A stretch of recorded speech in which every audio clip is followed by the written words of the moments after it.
Chapter 821. In the hearts of all the sanguine present, even if Emlyn wasn't the weirdest of their kind, he was definitely ranked in the top 10. As a member of a race that had a long lifespan from birth, it was rather common for them to have one or more hobbies to pass their time. Emlyn wasn't the only one who liked dolls, but the problem was that apart from buying dolls to match with new clothes and going to the hospital to get blood to drink, he rarely went out. He didn't like interacting with his own kind either. Unless he had a thirst for relatively fresh blood or needed to learn about history or exchange for the corresponding materials, he basically wouldn't participate in the corresponding gatherings. Such a lifestyle was almost the same as the few high-ranking figures who were extremely old and had to lie in special coffins to barely survive. It was impossible to tell that he was a fellow who had just come of age. Emlyn naturally became a topic of conversation at other sanguine gatherings. All these years ago, everyone had only casually mentioned him and teased him in private, just like how they discussed the various oddities in Beekland. When it was said that Emlyn had walked into the Harvest Church on his own because he was lost, he was captured by a bishop of Earth Mother and locked in an underground chamber. His image began to slide towards the shame of the sanguine and the main character of all kinds of jokes. It was irreversible. But it was this fellow who had embarrassed his race that had hunted 3 primordial moon believers in a row. They were all artificial vampires. Could it be that he had hired the help of a clergyman from the Church of Earth Mother? Or did he hire an especially powerful bounty hunter? Thoughts flashed through the minds of different sanguine as they guessed what method Emlyn had used to win the competition. At this moment, Cosme coughed lightly. Emlyn has found the corresponding characteristic heritage and has become a baron. Baron. When the sanguine looked at Emlyn again, they were no longer as confused or doubtful. Instead, their eyes were filled with shock, surprise, and astonishment. This was the first time in Emlyn's life that he was being stared at by his fellow clansmen. He suddenly felt his body turn light as his mind was filled with joy. This made him want to proudly raise his chin and say, "You should call me Lord Baron."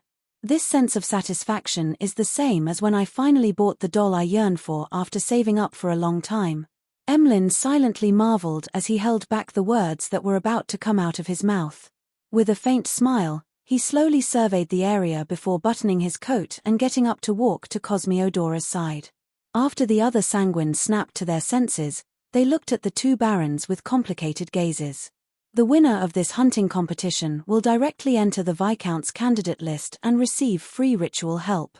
In addition, he will also receive a ring made by the primogenitor.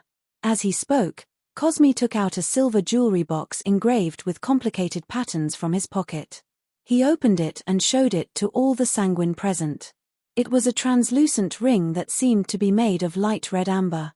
There was a blood-colored gem that was half the size of a fingernail inlaid at the top of the ring, emitting a faint light.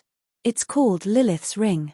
It can make the wearer more charming, allowing them to always be in a good state under the full moon, Cosme roughly introduced.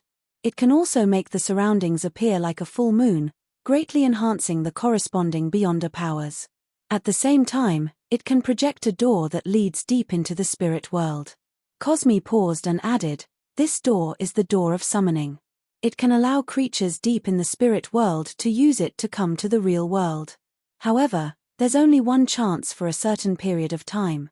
When a spirit world creature passes through this door, it's equivalent to signing a corresponding agreement with the wearer. It can serve the wearer for a certain period of time, which is about 5 minutes. If it needs to be maintained for longer, the wearer has to personally communicate with the spirit world creature and sign a contract with a longer duration. Under normal circumstances, the strength of the summoned spirit world creature is equivalent to or slightly stronger than the wearer, but there's also the possibility of it being weaker or stronger. There was once a viscount who relied on this ring to summon a demigod-level spirit world creature. The stronger the spirit world creature is, the more it can go against the door of summoning's agreement and harm the wearer. If you encounter such a situation, you must resolutely remove the projection and stop the summoning. Its negative effect is bloodthirst. It needs to drink at least 1 bottle of human blood every hour. Otherwise, its blood will boil and evaporate. In less than 15 minutes, it will kill a baron. I don't reject this. On the contrary, I often desire to drink blood, but the problem is that I don't have that much blood. Emlyn controlled his joy and excitement as he thought of a way to resolve the negative effects. At this moment, Cosme turned his head to glance at him. Additional blood requirements will be provided by the tribe. Then, the problem becomes how to modify the bottle and how to carry so much blood.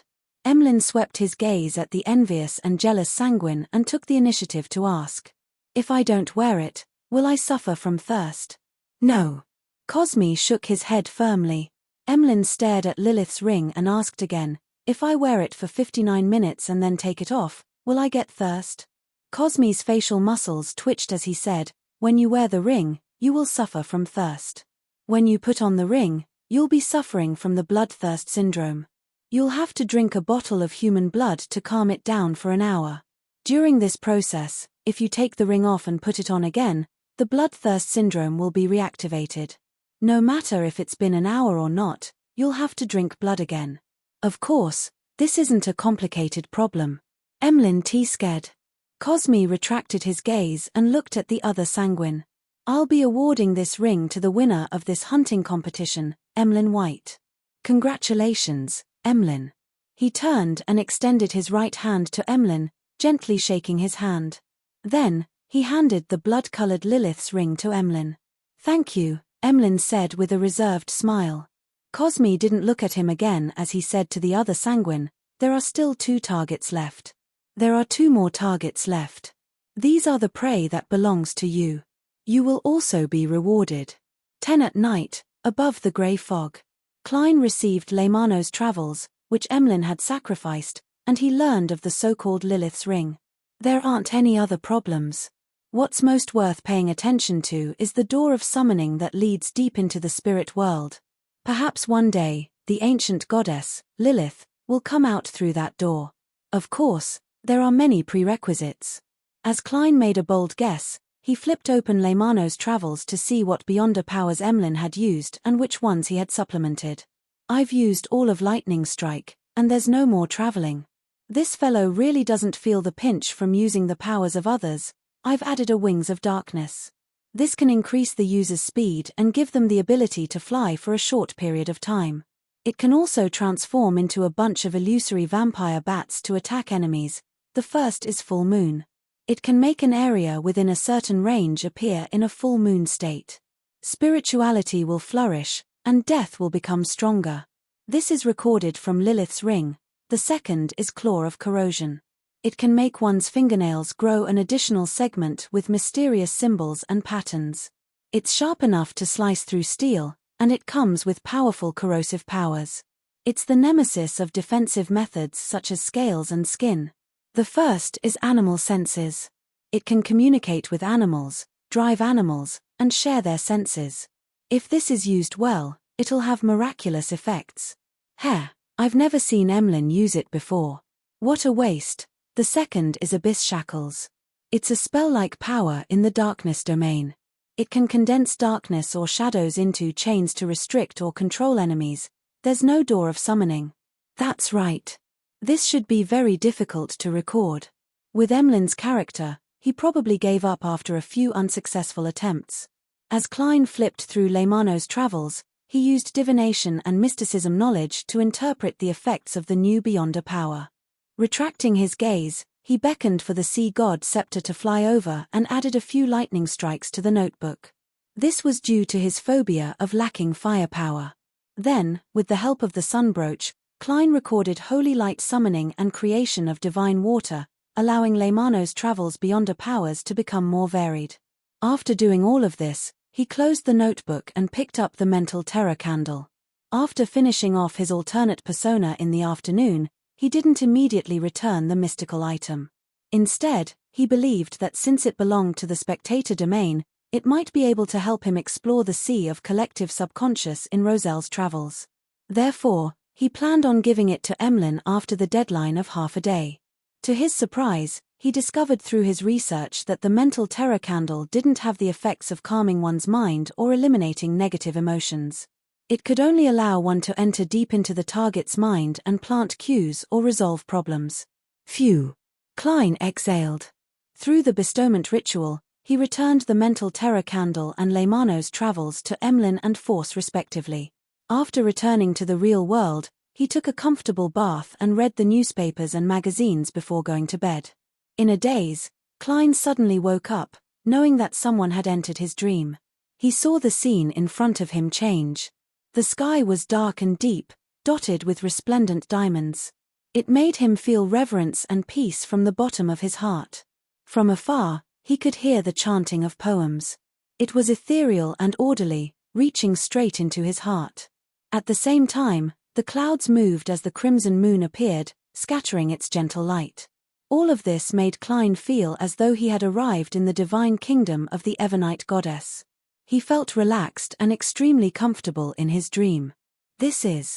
Klein suddenly understood the situation. This was the Beyonder of the Church of Evernite who had come in the middle of the night. They were using a dream to placate the tycoon, Dawn Dantes, so as to treat the psychological trauma he had suffered in the afternoon. "I can't sleep well if you do this," Klein sighed in exasperation. P.S. Seeking recommendation votes for Monday. M. Chapter 822. Amidst his sigh, Klein allowed himself to relax and enjoy the rare peace and comfort of a dream like an ordinary person.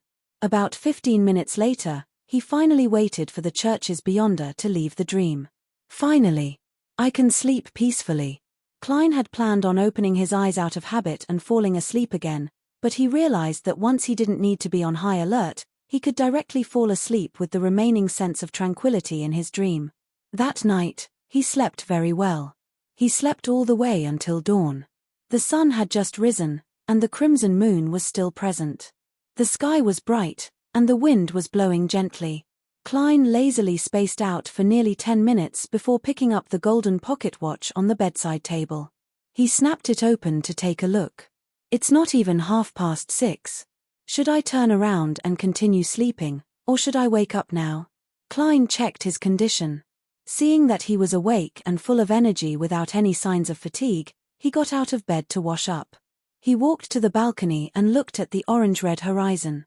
In this season of Beekland, due to the influence of the wind, the smog wasn't too serious. Furthermore, there had been air pollution control in the past few months, so the blue sky was clear and the air was fresh. The gardener was already busy in the garden, while the kitchen maids and handyman were heading to the market together. Apart from them, the surroundings were serene. This made Klein suddenly feel cheerful as he temporarily forgot all his troubles. He felt that the world was his alone at that moment. With a smile that was not too obvious, he quietly admired the scene. In the next 15 minutes, 2 or 3 servants walked out of the surrounding houses one after another. They were either carrying baskets or leading horses. The whole street came to life bit by bit, and the sun gradually brightened. This is what life should be like. Klein sighed silently. He suddenly had the urge to go out for a stroll. He turned around and left the balcony. He walked to the door and turned the knob. Outside his master bedroom, Richardson was already waiting. It was impossible to guess what time he had woken up. This was the hardest part of being a valet. He had to sleep later than his employer and wake up earlier than him. There's still an hour before breakfast. If you wish to bring it forward, the kitchen can prepare it in 15 minutes. Richardson didn't ask Dawn Dantes why he had suddenly woken up so early. Klein chuckled. You don't have to. I plan to go out for a walk first. Yes, sir. Richardson entered the bedroom, picked out a coat according to his employer's suggestion, and helped him put it on. Finally, Klein put on his silk top hat, picked up his inlaid scepter, and went down to the first floor. He walked out of the door and walked along the Intis sycamore tree and the black gas lamp pole as he slowly walked to the other end of the street. Along the way, there was a faint fragrance wafting from the gardens of every house. The green leaves of the trees created a quiet atmosphere. There were very few pedestrians coming and going in 2s and 3s. Occasionally, a carriage would pass by to break the silence, but it would quickly go far away. Klein enjoyed the early morning environment and the beauty of waking up early. He felt that the remnants of yesterday's negative emotions were evaporating bit by bit and disappearing bit by bit. Yes, Beyonders need to know how to take the initiative to create the conditions to adjust their emotions. By doing this, the bishops of St. Samuel Cathedral should know that Dawn Dantes has completely recovered. They won't disturb my sleep in the middle of the night. As Klein's thoughts wandered, his gaze casually swept past 39 Beauclund Street. This was Member of Parliament Markt's home. Its outer walls were formed by sharp metal poles, allowing passers-by to enjoy the beautiful scenery of the garden inside through the gaps. As his gaze moved, Klein saw a familiar figure. It was Hazel with her long, black-green hair and dark brown eyes. This beautiful and arrogant girl was walking along the garden path with her maidservant, looking around from time to time. She's up so early as well. She hasn't been able to head to the source in the middle of the night, so her sleep quality is excellent. Klein lampooned as he retracted his gaze and continued walking forward. Glancing at Richardson, who was following behind him in a staid manner, Klein suddenly recalled the news reports, magazine columns, and stories he had recently read about the southern continent. He had been consciously reading up on content related to this field in order to enrich the persona of Dawn Dantes. After all, much of his understanding of the southern continent came from the pirates, adventurers, and the strongest hunter of the fog sea, Anderson. Who knew if there were any exaggerations or fabrications? The information I've read in the past and recently is about so-and-so going to the southern continent, making a fortune, or simply migrating there. This makes all of Backland's citizens believe that the southern continent is filled with gold and that it's filled with opportunities to get rich overnight. Even the common trees there have many uses for their sap. They can be exchanged for large amounts of gold pounds. That's why the kingdom often goes to war with Faysac, Intis, and other countries to snatch colonies. If it wasn't for the fact that the commoners don't have enough money to pay for the ship and are afraid of smuggling, there would definitely be a large number of people heading there. What's your impression of the southern continent? He remembered that Richardson had been born in a manor there and had only been brought to Beekland as an adult. Richardson was silent for a few seconds. Sir, I actually don't know much about the southern continent because I'm busy in the manor most of the time. I seldom have the chance to head out. Just tell me your impression, the most realistic impression. Don't mind it. I just want to get a general understanding. As you know, they all think of me as an expert in the southern continent, but in fact, my experience is limited to a few places and the merchant class, Klein said with a chuckle. Richardson lowered his head bit by bit as he looked at his feet that were moving forward. My impression of the southern continent is hunger, exhaustion, pain, as well as the yearning for the world after death, hunger, exhaustion, pain. Klein repeated these three words inwardly as he walked down Beauclund Street without asking any further questions. East Chester County, in a building at the periphery of Stowen University. Audrey was visiting the collection obtained by the Ruin Relic Search and Preservation Foundation. She had originally planned on coming on Tuesday afternoon, but to her surprise, Associate Professor Michel Duth was attending an academic conference in Beekland and would only be returning today.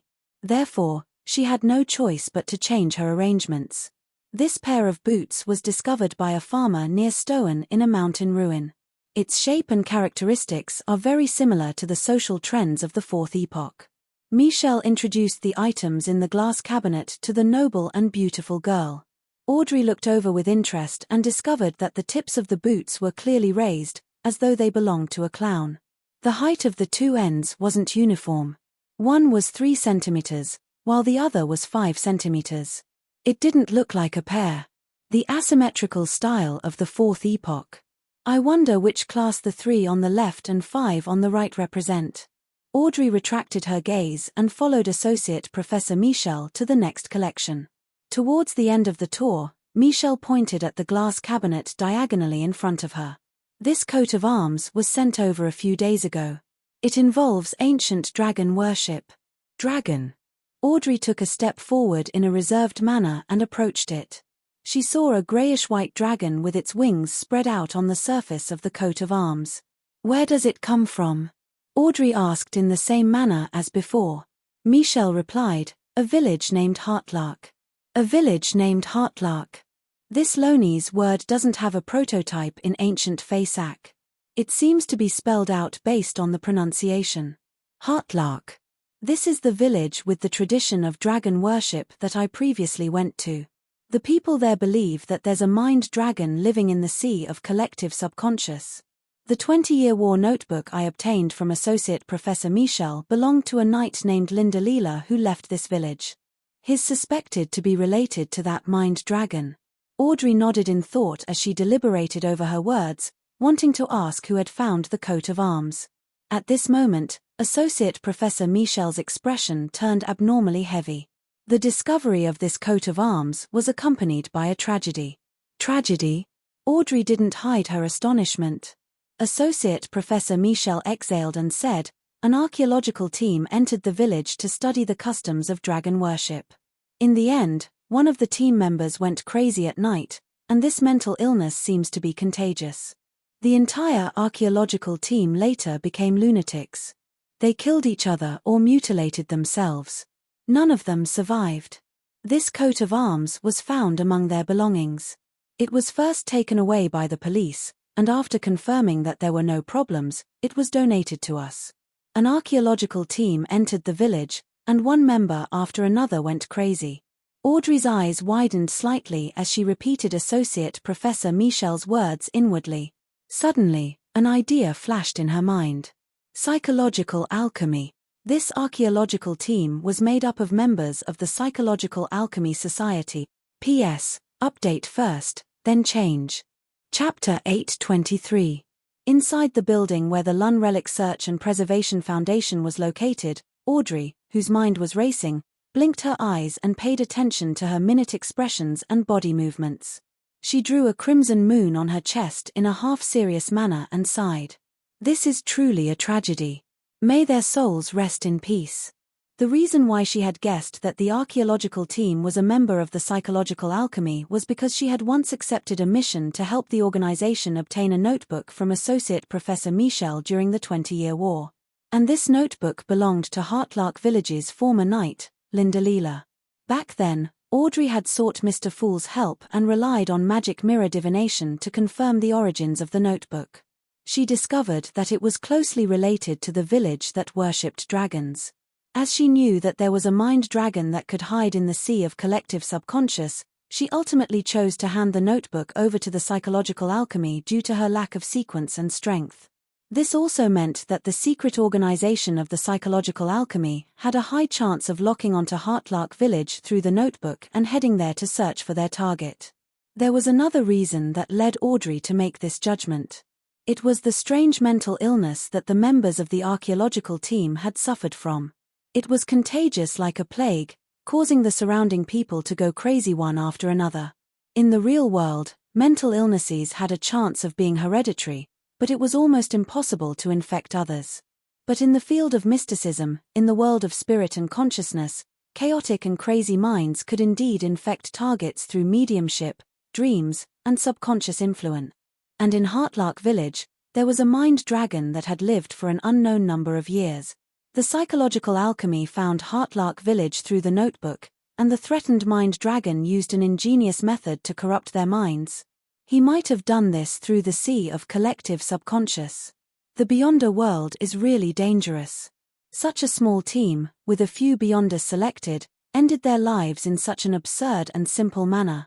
As Audrey thought about it, she was glad that she had made a sufficiently rational choice back then. She hadn't willfully taken the knight's notebook and explored Heartlark Village. Otherwise, there was a high chance that she would be added to the list of people who had gone mad.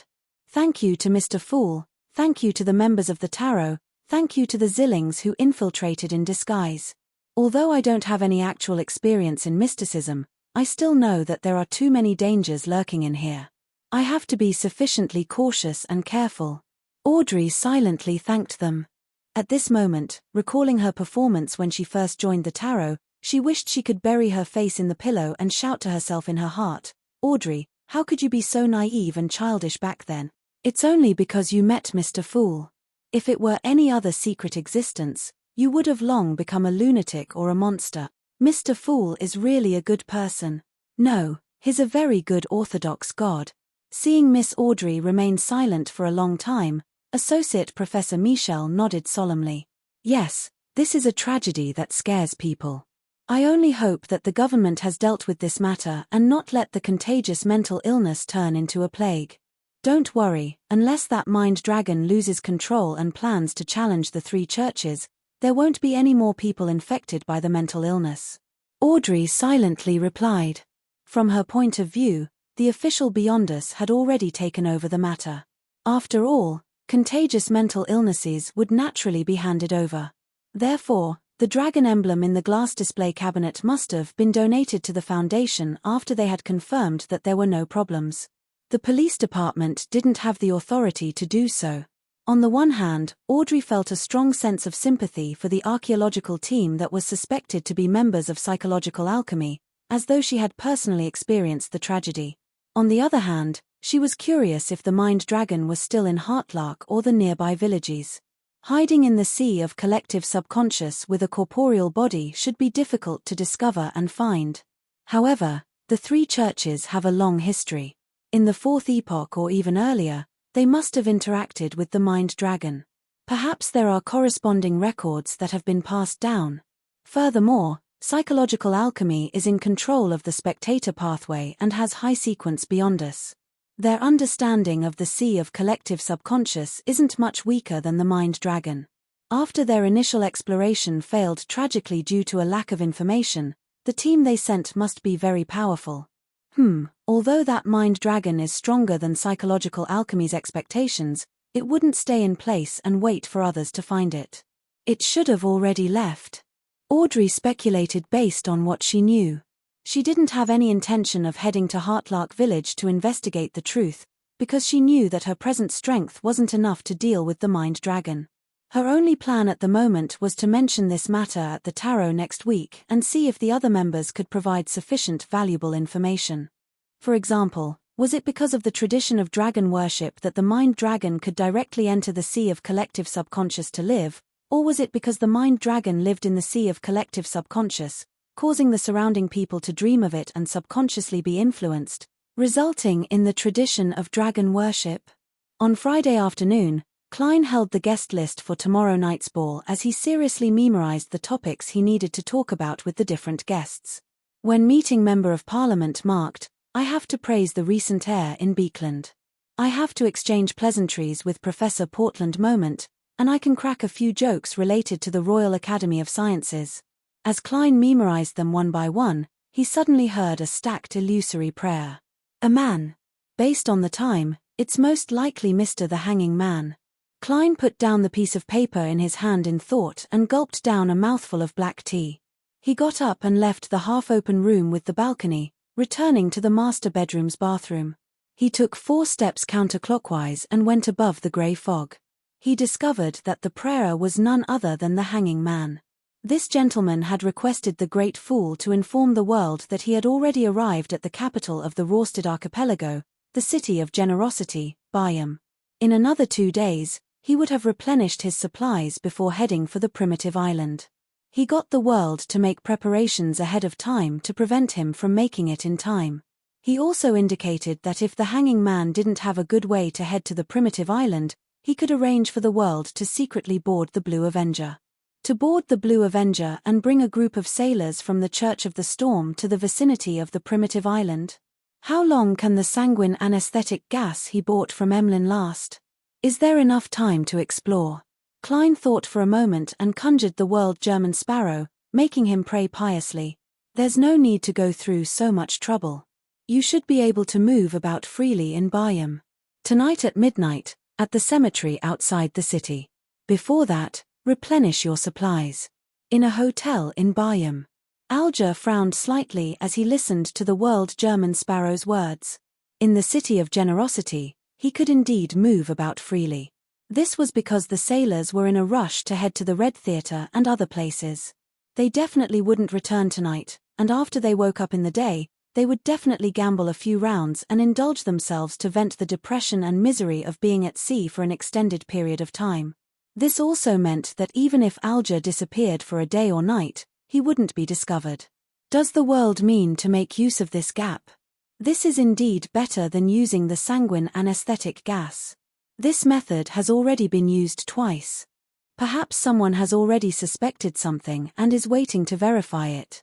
But without a ship, how am I to head to the primitive island? Leymano's travels? Miss Magicians mentioned that it records the beyonder power of teleportation. However, there's only one page. That's definitely not enough for a round trip.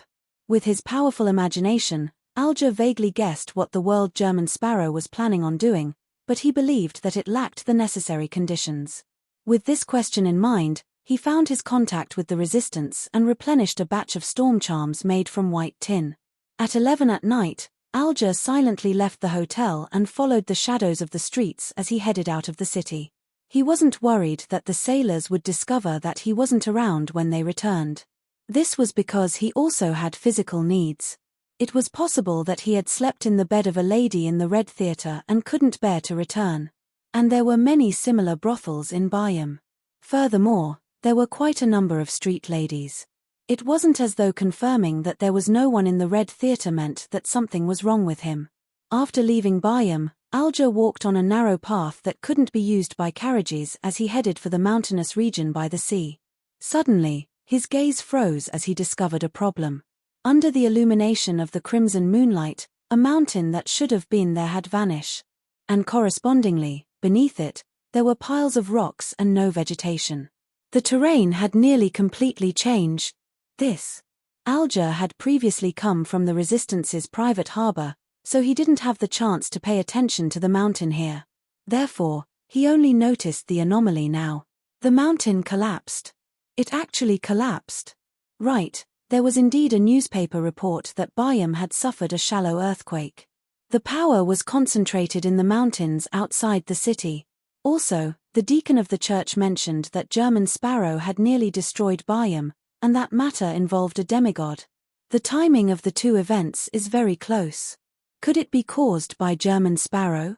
He triggered a demigod-level battle, but he managed to escape and kill Admiral of Blood in passing. Alger's pupils dilated as his footsteps slowed down and came to a halt. He suddenly understood why the Church of the Storm placed so much importance on German Sparrow and why they had issued a bounty of £50,000. In the undamaged cemetery up ahead, a cold wind blew out. It surged towards Alger in the silent night, making him tremble involuntarily. At this moment, Alger's heart stirred as he turned his head and looked behind him. In the dark environment under a giant tree, a silhouette quickly outlined itself.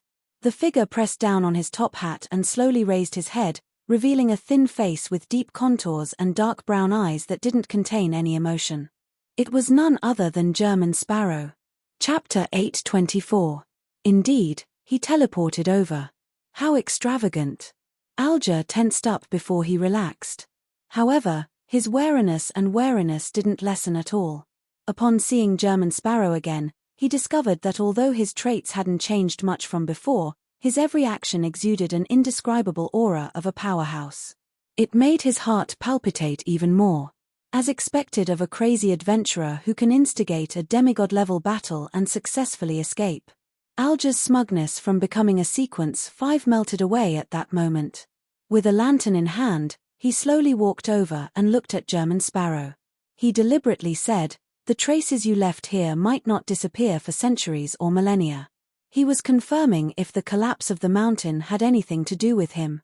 Klein looked at the changed terrain and released his right hand that was pressing down on his top hat. He smiled politely and said, "The one who contributed the most is Sea King. Man, he really caused a demigod battle that could destroy Bayam, making Sea King directly attack this place. And under such circumstances, he's still alive. He even took Admiral of Blood away. It's unimaginable and unbelievable." Alger began to suspect that German Sparrow had a Grade 1 sealed artifact on him. This was equivalent to a demigod-level item. He didn't reveal his shock and astonishment, nor did he dare to probe further. Instead, he changed the subject and asked, "Do you plan on heading to that primitive island now?" "Of course," Klein replied calmly. It was late at night, the time when Dawn Dantes was sleeping. No one would disturb him, but when it was day, he had no choice but to appear. Of course, to prevent any unexpected situations like a fire, Klein also summoned a Rhodes, getting it to constantly pay attention to the mirrored mirage and respond when necessary. It's also because the Church of Evernight's dream treatment on Mr. Tycoon has ended. Otherwise, I would definitely have to postpone this operation. Klein couldn't help but sigh inwardly. Alger observed himself and realized that he couldn't obtain any mystical items in a short period of time. Hence, he took out a black iron-colored ring with a protruding spike and wore it on his left thumb. Enduring the throbbing headache, he nodded gently. "It's a pleasure working with you." Then, he saw German Sparrow walk over expressionlessly and reach out to grab his shoulder. In that instant, Alger's first reaction was that the other party was going to attack him. He instinctively wanted to dodge to the side, but he immediately recalled his previous guess. As thoughts flashed through his mind, he forcefully controlled his subconscious actions and allowed the crazy adventurer's palm to land on his left shoulder. Right on the heels of that, he noticed that German Sparrow's left hand had turned transparent, as though it was carrying the reflection of the spirit world. Then, the darkness in front of his eyes deepened, and the crimson moon became brighter. The various colors overlapped with each other. Countless nearly invisible figures retreated backward. With German Sparrow's help, Alger quickly shuttled through the spirit world. Creeping hunger. Teleportation. So that's how it is. Just as such thoughts surfaced in his mind, he saw his body plummet straight down. The thick colors around him receded, and everything returned to normal. Beach. Reefs. Trees. This is a deserted island. Alger surveyed his surroundings and was just about to say something when the colors around him thickened once again. The phenomenon of stacking up became distinct. This time, when they left the spirit world, they were in midair. Beneath them was a deep blue sea with undulating waves. Although Alger had never cooperated with German Sparrow in actual combat, he had plenty of experience. He immediately created a whirling gale, allowing the duo to float without falling. Hence, traveling was successfully activated once again. Alger and German Sparrow's figures rapidly faded, turning transparent and invisible. When the surroundings were restored again, the duo had already arrived at the edge of a gigantic island. Fog had accumulated in midair, and the crimson moonlight could only penetrate a little. Not only did it not disperse the darkness of the forest and mountain, but it also gave them a sinister and bloody aura. "This is the place," Alger said as he surveyed the area. Klein appeared nonchalant, but in fact, he was observing his surroundings with extreme caution. He discovered that it was extremely quiet. There weren't even any insects chirping, much less the cries of birds or wolves. It gave him a sense of dead silence. As though he had guessed what he was feeling, Alger raised his lantern, illuminating a natural path that was overgrown with weeds and many beast footprints. "If you come during the day, this place will be rather lively. You can even see birds that only exist in myths and legends flying above the forest. And at night, the power that rules over this place seems to change. Many Beyonder species hide and wait for daybreak. Mr. the Hanging Man has been here more than once, and he has at least one day and one night experience." Klein nodded in silence and didn't say anything else. Alger thought for 2 seconds and pointed ahead. "We will follow this path into the Black Forest and keep moving forward until we arrive at an ancient ruin of unknown age. Along the way, we will encounter Beyonder creatures that have the ability to deal with them. If we kill them alone, the corresponding materials will belong to the killer. If we kill them in cooperation, you will keep the spoils. When we leave this place, we will take turns to choose and distribute the spoils. We will also adjust the priority and frequency of the selection based on the contributions made." He wasn't in a hurry to take action. Instead, he first explained the route and distribution plan to prevent any conflicts from arising if both parties had different opinions during the exploration. "I'll hold on to the spoils of a cooperative kill. Mr. Hanged Man sure is sincere." Klein raised his right hand, pressed down on his half-top hat, and chuckled. He chuckled and said, "No problem." Alger secretly heaved a sigh of relief and continued, "Our goal this time is to explore the ancient ruin. The spoils we obtain along the way are just incidental. Once we're done with the exploration, it's best we leave immediately. We don't go to other areas or take other routes. As for when you want to come and where you want to go after this, it's all up to you." "It's up to you." Alger emphasized this matter because he was afraid that German Sparrow would be greedy. After all, Beyonders weren't perpetual motion machines. They would definitely be exhausted, and after such a round of exploration, they would definitely be close to their limits. If they were to force themselves to hunt beyond creatures in other areas, perhaps the roles of hunter and prey would be swapped. Even if a crazy adventurer was very powerful and wasn't afraid of such danger, his spirituality would be in a state of exhaustion for an extended period of time. Don't you think I'm thinking the same thing? I was worried that you would be too greedy and blindly venture deeper to obtain more. Klein laughed and said, I'm a polite person. I'm a polite person. Polite. Alger didn't quite understand what German Sparrow was trying to say. The corners of Klein's mouth curled up slightly as his expression turned a little sinister in the darkness. It's impolite to stay too long when visiting someone's home for the first time. This fellow's way of thinking and logic is completely different from a normal person's. As expected of a crazy adventurer, Alger was first taken aback before he held the lantern and walked forward in the dim, crimson environment. Let's set off. Klein's hands hung down naturally as he walked beside Alger as though he was on an outing. The two quickly entered the black forest where almost no moonlight shone in. They saw that the trees here were thick and tall, with dense foliage. Even the smallest ones were so thick that a person couldn't even wrap their arms around them. And their common characteristic was that their bark was clearly scaly. They were densely packed together, as though they would come alive at any moment and squirm on the surface. It's like a variant of the dragon-patterned tree, the snake-scale tree. Klein retracted his gaze and paid attention to the weeds by his feet that didn't seem to have any problems. He and Alger didn't say a word as they maintained an abnormally silent state. They didn't want to say anything to eliminate the awkwardness just because the surroundings were too quiet and there were people beside them. As they walked, the two used the lantern's light to see that the trees in front of them had become sparse. Thump, thump, thump. A dull thud sounded from the area. As Alger and German approached, it became clearer and more obvious. When the two of them entered the sparse area, the lantern's light finally shone over, allowing them to see hunched or prostrate figures. These figures included humans, baboons, goats, and tigers. They were either holding stones or using their claws as they constantly polished the accumulated trees and rocks, as though they were building a palace. Without the dense foliage concealing them, the crimson moonlight that penetrated the accumulated fog scattered down, enveloping the figures and dyeing them with a faint blood-red color. There are humans. Klein's eyes focused as he immediately spread out his left fingers. Alger slowed down his pace, allowing his vocal cords to vibrate at any moment. Suddenly, those figures seemed to have sensed something and stopped what they were doing. They turned around in unison and looked at the two outsiders. They were either pale, their fur withered, or their bodies festered. None of them looked alive. Corpses. A Beyonder creature is controlling the corpses to build a palace for itself.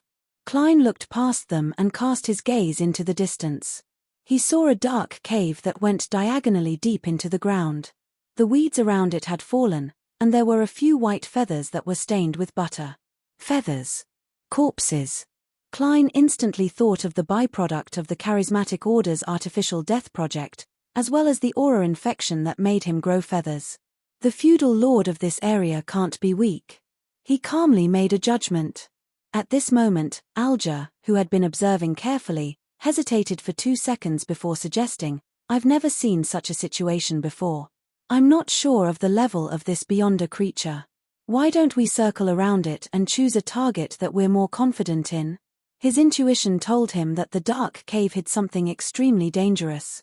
I was waiting for you to say that. Klein, who was maintaining his German Sparrow persona, heaved a silent sigh of relief. He chuckled and said, Isn't that impolite? Just as he said that, the ground suddenly trembled as though a creature had flipped over. Chapter 825. Sensing the tremors of the ground, Alger's heart tightened. He glanced at the German Sparrow and used his actions to replace his words. The wind howled beside him, helping him run to the side with greater ease and speed. The reason why Alger did this was because he was worried that the German Sparrow would suddenly go crazy and decide to hunt the terrifying creature hidden in the dark cave. In that case, even if he ultimately won, it would be extremely disadvantageous to his subsequent explorations. And as an experienced sailor, he knew that decisive action was enticing and contagious. It could make his undecided companions subconsciously follow or imitate him. Upon seeing this, Klein secretly heaved a sigh of relief. He gave up on discussing the issue of politeness and took a step forward, running to the back of the hanging man. Following that, he felt a strong wind blow from his back to his feet, pushing him forward. This significantly reduced the gravitational pull he needed to overcome, and he obtained additional momentum. His speed instantly increased by more than twofold. Amidst the howling sounds, Klein and Alger ran out of the sparse area and circled to the dark side. At that moment, their heartbeats suddenly slowed down. It didn't seem like they were doing strenuous exercise. Instead, it was as if they were about to fall asleep under the sun in the afternoon. Klein immediately felt his body turn cold as an indescribable gloom surfaced, seeping into his body bit by bit. At the same time, he saw the light from Alger's lantern being obscured by a gigantic black shadow that rose up behind him. A corresponding scene naturally surfaced in his mind. A gigantic snake that was too big for a person to wrap their arms around crawled out of the dark cave. This gigantic snake had huge scales that were dark green and black, and exaggerated eyes that seemed to burn with flames. In between the gaps of its scales, white feathers covered in yellow oil grew out. It even had a pair of thick wings that could be spread out. The gigantic snake raised its body in a half-crawling, half-flying manner. It coiled around a tall and thick tree and flicked its pitch-black tongue as it stared at the two figures that had barged into the nearby area. Around it, the trees were rapidly withering, and the weeds were all withered. Countless corpses crawled out of the soil as invisible shadows clustered around them. Feathered serpent.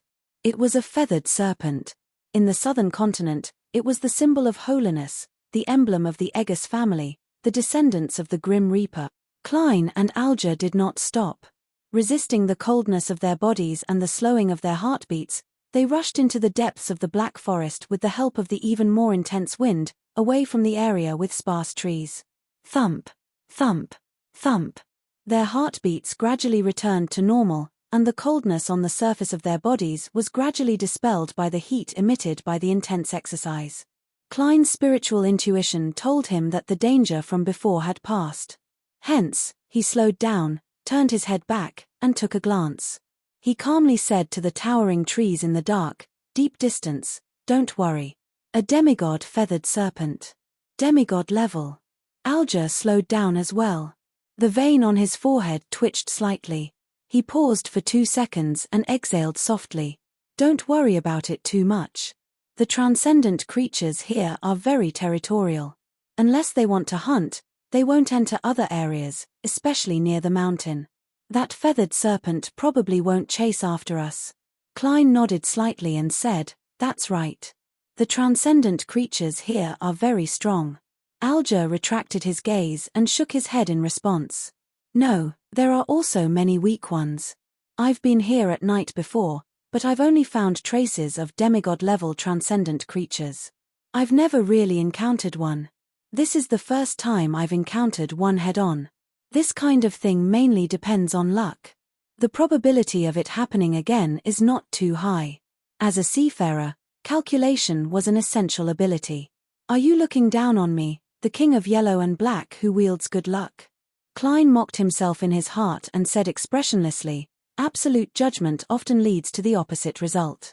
The meaning of this sentence, when translated into Earth language, would be "don't raise flag."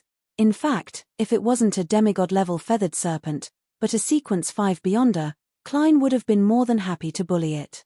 After all, with Aztec's copper whistle in hand, Beyonder creatures in the death domain would lose at least half their combat strength. As for encountering a demigod-level Beyonder creature, he wasn't too alarmed. This was because the hanging man had previously mentioned this problem, and he had made the corresponding preparations. Although the Fate Siphon Charm, the 3 pages of demigod-level Beyonder powers in Leymano's Travels, and Roselle's Travels, and the traveling powers didn't necessarily allow him to fight a demigod, it was enough to create an opportunity for him to escape. "As long as I don't encounter an angel that's also in the demigod domain," Klein silently added. Upon hearing German Sparrow's words, Alger was somewhat surprised. This was because the crazy adventurer clearly wanted him to be more cautious and careful. "A calm and crazy fellow? That's right. If he was purely crazy, he definitely wouldn't have lived to this day. Alger looked up into the sky, trying his best to discern the blurry stars through the accumulated fog. After 2 minutes, he retracted his gaze and pointed in a direction. Head this way. Klein had long drawn his iron-black death knell. At that moment, he let the muzzle hang down naturally as he silently followed beside Alger. His expression was cold and calm without any signs of panic. After traversing the extremely dim black forest for a while, Alger suddenly stopped and looked to his left. He said in a deep voice, "If we head forward a little further, there will be an illusory chime tree. I wish to first deal with it myself. The second beyonder creature we encounter will be dealt with by you. I won't participate. Unless you can't deal with it alone." Alger swallowed the second half of his sentence. He wasn't one of those hunters that one often encountered at sea. He wouldn't always be unable to control his mouth and habitually say things that would infuriate others. The main body of the beyonder ingredient that Miss Justice needs. Mr. the Hanging Man has quite a lot of experience in adventuring. He knows that being honest is sometimes more useful than hiding things, and having a discussion is more effective than scheming. Klein maintained his German sparrow persona as he nodded with a hint of gentleness amidst his coldness. "All right. If you can't deal with it, it's best you seek help. Otherwise, I'll treat it as if you're still persisting." A crazy adventurer's style might seem different from a hunter's, but in certain aspects, it's surprisingly similar.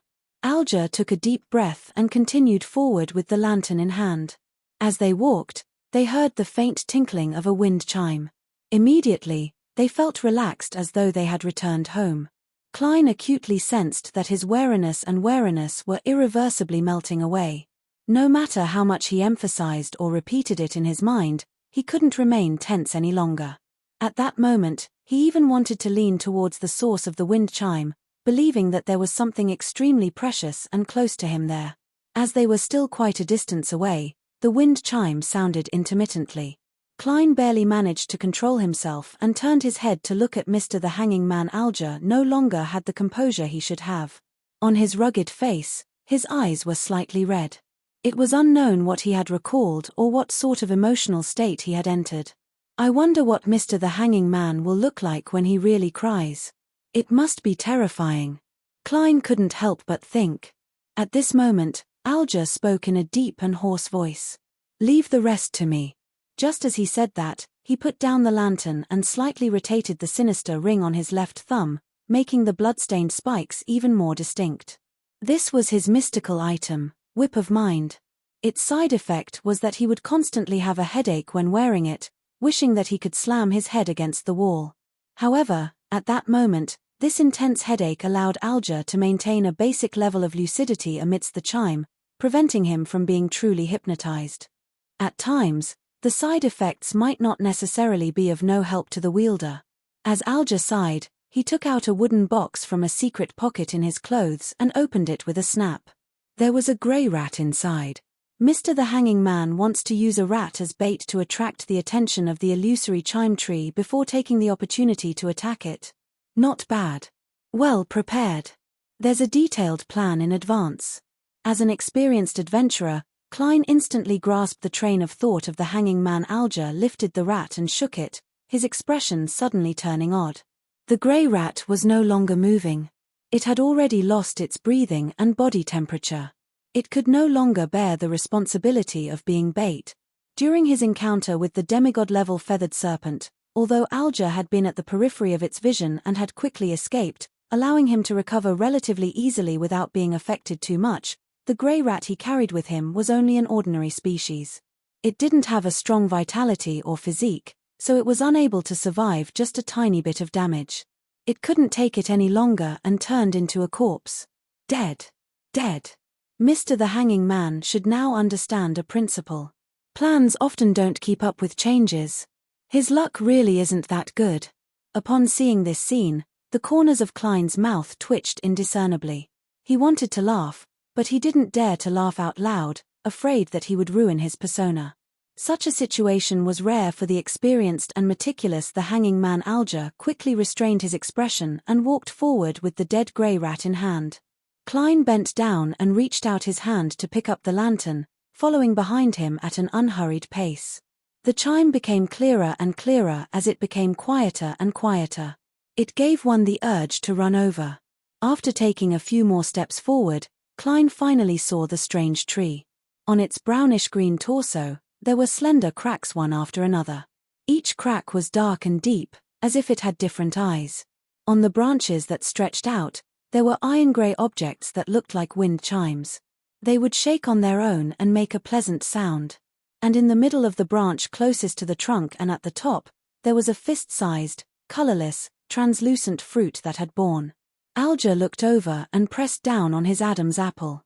He said to German Sparrow in a deep voice, to German Sparrow, "It's best you cover your ears and converge your spirituality." Chapter 8:26. Upon hearing the hanging man's words, Klein's heart suddenly skipped a beat. He had an ominous feeling, but he didn't bother with his persona. He put down the lantern, took out 2 pieces of paper from his pocket, crumpled them into balls, and stuffed them into his ears. Seeing that German Sparrow didn't ask any questions and did as he was told, Alger couldn't help but heave a sigh of relief. He sighed inwardly at how easy it was to work with an experienced fellow. Even an adventurer with the title of crazy could listen to reasonable words and know what to do and what not to do. Just as he was about to throw the dead rat in his hand, which was still warm, at the illusory chime tree to attract it, he suddenly saw the bushes beside him shake as a yellow-skinned, black-striped tiger crawled out. Amidst the beautiful tinkling of the chimes, the tiger walked towards the strange tree in front of it. Its movements were normal, but its eyes were glazed over. It had an indescribable sinister feeling. Upon seeing this, Alger lowered his arm and temporarily gave up on the attempt to throw the dead rat. Enduring the excruciating headache, he calmly watched the yellow-skinned, black-striped tiger walk to the illusory chime tree amidst the increasingly urgent and loud melodious sounds. It squatted down, raised its right paw, and flicked out its sharp nails to slash its neck. Blood gushed out, but the tiger seemed to lose its sense of pain. It continued pulling at its claws, making the wound deeper and longer. Then, it began to peel off its fur bit by bit, revealing its mangled naked body. The chimes gradually subsided as the branches suddenly came to life. They spread downwards and stabbed into the unbearable body of the tiger that had lost the protection of its fur. Already prepared, Alger immediately drew the dagger by his waist, opened his mouth, and sang hoarsely. "Rush, rush, rush, O sea, rush against the grey and cold rock. Rush, rush, rush, rush, O sea, break at the foot of the rock." Note 1, his voice was rough and bold, but it was completely out of tune. It was completely contrary to the normal understanding of humans and creatures, and it carried a metallic rumbling noise, filled with a power that made people feel irritated, disgusted, and headache-inducing. The branches of the illusory chime tree trembled at the same time and retracted, as if they were about to curl up together. Then, the beautiful chime that rang out softened the terrifying noise. Beside Alger, Klein had used paper balls to plug his ears and had actively converged his spirituality. At that moment, the veins on his forehead were throbbing. He instantly had the urge to kill the singer and destroy everything in front of him. Furthermore, he felt as if his brain was being torn apart. The muscles and blood vessels under his skin were squirming slightly on their own. Other people need money to sing, but Mr. the Hanging Man's singing is asking for your life. Klein fought against the irritation in his heart by complaining. "Chard. Rush. Chard." Every word Alger uttered gradually approached the sound of waves crashing against the reefs. Bolts of silver lightning struck down one after another, as though they were cheering. Silver lights lit up one after another as they struck the surface of the illusory chime tree, causing the strange tree to tremble uncontrollably. The shaking of its branches turned stiff and chaotic, making it difficult for it to produce a neat hypnotic melody. Alger took this opportunity to throw the dead rat aside and extend the short blade in his hand. The sound of wind whistling could be heard. Invisible sharp blades whizzed over and slashed at the branch closest to the trunk of the illusory chime tree. Catcher. The fist-sized, colorless, translucent fruit fell straight to the ground, swept up by a strong wind, and flew into Alger's palm. The tree, which was covered in cracks that resembled eyes, froze as the remaining branches drooped down, losing their vitality. Indeed, as long as I gather and grasp the correct information beforehand, beyonder plants with relatively low intelligence are easier to deal with than animals of the same level. Alger took out the metal cylinder he had prepared and stored away the fruit of the illusory chime tree. Then, he turned his head and looked at German Sparrow. "Let's continue." His words suddenly came to a halt as the corresponding phrase forward vanished from his throat. At that moment, he saw German Sparrow's cold face warp slightly. The whites of his brown irises were slightly dyed red, as though he would explode and attack him at any moment. Alger tensed up as he slowly took a breath and completed his sentence. "Let's continue forward." "Let's go." German Sparrow replied hoarsely as he circled around the withered illusory chime tree and walked deep into the black forest. He didn't get the tree bark, branches, or other materials that were rich in spirituality. This was because he would definitely encounter quite a number of beyonder creatures later on, and he didn't have any so-called storage artifacts. Of course, he had to reserve space for more valuable items. Besides, carrying too many heavy items on him clearly wasn't conducive to using the agility of a clown. Unfortunately, those are all lifeless materials. They don't have my blood, so there's no way to enter Roselle's travels. I can use a marionette to bring them in, but it's very troublesome. It's not beneficial for subsequent explorations. As Klein sighed silently, he calmed his emotions and extricated himself from the remnant influence of the hanging man's singing. This was the most unpleasant and exciting singing he had heard in his 2 lives. If the hanging man continued for another minute or two, he couldn't guarantee that he would be able to control the urge to beat him up. Just using a paper ball to block one's ears and converge one's spirituality can only weaken the influence and not completely isolate it. Even a deaf person can still hear it. This includes communication at the spirituality level. This is likely the most difficult ability for an ocean songster to defend against. Furthermore, once it appears, there's no way to dodge it. I can only avoid the lightning strike ahead of time. This sequence 5 is also rather powerful. However, why does Mr. the Hanging Man's singing feel completely different from elvish songster Cyatas's? As Klein summarized and analyzed his experience, he felt somewhat puzzled. At this moment, Alger, who was walking beside him with a lantern in hand, couldn't help but consider a problem.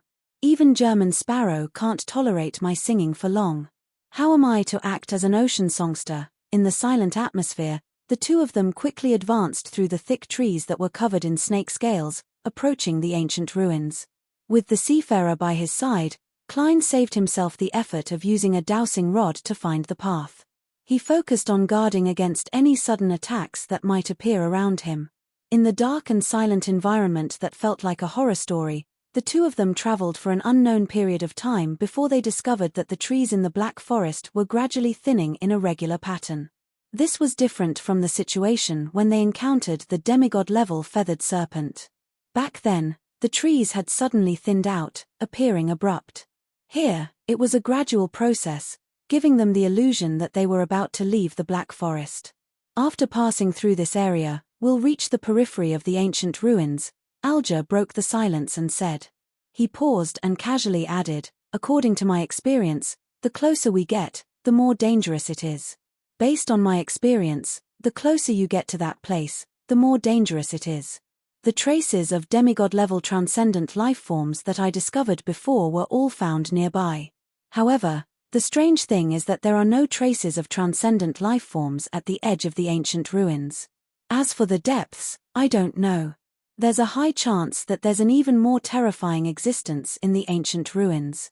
That area is its territory, so other creatures don't dare approach. Klein mumbled. He had a hunch about the danger of this expedition.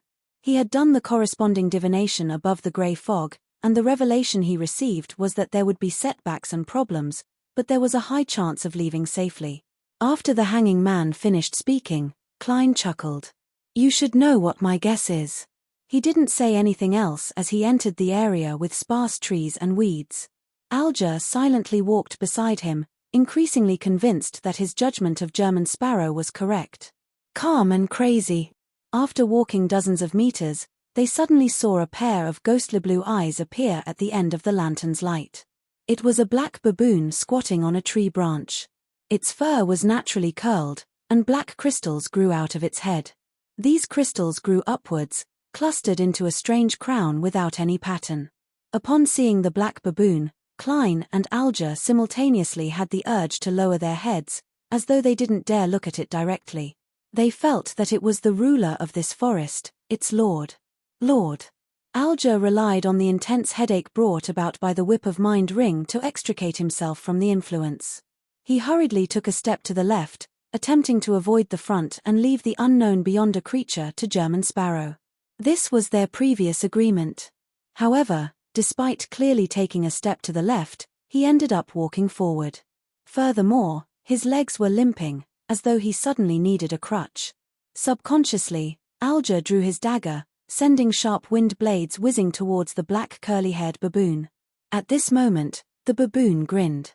The wind blades in midair suddenly changed directions, either slanting to the left, drifting to the right, floating up, or sinking, perfectly avoiding their target. When Klein saw this scene, he gave up on his plan to approach the baboon using normal methods. His left glove turned transparent, and his body turned invisible. Alger stopped his agitated actions and saw German Sparrow's figure in a half-top hat suddenly appear behind the black curly-haired baboon. The distance between them was less than 5 meters. Right on the heels of that, the black curly-haired baboon's body suddenly stiffened, as though it had lost most of its control. It even raised its palms with great difficulty, half digging at its eyes in an attempt to distort something. German Sparrow had already taken advantage of its delay to raise the iron-black revolver in his right hand and aim at its head with the dark muzzle. Then, the crazy adventurer pulled the trigger without any expression. Excerpt from Tennyson's Rush, Rush, Rush. Chapter 8:27. Bang! A loud gunshot reverberated through the sparse forest as it spread in all directions. If it were a normal island or forest at night, there would definitely be many birds alarmed. They would flap their wings and fly around amidst the roars of wild beasts. However, this place remained silent, so silent that it was as though there weren't any living creatures. As for the black curly-haired baboon, its head suddenly exploded. Blood, brains, and fragments splattered everywhere, making the area seem like it was raining. The black crystal on its head had also shattered. Not a single piece was intact. Klein bent his arm and slowly retracted Death Knell, which was still emitting gunpowder smoke. He watched the mutated curly-haired baboon's body, which was more muscular than a human's, collapse to the ground. Traveling's approach, Wraith's forceful control, and Death Knell's lethal strike were equivalent to an instant kill. Klein wasn't doing this to flaunt his strength. Instead, from his observations, he believed that the mutated curly-haired baboon had special powers. If he didn't finish it off quickly while it didn't know anything about him, there was a high chance that it would turn the situation around, making things rather troublesome. And on a dangerous primitive island, this was a situation that needed to be avoided as much as possible. This was because no one knew what an intense battle would attract. Therefore, after the Wraith possessed the mutated curly-haired baboon, Klein gave up on using his spirit body threads to finish it off in a more stable and inconspicuous manner. Instead, he pulled the trigger and used Death Knell to grab at the enemy's stiffness and sluggishness due to the Wraith's influence. The effects were in line with his expectations, and the possible accidents midway were just as he imagined. The mutated curly-haired baboon did have the ability to use distortion or confusion to escape the disadvantageous situation of being possessed by the Wraith. It also made the bullet's trajectory become irregular, allowing it to avoid its body. Unfortunately, all its efforts came to an abrupt end before they were of any use. Klein took advantage of that brief moment of sluggishness and decisively delivered a lethal strike. If he had switched to using his spirit body threads, the outcome might very well have been different. It's worth it to suffer a weakness for this. Furthermore, the further I go, the higher the chance of using Death Knell. Compared to realizing what I'm afraid of in a dangerous environment, figuring out the problem ahead of time and adapting to and avoiding similar situations is a better choice. Klein let the iron-black pistol hang down naturally as he walked to the mutated curly-haired baboon's side. At this moment, under the Wraith's control, the beyonder characteristic of this beyonder creature was being rapidly produced. Alger held the lantern and watched this scene from afar. He didn't completely snap to his senses for nearly a minute. What remained frozen in his mind was the scene of sparks emitting from German Sparrow's iron-black revolver and the mutated curly-haired baboon's head exploding. The initial encounter with chaos made him understand that this Beyonder creature was at a level higher than the illusory chime tree. It was a rather difficult type to deal with. He needed to be sufficiently careful when fighting it, and he might not necessarily win. However, German Sparrow finished the battle in 2 to 3 seconds. He was so fast that it was as though he was practicing his shooting. They were both sequence 5, but such a difference was unbelievable. The short-distance teleportation and the strange ability to control an opponent for a certain period of time, coupled with that powerful revolver, the effects are unimaginably terrifying. If I were to encounter it for the first time, I'd definitely be instantly killed. And even if I'm prepared, it wouldn't be easy to resist it. The best way is to use singing to affect the surroundings indiscriminately, preventing German Sparrow from successfully completing the teleportation.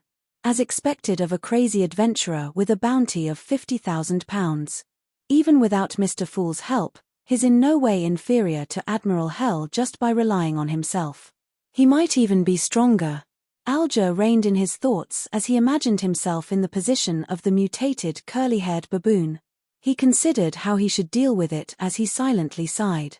Compared to someone else's description or his own guesses, witnessing the situation with his own eyes was more convincing and shocking. Inside the curly-haired baboon's corpse, bits of light rapidly seeped out from the shattered black crystals and condensed together, turning into a tightly clenched translucent pitch-black fist.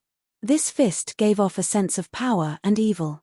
The patterns, points of light, and nails on it seemed to follow normal rules, but they were filled with a sense of incongruity.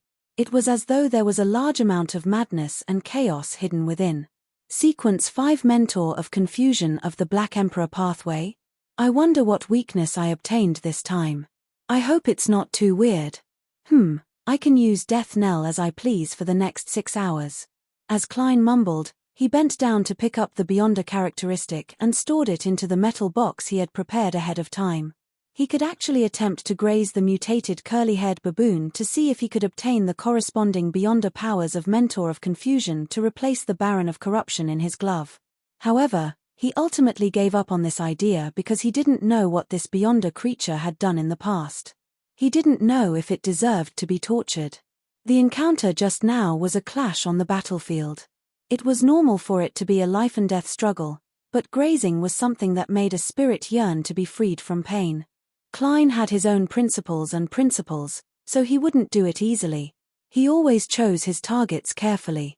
Of course, in his heart, creatures with low intelligence couldn't be equated with humans. Even if he attempted to graze, he wouldn't be unable to overcome the hurdle in his heart. However, many of his previous experiences told him that to adhere to his principles and not relax his demands on himself wasn't only a matter of morality, but also a dam to prevent a flood from spiraling out of control.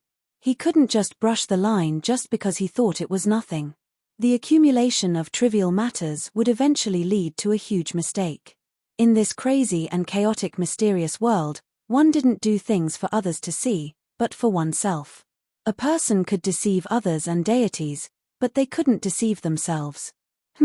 I wonder if a high-sequence Beyonder of the Spectator Pathway can deceive himself. Klein's thoughts raced as he took out Roselle's travels from his chest and smeared the mutated curly-haired baboon's blood on its surface. At this moment, his heart tightened as the hair on the back of his neck stood up. This was a strong premonition of danger, and this premonition didn't appear in Klein's mind. Not good. Klein's heart was instantly shrouded in a thick shadow.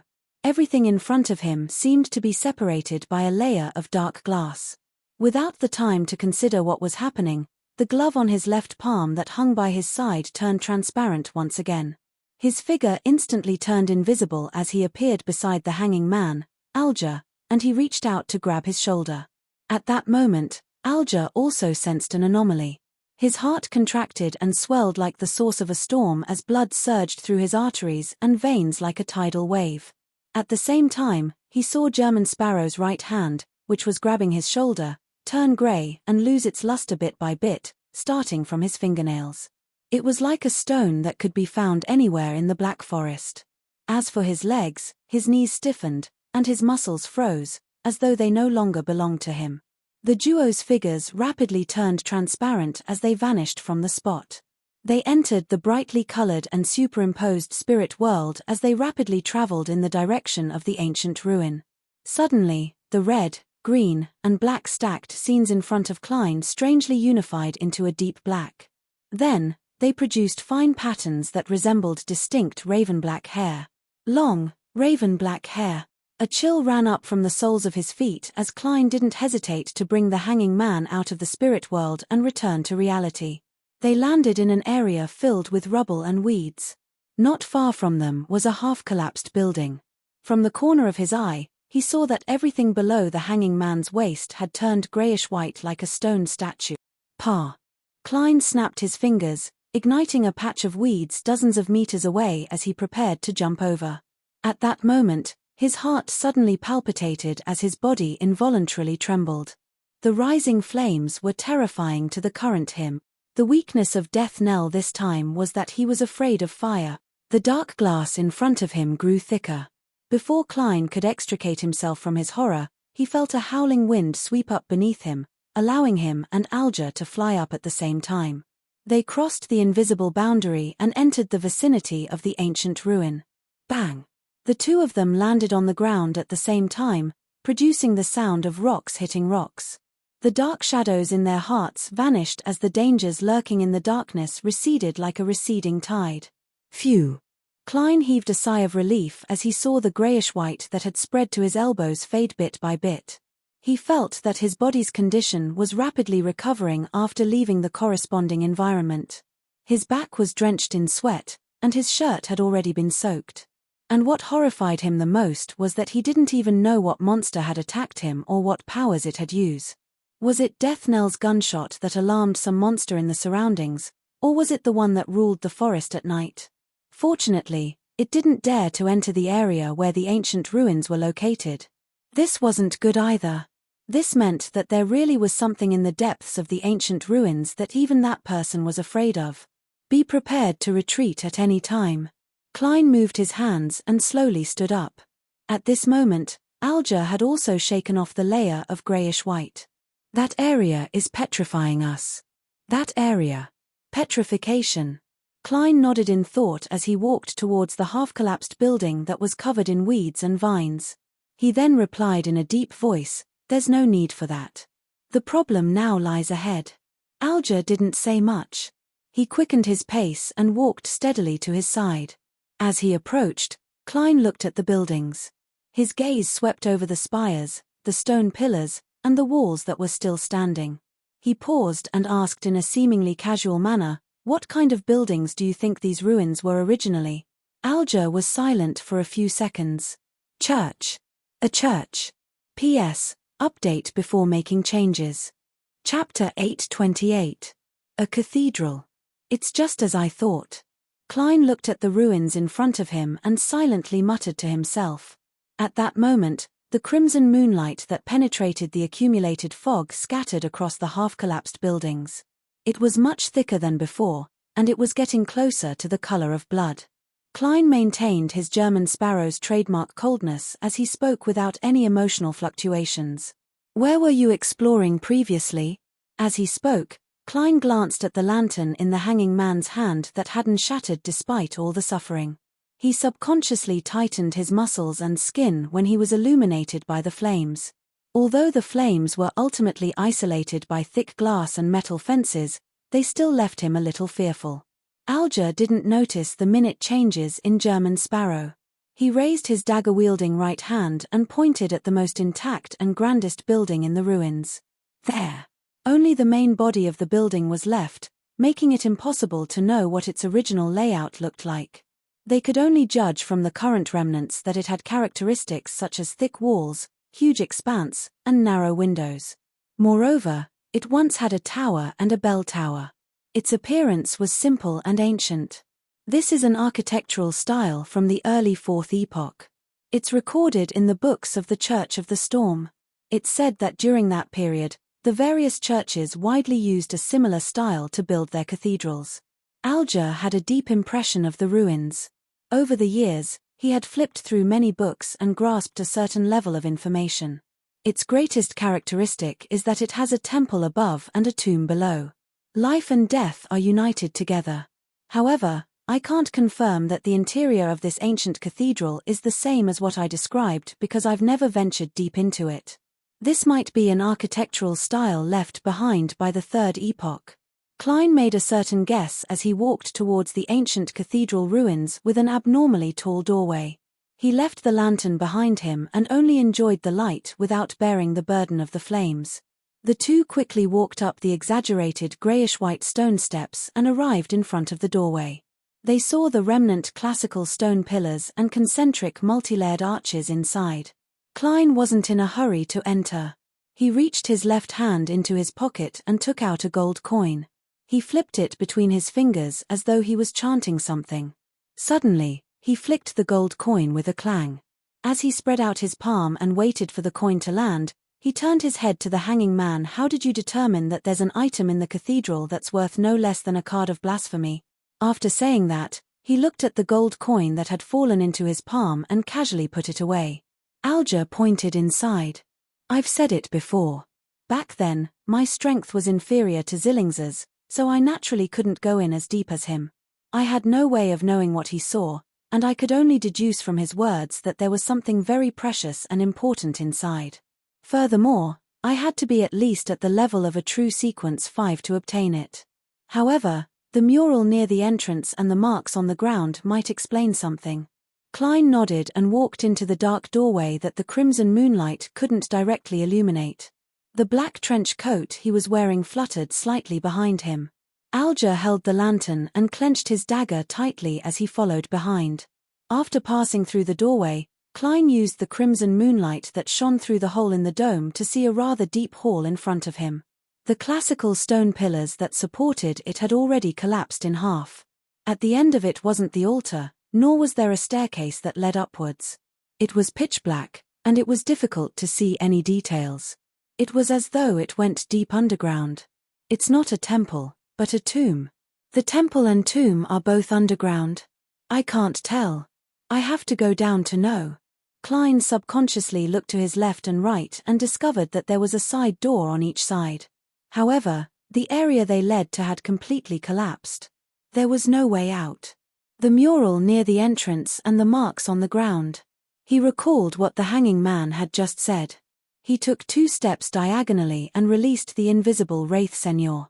With his night vision, he sized up the remaining mural on the wall.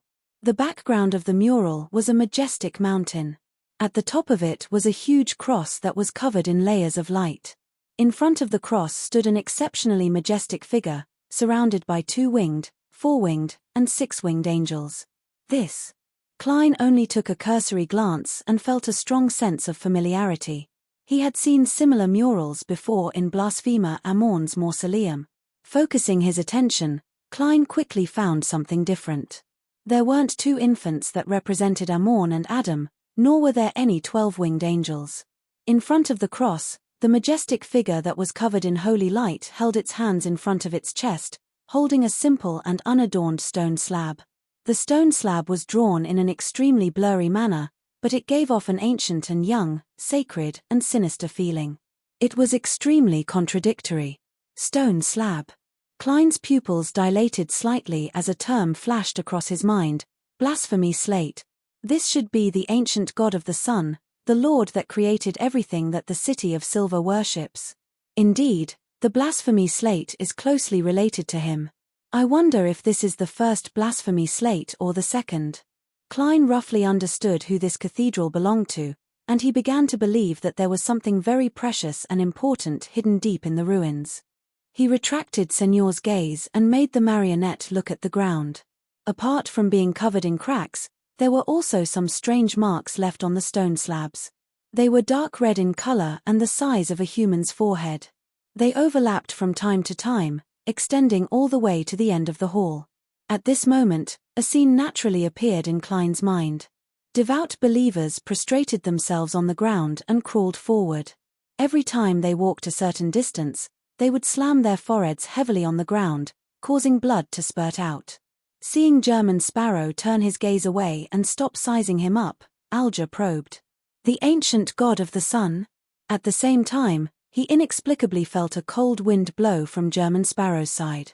He suspected that there were shadows or wraiths lurking around him. Thinking back to the mutated curly-haired baboon being strangely controlled, Alger vaguely guessed something, but he didn't say it out loud.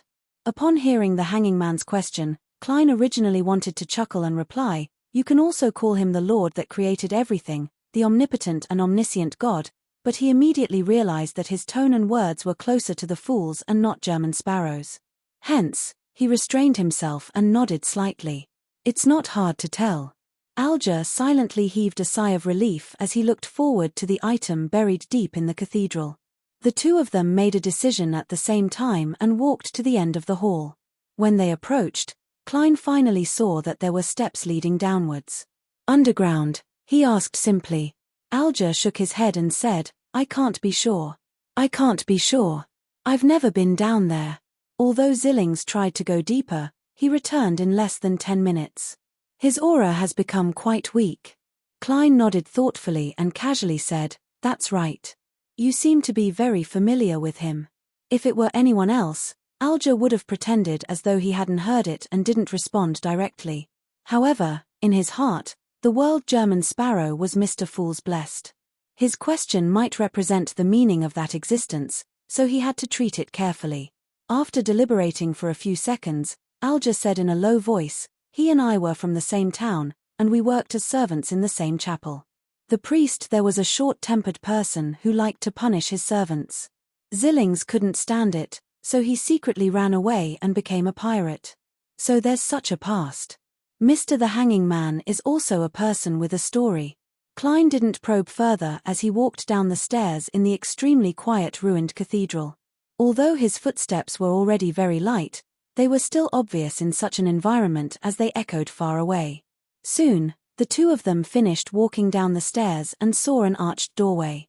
On both sides of the doorway stood two black figures, standing there silently and eternally. Klein and Alger stopped at the same time and looked at the two black figures. They realized that they were two stone statues. They were both men, and their bodies were grayish-white in color. One of them wore a bucket-shaped full-body armor, while the other wore a more modern jacket. Their expressions were filled with pain, and their eyes were protruding out as though they were staring at something. Upon seeing this scene, Klein suddenly jolted as he recalled his encounter in the outside world. He and Alger also showed signs of being petrified. Fortunately, they got rid of the influence in time and did not really turn into statues. Could it be a human who had the same experience? If we had been petrified just now, would we have been moved into the underground of this ancient church and guarded the same doorway for hundreds and thousands of years? Wasn't the power of petrification afraid of these ruins? Klein felt an inexplicable fear, his scalp tingling. He controlled the fluctuations of his expression and turned to look at the hanging man, only to discover that the boorish man's pupils had also widened, and his grip on the dagger had obviously tightened. "Mr. the Hanging Man has the same guess as well. There's no need for me to elaborate further." Klein pointed at the doorway. "There might be more stone statues inside." Alger nodded and said in a half-worried and half-joking manner, "I just hope he doesn't see us. If we were to firmly believe that we have escaped the effects of petrification, only to see our own statues underground, that would be a horror story." Klein thought for 2 seconds and said to the hanging man, "Do you have night vision?"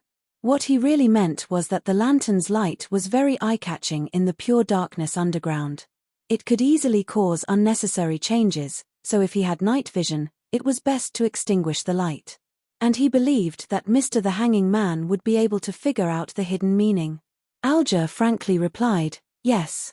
Yes. A beyonder of the sailor pathway who could dive deep definitely had night vision." Klein glanced at him and didn't say a word, but his meaning was very obvious. "Then why are you using a lantern?" Alger replied solemnly, "Firstly, it's to mislead the enemy. When they see me using a lantern, they will instinctively think that I don't have night vision. When they destroy the lantern and try their best to create a dark environment, I'll give them a surprise." How sinister. Klein was momentarily at a loss for words. Alger continued. Secondly, it's to guard against situations like the City of Silver. There might be extreme danger hidden in the pure darkness. Makes sense. Klein didn't signal for him to extinguish the lantern. He first walked past the 2 stone statues, and under their frozen, pained gazes, he walked into the doorway that led underground. As he didn't know what the petrified statues represented, nor did he know if the petrified person was completely dead, Klein didn't attempt to shatter them to harvest the beyonder characteristics and mystical items that might exist. P.S. Another sacrifice, no, recommendation of a book, Marvel's I'm Saber-Toothed Tiger, written by a book friend. Mobile version of the fastest updated website, M. Chapter 829. After passing through the door and entering the underground area, there was no longer any natural light in front of Klein and Alger. The ceiling here was rather intact and lacked a hole. The crimson moonlight that penetrated the fog was unable to shine in. Alger then raised the lantern in his hand a little, dyeing the spacious but endless tunnel in front of them with a clear yellow glow. At a glance, Klein discovered at least 6 stone statues. They were of both sexes, and their bodies were grayish-white. Even their clothes looked like they were carved. Among these stone statues were elves, giants, and ancient-styled humans. Apart from their frozen expressions of pain and despair, there was nothing similar about them. Being stared at by them without moving their eyes, coupled with the possibility that they were once living existences, Klein felt a chill run down his spine. He felt that deep in the tunnel, where darkness ruled, there seemed to be a terrifying monster opening its mouth, waiting for the 2 of them to walk into its stomach. Restraining their fluctuating emotions, Klein and Alger didn't say a word. They passed through the grayish-white stone statues with warped faces and moved forward step by step. After walking for more than 10 seconds, Klein didn't need to use Señor's night vision to see the damaged and dim murals on the walls on both sides due to the lantern's light. There were a few murals that were relatively intact, allowing them to tell what they depicted. Their main focus was undoubtedly the huge cross covered in layers of light and the majestic figure standing in front of the cross. This blurry and majestic figure was either facing the flood that had drowned the city and reached the mountainside, or stepping on the land that had split into pieces, or looking up at the starry sky above, staring at the extremely evil and crazy eyes in the deep darkness. When the apocalypse arrived, the scene of the ancient sun god saving the world. This is similar to the murals that Little Sun and the others found in the true Creator's temple. Or perhaps, this is a case of everyone copying each other. No one has given up on their past efforts in this area. Anyway, they want to emphasize that they were once messiahs, deities that are most worthy of faith. Klein's gaze quickly moved across the wall as he slowly entered the depths of the tunnel. Alger was also observing the tattered murals. Suddenly, he suppressed his voice and said in a low voice, "I'm not sure. I suspect that the fallen creator's description of himself referred to these contents. Indeed, everyone has the same opinion." Klein lowered death knell diagonally and smiled. "I wouldn't be surprised if I saw something related to the true creator up ahead. He might have some sort of connection with the creator that the City of Silver believes in." Alger agreed with German Sparrow's judgment. The 2 of them continued forward, trying their best to lighten their footsteps. However, there were still some echoes in the surroundings, and in this extremely quiet atmosphere, the echoes spread far into the distance. At that moment, Klein's spiritual perception stirred. He immediately took 2 steps forward and stood in front of Alger, blocking most of the lantern's light. Less than 2 seconds later, he heard a dull thud coming from afar and approaching him. Dong, dong, dong. The ground trembled slightly as it became more and more obvious. Then, Klein saw a figure that was nearly 4 meters tall walk out. It was also grayish-white in color. Its body was engraved with armor-like patterns, and it had a goat's horn on its head. Its mouth was like that of a hound, revealing its fangs when it half opened. And what attracted the most attention was its pair of burning red eyes and 6 pairs of grayish-white wings. Dong, dong, dong. This monster held a stone halberd that was 7 to 8 meters long as it slowly entered the passageway. Every step it took caused the ground to tremble, sending a heavy feeling into its surroundings. Although Klein had never seen the real thing before, he could still recognize it at a glance. It was a six-winged gargoyle. Its core crystal is one of the main ingredients for a marionettist. The beyonder powers it possesses are definitely extremely special and difficult to guard against. And from its appearance and the material it's constructed from, it's definitely very strong in head-on combat. Furthermore, it's not afraid of most damage. As long as it slides over and smashes out with its heavy stone halberd, it can cause terrifying damage. Klein's left hand relaxed, but he wasn't in a hurry to react. He and Alger stopped in their spots at the same time. One of them used his body, while the other used his clothes to block the lantern's light. Dong, dong, dong.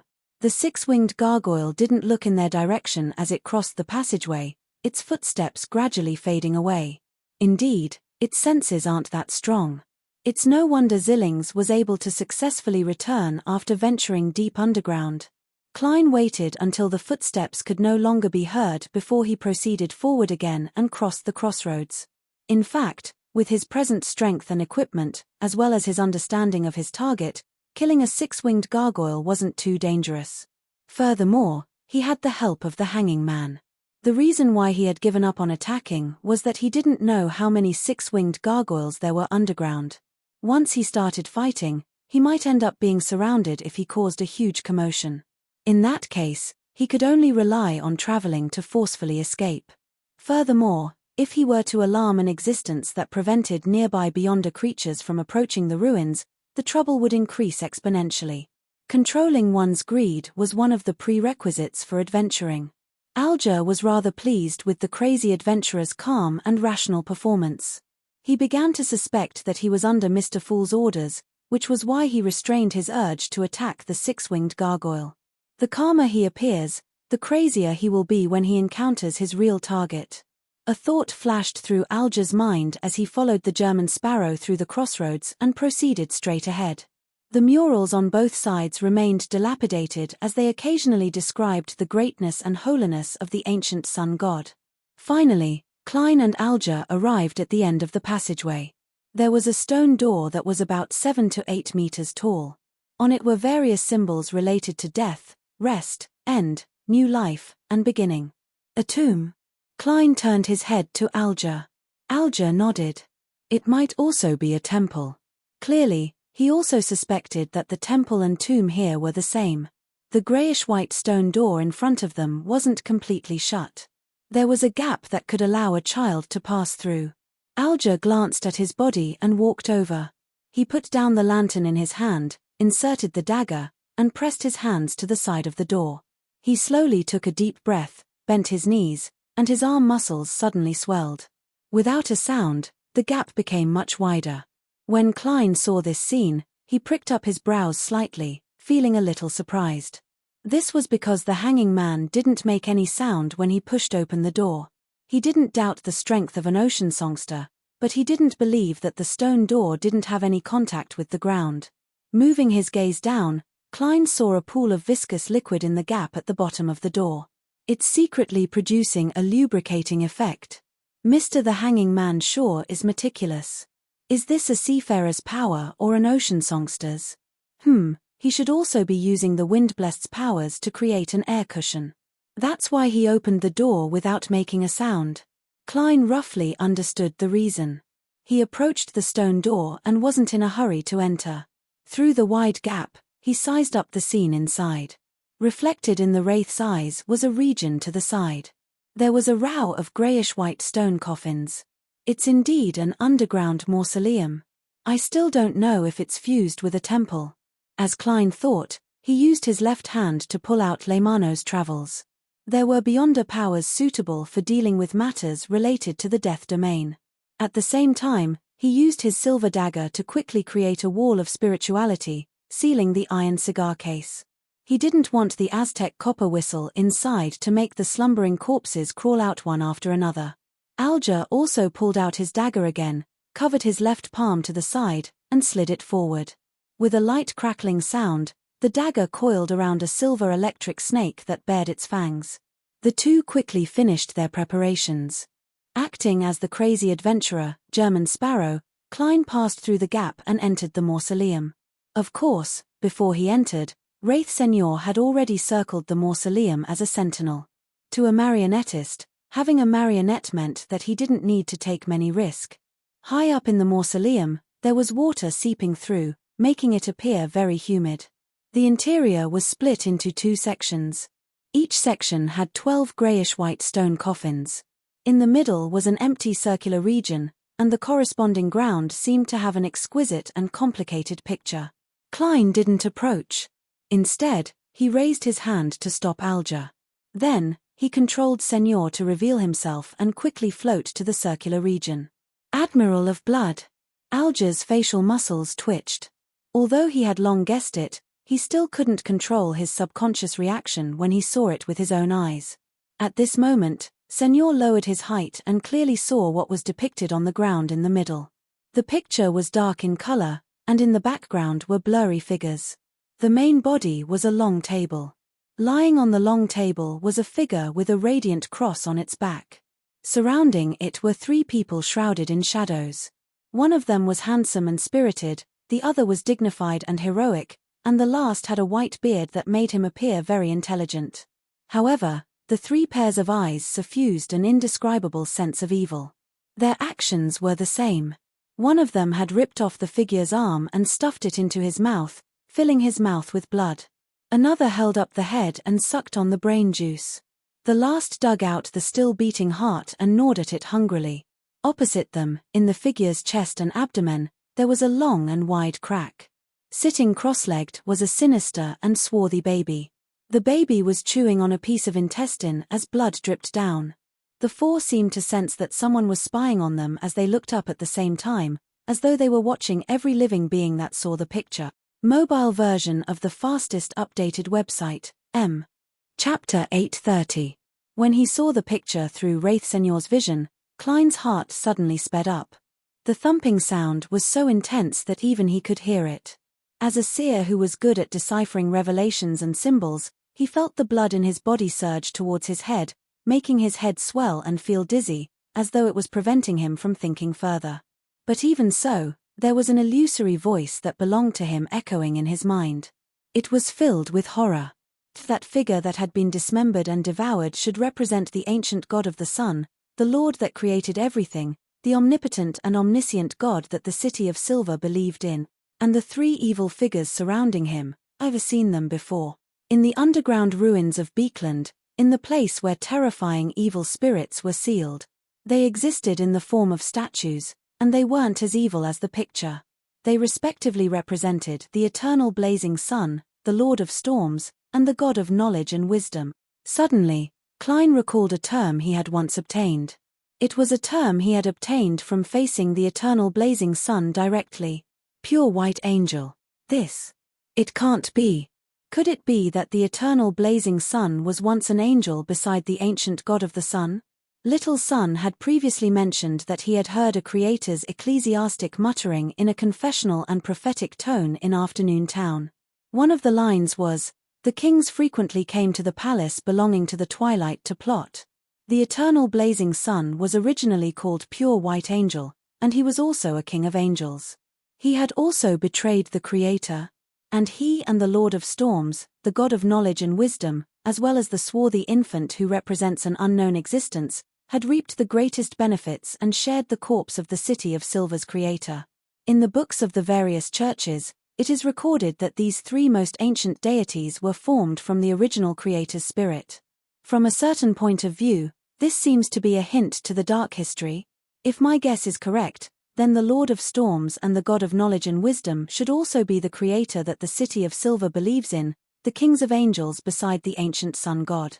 Perhaps they should be called the Angel of Wind and the Angel of Wisdom. This way, the 8 kings of angels are gathered. The Dark Angel, the White Angel, the Wind Angel, the Wisdom Angel, the Angel of Imagination, the Angel of Time, the Angel of Fate, and the Red Angel. From what Young Sun heard and the subsequent actions of these kings of angels, it seems that apart from the 2 sons of God, Amorn and Adam, the other kings of angels have betrayed the Creator. Isn't this ancient sun god a little too tragic? However, this painting might not be real. It might be a slander. I wonder who the swarthy infant sitting in the belly of the ancient sun god represents. I feel that the true creator is very suspicious. Klein instantly thought of many things. The more he thought about it, the more he had the urge to turn around and leave, pretending that he had never seen the painting. At this moment, the uncontrollable fear in his heart even made him have the illusion that the eternal blazing sun, the Lord of Storms, and the God of Knowledge and Wisdom were casting their gazes down from the astral world and watching him. Who left this painting behind? Who knows so many secrets and is clearly on the side of the ancient sun god? The other angels and saints who have always followed the city of Silver Creator and have always believed in him? Cold sweat seeped out of Klein's back as his body trembled slightly. Although Alger's observational skills weren't as good as Miss Justice's, he was still an experienced beyonder. In an environment that required high vigilance and vigilance, it wasn't difficult for him to discover that something was wrong with the German sparrow. It was slightly abnormal. "What's wrong?" he asked with a suppressed voice. Klein was suddenly jolted awake. As he made Wraith Senior look away, he pointed at the circular area without the sarcophagus. "You'll understand once you take a look. Will I lose control when I see a painting that can make German tremble?" He didn't stop me and instead suggested that I take a look. "It shouldn't be a problem. However, I can't eliminate the possibility that he has already lost his mind and is only pretending to be a normal person." Several thoughts flashed through Alger's mind instantly. Finally, he held the lantern and steadily walked forward towards the central area. After 7 or 8 steps, he saw the dark painting clearly. In just 3 to 4 seconds, Alger's hands, which were holding the dagger and lantern, began to tremble uncontrollably, as though he had contracted some sort of brain disease. He had once seen the human statues of the 6 Orthodox deities at the World German's place on the tarot, so he naturally recognized the 3 figures who were gnawing on the arms, tearing out the hearts, and sucking out the brains. They were the Lord of Storms, the eternal blazing sun, and the God of Knowledge and Wisdom. Although he had once been disloyal to the church under Zillings's coercion, and although he had joined the tarot and distanced himself from the abyss of storms, believed in Mr. Fool and sought greater strength and authority, and although he had repeatedly betrayed the church's intelligence and slacked off on certain matters, he ultimately felt that he could still be considered a believer of the Lord of Storms. It was just that he wasn't too devout or fanatical enough. And at that moment, he truly believed that he had committed a grave sin of blasphemy. He nearly dug out his own eyes out of fear. Not directly committing suicide means that I've really become a false believer. Alger didn't dare to take another look. He turned around and looked at German Sparrow. He asked with a trembling voice, "Those 3 are kings of angels?" "I can't give you a definite answer. All I can tell you is that the eternal blazing sun and the white angel have a close relationship," Klein replied vaguely. "Indeed." Alger immediately felt that the Lord of Storms, the eternal blazing sun, and the God of Knowledge and Wisdom were once kings of angels. As for German Sparrow being unable to confirm the situation, he wasn't surprised. After all, he was only a blessed, not Mr. Fool. Alger was just about to speak when he suddenly heard a sharp screech. It was as though someone was inside a sarcophagus, using their fingernails to scratch at the lid. No, it's not as though. It's exactly like that. Screech. Sizzle. Sizzle. There were a total of 3 sarcophagi on the left and right, emitting a sharp, ear-piercing sound. Then, the heavy greyish-white coffin lids were either lifted or exploded. 3 distorted figures stood up. One of them was draped in an ancient white robe that was almost grey. Its face was filled with potholes, and its neck, forehead, and the back of its hand were covered in deep eyes. The one beside it had a huge palm with thick fingers that looked like they were carved out of wood. Its surface was covered in a layer of yellowish-green pus, and it emanated a fog of the same color that could corrode the sarcophagus. The other one was wearing a tattered brown jacket and a triangular hat with a white skull on it. Many parts of its skin had completely rotted away, revealing its bones. Beneath its clothes and pants, there were thick, slippery tentacles inlaid with fish scales. They naturally emitted a dignified, violent, and terrifying aura.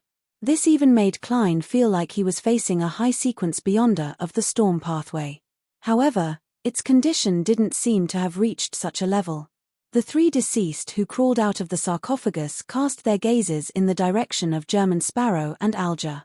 One of them was surrounded by a silver-white light as electric currents crackled.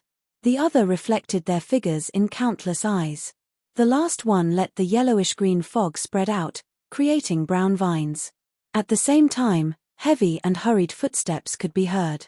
It seemed that a six-winged gargoyle was rushing over. Upon seeing this, Klein didn't panic at all. With Leymano's travels in hand, he reached into his pocket and tore through the wall of spirituality. With 2 fingers, he took out Aztec's copper whistle. Right on the heels of that, he flicked his wrist and threw the copper whistle to the other side of the hall. As expected, he saw the 3 deceased with terrifying auras turn around and run over like trained hounds. Upon seeing this scene, Alger's eyes focused before he made a decision. He threw the lantern and ran for the door. His experience told him that German Sparrow could deal with the 3 terrifying deceased at the same time. As for him, what he needed to do was hold back the 6-winged gargoyle, preventing it from interfering with the crazy adventurer's battle. Bang! Just as Alger came to the door, he saw the tall stone door shatter into pieces. A 6-winged gargoyle wielding a stone halberd that was 7 to 8 meters long slammed in. He immediately drew a breath as his eyes burned with anger. His muscles swelled up, and with the help of the strong winds, he charged forward and brandished the short blade that swirled with silver lightning. Bang! He dodged the heavy stone halberd and cleaved at the gargoyle's abdomen with his fist and short blade. Instantly, lightning flashed as stone fragments flew everywhere. Alger was sent flying backward, and the 6-winged gargoyle's forward momentum was forcefully interrupted. Fart! Alger slammed heavily to the ground. As he had created an air cushion in time, he didn't suffer any serious injuries. And at this moment, the 3 deceased had gathered together and were vying for Aztec's copper whistle. Klein looked at them as he calmly flipped open Leymano's travels, allowing the upward-facing side to stop on the charred yellow paper with complicated patterns and symbols. This was a demigod-level power that he had recently recorded, Lightning Storm. Then, Klein extended a finger from his death knell-wielding palm and easily slid across the page of the notebook. At the same time, he looked at the 3 mutated deceased who were vying for Aztec's copper whistle and greeted them in a deep voice. Bye-bye. Amidst the sizzling sounds, bolts of silver lightning leaped out of thin air. They intertwined and transformed into a storm that enveloped the area where Aztec's copper whistle was, as well as the 3 deceased who had mutated. The entire tomb was instantly illuminated as though it was daytime. It made Alger nearly unable to open his eyes as he instinctively trembled from the violent and terrifying aura. With the help of the wind, he bounced up with the storm forming in his eyes and charged at the 6-winged gargoyle that was attempting to attack German Sparrow. Mobile version of the fastest updated website, M. Chapter 831. Against a beyonder creature like the 6-winged gargoyle, which had a sturdy body and wasn't afraid of lightning strikes, Alger knew that he didn't have any good solutions other than the Sailor Pathway's Raging Strike. Of course, the singing that resonated with the other party's auditory organs and body of heart and mind was definitely the most effective one. If he were to encounter it elsewhere, Alger would definitely circle around the 6-winged gargoyle and influence it with his singing to affect it while using sharp wind blades to attack the same spot. Through the accumulation of damage and the stacking of time, he could slowly grind the enemy to death. However, he was now in the tomb, and the environment was restricted. Once he avoided a frontal assault, the 6-winged gargoyle would definitely turn towards the German Sparrow and attack him with a stone halberd that was 7 to 8 meters long, preventing the crazy adventurer from obtaining the opportunity to finish off the 3 deceased. And most importantly, Alger suspected that the effect his singing had on the German Sparrow might be even greater than the 6-winged gargoyle's. Bang! The stone halberd slammed heavily into the ground, creating an exaggerated crater. It caused the entire tomb to shake as though there was an earthquake. As for Alger, he didn't forcefully block it. Instead, with the strong winds around him, he leaned to the right and leaped up, nimbly dodging the 6-winged gargoyle's attack and charging straight for the monster's head. At that moment, he saw the pair of burning grayish-white eyes. Alger's thoughts turned sluggish as his body instantly stiffened. He felt like he had been petrified once again, but the grayish-white color didn't surface or spread across his skin again. Under the effects of inertia, he continued leaping up, but he didn't have the time to swing his dagger. He slammed straight into the six-winged gargoyle's head and flew backward with a thud, his entire body aching. His eyes reflected the heavy grayish-white halberd again, but his thoughts were sluggish, preventing him from making an effective response. Suddenly, a hand grabbed his shoulder and pulled him to the side. Bang! Rocks flew as sparks flew. The six-winged gargoyle's heavy halberd smashed open another huge crater in the ground. Alger's body trembled as his vision became clear once again. His thoughts quickly returned to normal.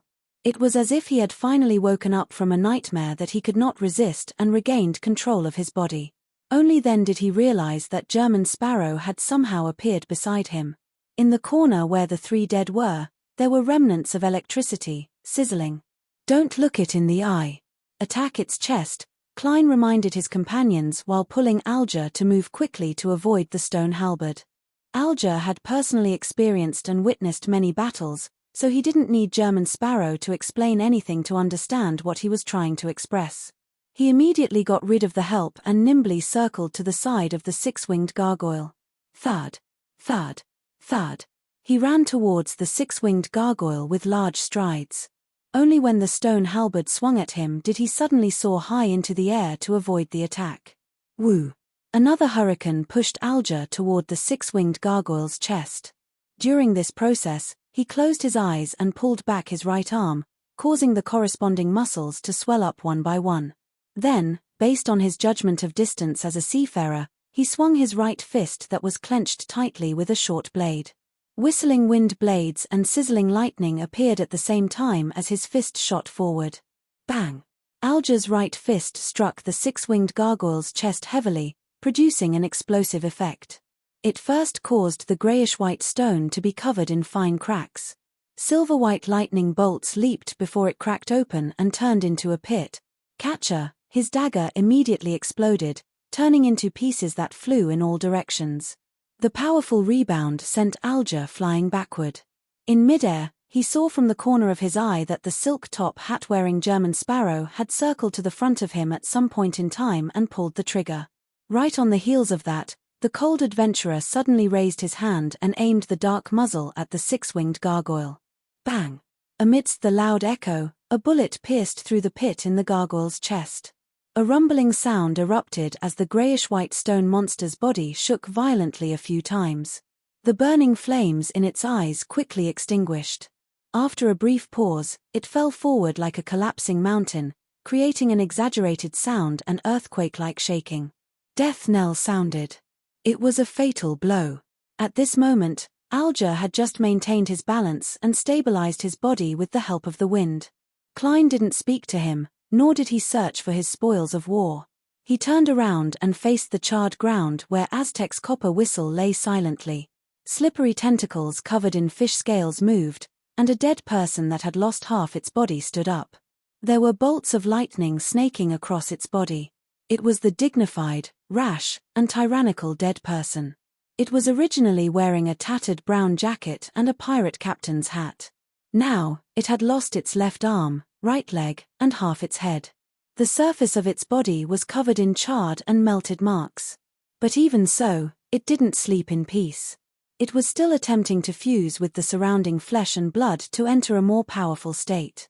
After all, Klein had just used Lightning Storm, which he had recorded from the Sea God Scepter. Even if it had been weakened due to the recording, it was definitely a genuine demigod level beyond a power. From the fact that the other two dead people didn't even grunt before completely calming down, it was obvious how powerful it was. There's something wrong with this awakened dead person. Klein's heart stirred as he immediately made Senor jump onto the smooth surface of Aztec's copper whistle. Then, he attempted to reflect it on the fish scales of the dead person's slippery tentacles. At this moment, through his marionette, Klein felt a violent, high-level repulsive force. The wraith was unable to possess him.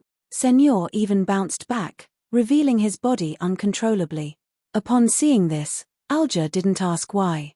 He raised his hands and created a swirling wind around the dead person in a bid to restrain its actions. However, the wind didn't sweep inwards as though it was afraid of something. It forcefully spread outwards and quickly vanished. The only thing worth rejoicing over was that the dead person didn't immediately attack the duo. Instead, It jumped to the left and bent down in an attempt to pick up Aztec's copper whistle. Klein immediately shook his left hand, making Leymano's travels accurately flip to the page with the abyss shackles. This was a Beyonder power recorded by Emlyn. It belonged to Sequence 7 Vampire. As Klein held Death Knell with his right hand and slid it across the notebook, the shadows around the dead person suddenly came alive, transforming into chains that bound it firmly to its spot. Taking advantage of his opponent's momentary pause, Klein raised his revolver without any expression, turned the cylinder, and pulled the hammer. Different colors immediately appeared in his vision: red, green, and ghastly white. Aiming at the ghastly white, Klein pulled the trigger. Bang! A pale gold beam flew into the remaining half of the dead person's head, causing it to explode into a rain of blood. At the same time, the purifying bullet emitted a light that resembled the sun, illuminating the target's entire body. The dead person melted like a candle, and as it bent its back and lost its balance, it collapsed beside Aztec's copper whistle. A monster that doesn't have any intelligence and only acts on instinct is much easier to deal with than a Beyonder of the same level. However, do I let down Aztec's copper whistle? Ever since it was given to me, it suffered an explosion, a baptism of lightning, and the purification of sunlight. It hasn't been easy. Klein repented for a second before controlling Senor to pick up the ancient and exquisite copper whistle and stuff it into his body. He didn't go over directly, afraid that another dead person would awaken. Therefore, he continued letting Senor, his marionette, search for the fellow who had resisted the possession. Klein suspected that the dead person had a rather high-level item on him. Soon, Senor, who wasn't in the form of a wraith, touched something and pulled it out. It was a card. On the front of the card was a man wearing a triple crown with his hands raised high. In front of him were believers prostrating themselves, and behind him were lightning, dark clouds, strong winds, and wave. Klein was very familiar with this man's appearance because he had a portrait of him in another attire. This was Roselle the Great, and on the top left of the pontiff's Roselle portrait, the resplendent starlight condensed into a line of text: Sequence 0, Tyrant. The card of blasphemy of the storm pathway, the Tyrant card? Klein instantly thought of the Church of the God of Knowledge and Wisdom's title for the Lord of Storms. Tyrant. Alger also saw the card of blasphemy as his gaze froze. Flames of greed burned in his eyes. He took a deep breath, forced himself to look away, and said to the side, "Don't worry." He looked to the side and said, "The battle just now was very intense. Perhaps something deep in this cathedral has been awakened by us. Therefore, we have to quickly pick up the items and be prepared to evacuate at any time. Mr. the Hanging Man, do you think I'm not aware of this problem? There's no need for you to be so long-winded. What happened to the tacit understanding we had? Indeed, the Tyrant card has affected you. It makes you unable to calm down and become talkative." As Klein made Wraith Senor put away the card of blasphemy and enter the body of one of the dead to speed up the extraction of the Beyonder characteristic, he said coldly, "You've already wasted 5 seconds. You've already wasted 5 seconds. Alger was taken aback and didn't say anything else. He walked to the remains of the 6-winged gargoyle and first dug out its eyes that were glowing with red light. Then, he patiently waited for a while before reaching into its shattered back and pulling out a grayish-white translucent crystal. On the other side, under the Wraith's ability, the dead man whose body was covered in yellowish-green pus had precipitated a mass of brown soil. The soil had roots and hidden blood vessels, which looked quite strange. Without wasting time guessing which pathway or sequence it belonged to, Klein directly got Senor to put it away. He then turned to the dead body whose slippery tentacles were still twitching slightly, speeding up the extraction of its Beyonder characteristic.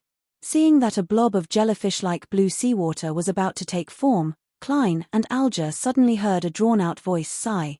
This sigh came from the deepest depths of the cathedral, bringing with it an indescribable sense of vicissitudes. Chapter 832. Amidst the long sigh that sounded from the depths of the cathedral, Klein and Alger's back muscles tightened at the same time as adrenaline surged. Without any hesitation, Klein's left glove turned transparent as he suddenly vanished and appeared beside the hanging man. As he reached out to grab the man's shoulder, Wraith Senor also picked up the jellyfish-like Beyonder characteristic. With the help of Mirror Leap, He returned to the gold coin in the iron cigar case. Right on the heels of that, Klein and Alger's bodies faded away at the same time, turning invisible. The entire cemetery returned to silence. The two of them teleported into the distant sky, revealing their figures under the crimson moonlight and the shadows of the clouds.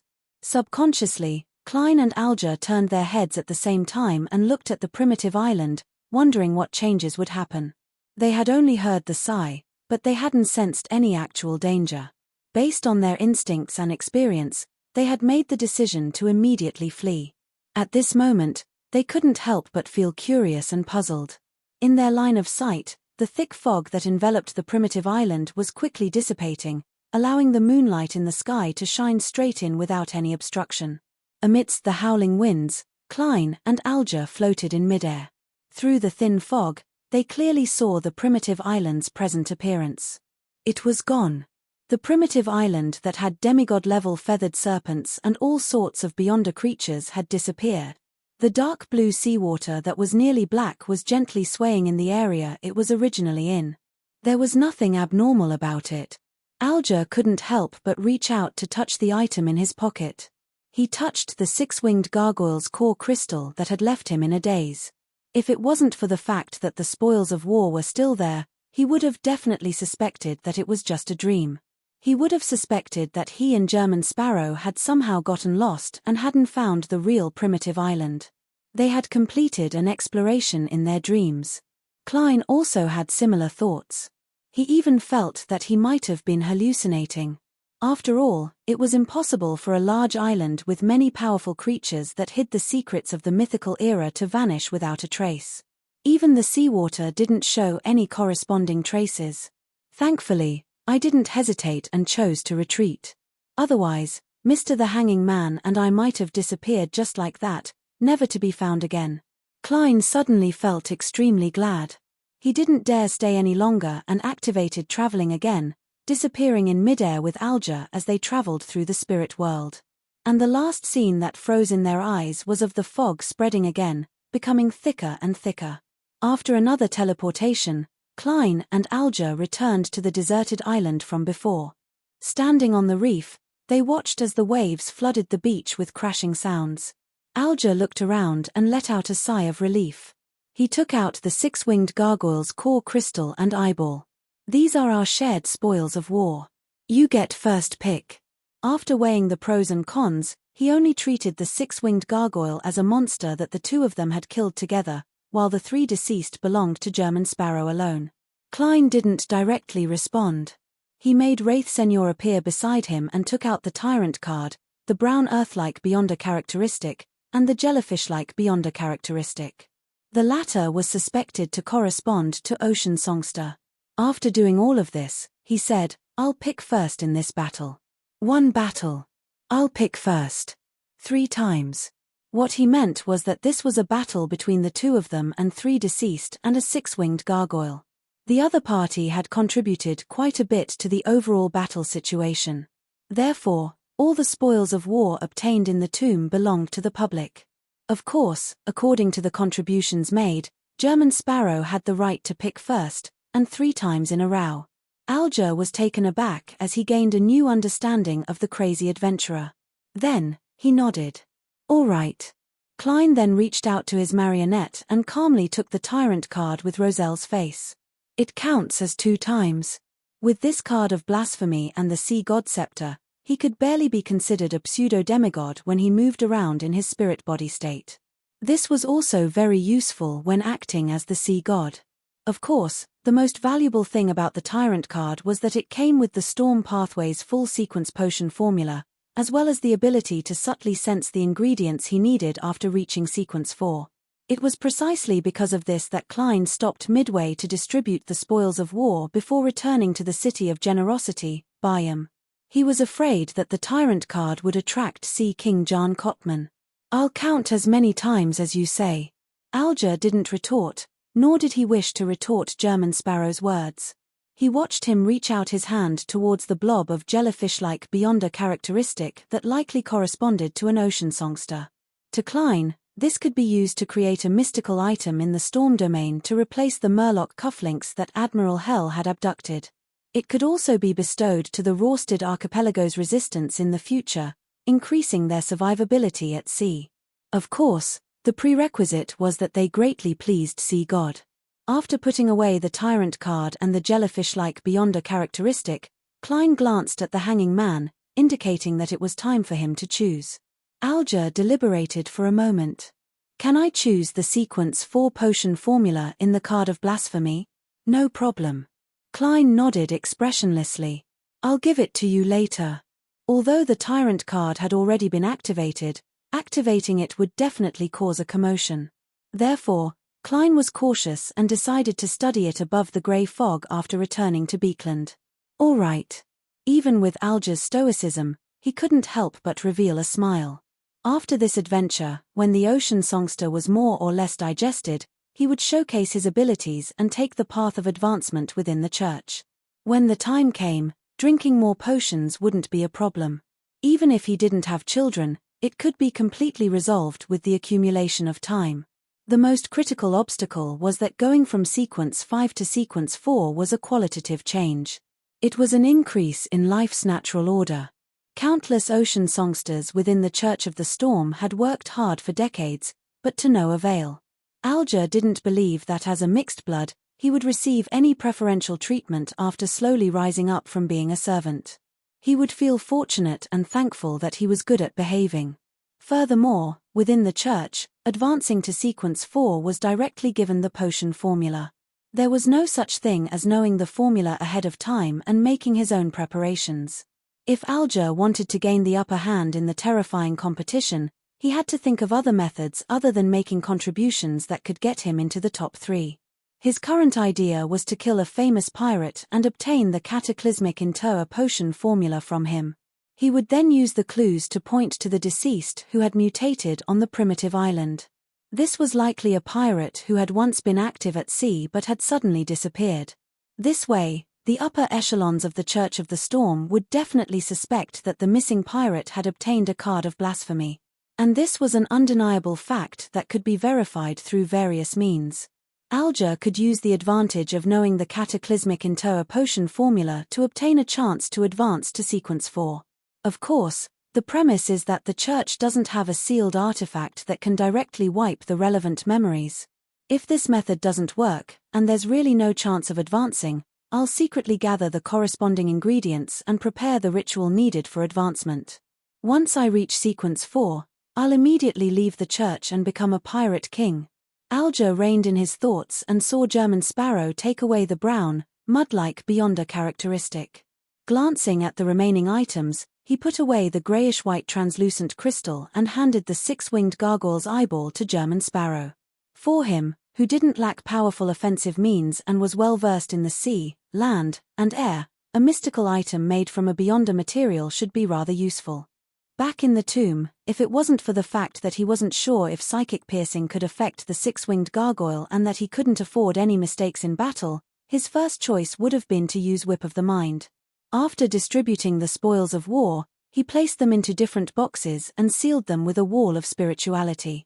Klein put away Wraith Seigneur, reached out his hand again, and grabbed the hanging man. Their figures faded as they entered the spirit world. After this trip, the two appeared on a mountain by the sea outside Bayam City. It was still near the cemetery, as though they had never left. Alger didn't waste his breath as he nodded at German Sparrow. If there's a need to create a mystical item, I'll bear the corresponding costs. It's a pleasure working with you. Klein, who was wearing a transparent glove, tersely acknowledged before his figure suddenly vanished. He left the hanging man behind and directly teleported to a secluded corner of Bayam City. Next, I'll have to choose a lucky pirate. Klein surveyed the area as he silently muttered to himself. He stretched his fingers and walked down the street. Of course, he didn't forget to change his appearance and smear blood on Leymano's travels. After all, there were German Sparrow's wanted posters everywhere, and Sea King Jan Kottman was standing guard in this city. It wouldn't be good if he was recognized or lost. At the waist of the mountain range outside the city, Alger looked up at the dark night sky, the crimson moon, and the few stars. He slowly took a deep breath and exhaled, allowing the refreshing and salty sea to cleanse his body. The exploration from before was the most dangerous adventure he had ever experienced. If it wasn't for German Sparrow using creeping hunger and having the beyonder power of teleportation, he suspected that the two of them wouldn't have escaped alive. However, as Mr. Fool's blessed, world should have other trump cards. For example, the demigod-level beyonder power in Leymano's travels, but if that's the case, I might not be able to successfully reach the tomb. There'll be more trouble along the way. That card of blasphemy from the storm pathway is the goal that allows him to restrain his madness. Is this Mr. Fool's instructions? He really did foresee this. Perhaps, he even knows the existence that sighed deep in the cathedral. Back then, Zillings might have seen that tyrant card, but he didn't have the ability to obtain it. That's why he said that. Alger's thoughts churned as he slowly walked to the foot of the mountain. Chapter 833. Beekland, 160 Boklund Street. German Sparrow's figure suddenly appeared in the master bedroom. His black trench coat fluttered as he straightened his half-top hat. Dawn Dantes, who was lying in bed, immediately turned incorporeal and shrank into a palm-sized mirror. It's likely that no one came to visit tonight. Rhodes didn't cause any trouble. Upon seeing this scene and the surrounding peace, Klein secretly heaved a sigh of relief. His figure grew a little taller as his sideburns rapidly turned white. His blue eyes deepened as he transformed back into Dawn Dantes. At the same time, the mirror's surface rippled as silver light gathered to form words, "Great and Supreme Master, I didn't do anything tonight. No, I seriously acted as the sleeping Dawn Dantes. In addition, I encountered something. Would you like to know?" Ignoring Rhodes's request for praise, Klein's heart skipped a beat. As he took off his hat and threw it onto the reclining chair beside him, he replied in a deep voice. "Speak." On the mirror's surface, the original words disintegrated as they squirmed to form new words. "A lady glanced at this house when she passed by this street." What's going on? There aren't many people who pass by here every day to admire the surroundings. Klein was just about to say something when he saw the surface of the mirror ripple with aqueous light, reflecting a figure. To a normal person, the figure would be dressed strangely. She was wearing a spirit medium's black robe, and her eyeshadow and blush were blue. She looked gorgeous and demonic. She was none other than Daly Simone. This lady was riding a carriage through Boklund Street. When she passed by Unit 160, she turned her head to look out the window for more than 3 seconds. Man, not only does she have an impression of Dawn Dantes because of his eyes, but she has also grasped some information in passing. Klein frowned slightly and asked, "Is there nothing else? Is there nothing else?" No. As Rhodes reflected the words on the mirror's surface, he outlined a simple drawing that symbolized swearing. Klein nodded. Ignoring the enthusiasm of the magic mirror, he forced it to leave. After doing all of this, Klein took out a candle and prepared to set up a ritual. He would summon himself and respond to himself. He would bring all the spoils of war and the clothes he wore above the grey fog. He planned to make a distinction between German Sparrow's clothes and Dawn Dantes's clothes to prevent any future problems with this detail. Pa! He snapped his fingers, causing the candle's wick to burst into scarlet flames. Flames. Flame. Klein's gaze froze for a few seconds. He quickly closed his eyes and turned his back to the candle. Then, he controlled Wraith Senor to approach the desk.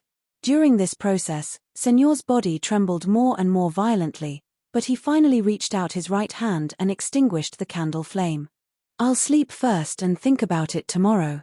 No, the Tyrant card is on me, and it has already been activated. Although there's a wall of spirituality sealing it, it might not be able to completely isolate its ability to attract and gather people of the same pathway. Perhaps it can only weaken the effects and drag it out. Back when I was in Bayam, I entered and left quickly. I didn't dare to stay for too long." Just as Klein calmed down, he thought of some problems. A few seconds later, he slowly took a deep breath, raised his hand again, and snapped his fingers to light the candle. Right on the heels of that, he controlled the fear in his heart and controlled Senor to take out the other 2 candles and set up a sacrificial ritual. This way, he wouldn't have to respond to the summoning and pass through the candle flame to come to the real world. When everything was ready, Klein turned around with great difficulty and piously lowered his head, not daring to look at the candle flame.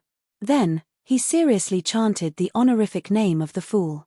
Relying on his perseverance, he finally completed the ritual after nearly bursting into tears. He sacrificed all the items that needed to be sent above the grey fog. Phew! Klein exhaled, took 4 steps counterclockwise, and arrived at the silent, mysterious space. He sat in the chair that belonged to the fool, picked up the tyrant card, and triggered the contents inside. The card of blasphemy immediately became 3-dimensional, like a palm-sized book. The book flipped, and on every page, there was a Roselle Gustave. He was either a sailor, wearing a captain's hat, holding a sextant, or singing loudly in the background of the sea. Klein was rendered speechless when he saw this. He increasingly felt that his fellow countryman was 2F** king narcissistic. If the Demonis card was still using his own image, then I'd really be convinced. As Klein lampooned, he browsed through the corresponding contents and analyzed the sequence names and material rituals of the entire storm pathway. Sequence 9, Sailor. Sequence 8, Folk of Rage. Sequence 7, Seafarer. Sequence 6, Wind Blessed. Sequence 5, Ocean Songster. Sequence 4, Cataclysmic Interrer. Sequence 3, Sea King. Sequence 2, Calamity. Sequence 1, Thunder God. Sequence 0, Tyrant. This ritual to become a tyrant, which is also the Lord of Storms, is very different from the Black Emperor. First, it requires hundreds of thousands of followers who believe in him out of fear. Second, he has to challenge a true god alone, which is another sequence 0, and survive. Finally, he has to consume the potion amidst the atmosphere of fear and obedience to complete his advancement. This is a bit of a scam. A sequence 1 who hasn't undergone a qualitative change to challenge a sequence 0 true god will die 7 or 8 times out of 10. Besides, what if there aren't any other sequence 0s in that era? Then, wouldn't I have to think of a way to nurture one myself, or switch to a neighboring pathway? Of course, the ritual might not be necessary. As long as I'm lucky enough, it's not impossible to directly drink the potion. Sea god Cavituus is an example. He didn't consume a potion, but an unblended beyond a characteristic. The core of this ritual is the courage to challenge a deity, as well as a large amount of fear and obedience. Yes, Tyrant doesn't seem to have the special ability of the Black Emperor to distort the rules and use them. He's unable to revive from the dead and return from the void, but he seems to have the terrifying ability to transform into lightning for a short period of time.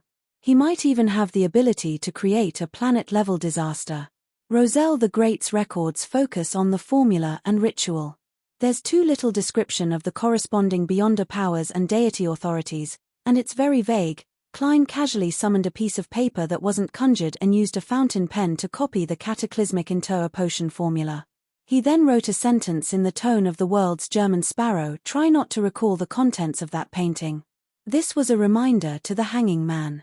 In the mysticism domain, matters that involved sequence 0 had to be sufficiently cautious and careful. Even if it went against common sense, he had to pay attention. Seeing and discussing the painting on that primitive island was fine, but it didn't mean that it was safe in the outside world. If he often thought about it, he might be struck to death by lightning in a thunderstorm one day due to his lack of luck. Or he might encounter a conundrum that he couldn't solve, causing the blood vessels in his brain to explode. Or he might suffer a heat stroke from being exposed to the sun and die in a timely manner. The Cataclysmic Interrer ritual is very dangerous. It can cause earthquakes and tsunamis, and the person who advances has to consume the potion in such an environment and last until the end. Klein folded the piece of paper, placed it to the side, and put away the tyrant card. After using divination to identify that the 3 Beyonder characteristics he had obtained belonged to the Black Emperor Pathways Sequence 5 Mentor of Confusion, the Storm Pathways Sequence 5 Ocean Songster, and the Planter Pathways Sequence 5 Druid, Klein finally had the time to recall everything that had happened during his exploration and pondered over the information contained within. The eternal blazing sun is clearly of the sun pathway, and the city of Silver's creator is also known as the ancient god of the sun. This can be concluded from the history left behind by the Fourth Epoch and the murals of the elves. According to the law of conservation, where there's a sequence 0 and no sequence 1, The pure white angel back then shouldn't have been a king of angels. But if he wasn't a king of angels, he wouldn't have the right to participate in the feast of the City of Silver's creator. This isn't only because of external factors, but also because of him. Directly jumping from sequence 2 to sequence 0 is highly likely to cause him to lose control. Either the eternal blazing sun switched pathways to become a god, or the City of Silver's creator's main authority isn't the sun. After defeating the ancient god, he had already distributed this authority to the angel beside him, making him a king of angels. Therefore, the murals of the elves and the title passed down in later generations only indicate that he had once wielded the authority of the sun, and not all the time. There's another possibility. After the creator took back the ancient god's authority, he had the ability to advance a sequence 2 of the same pathway to sequence 1.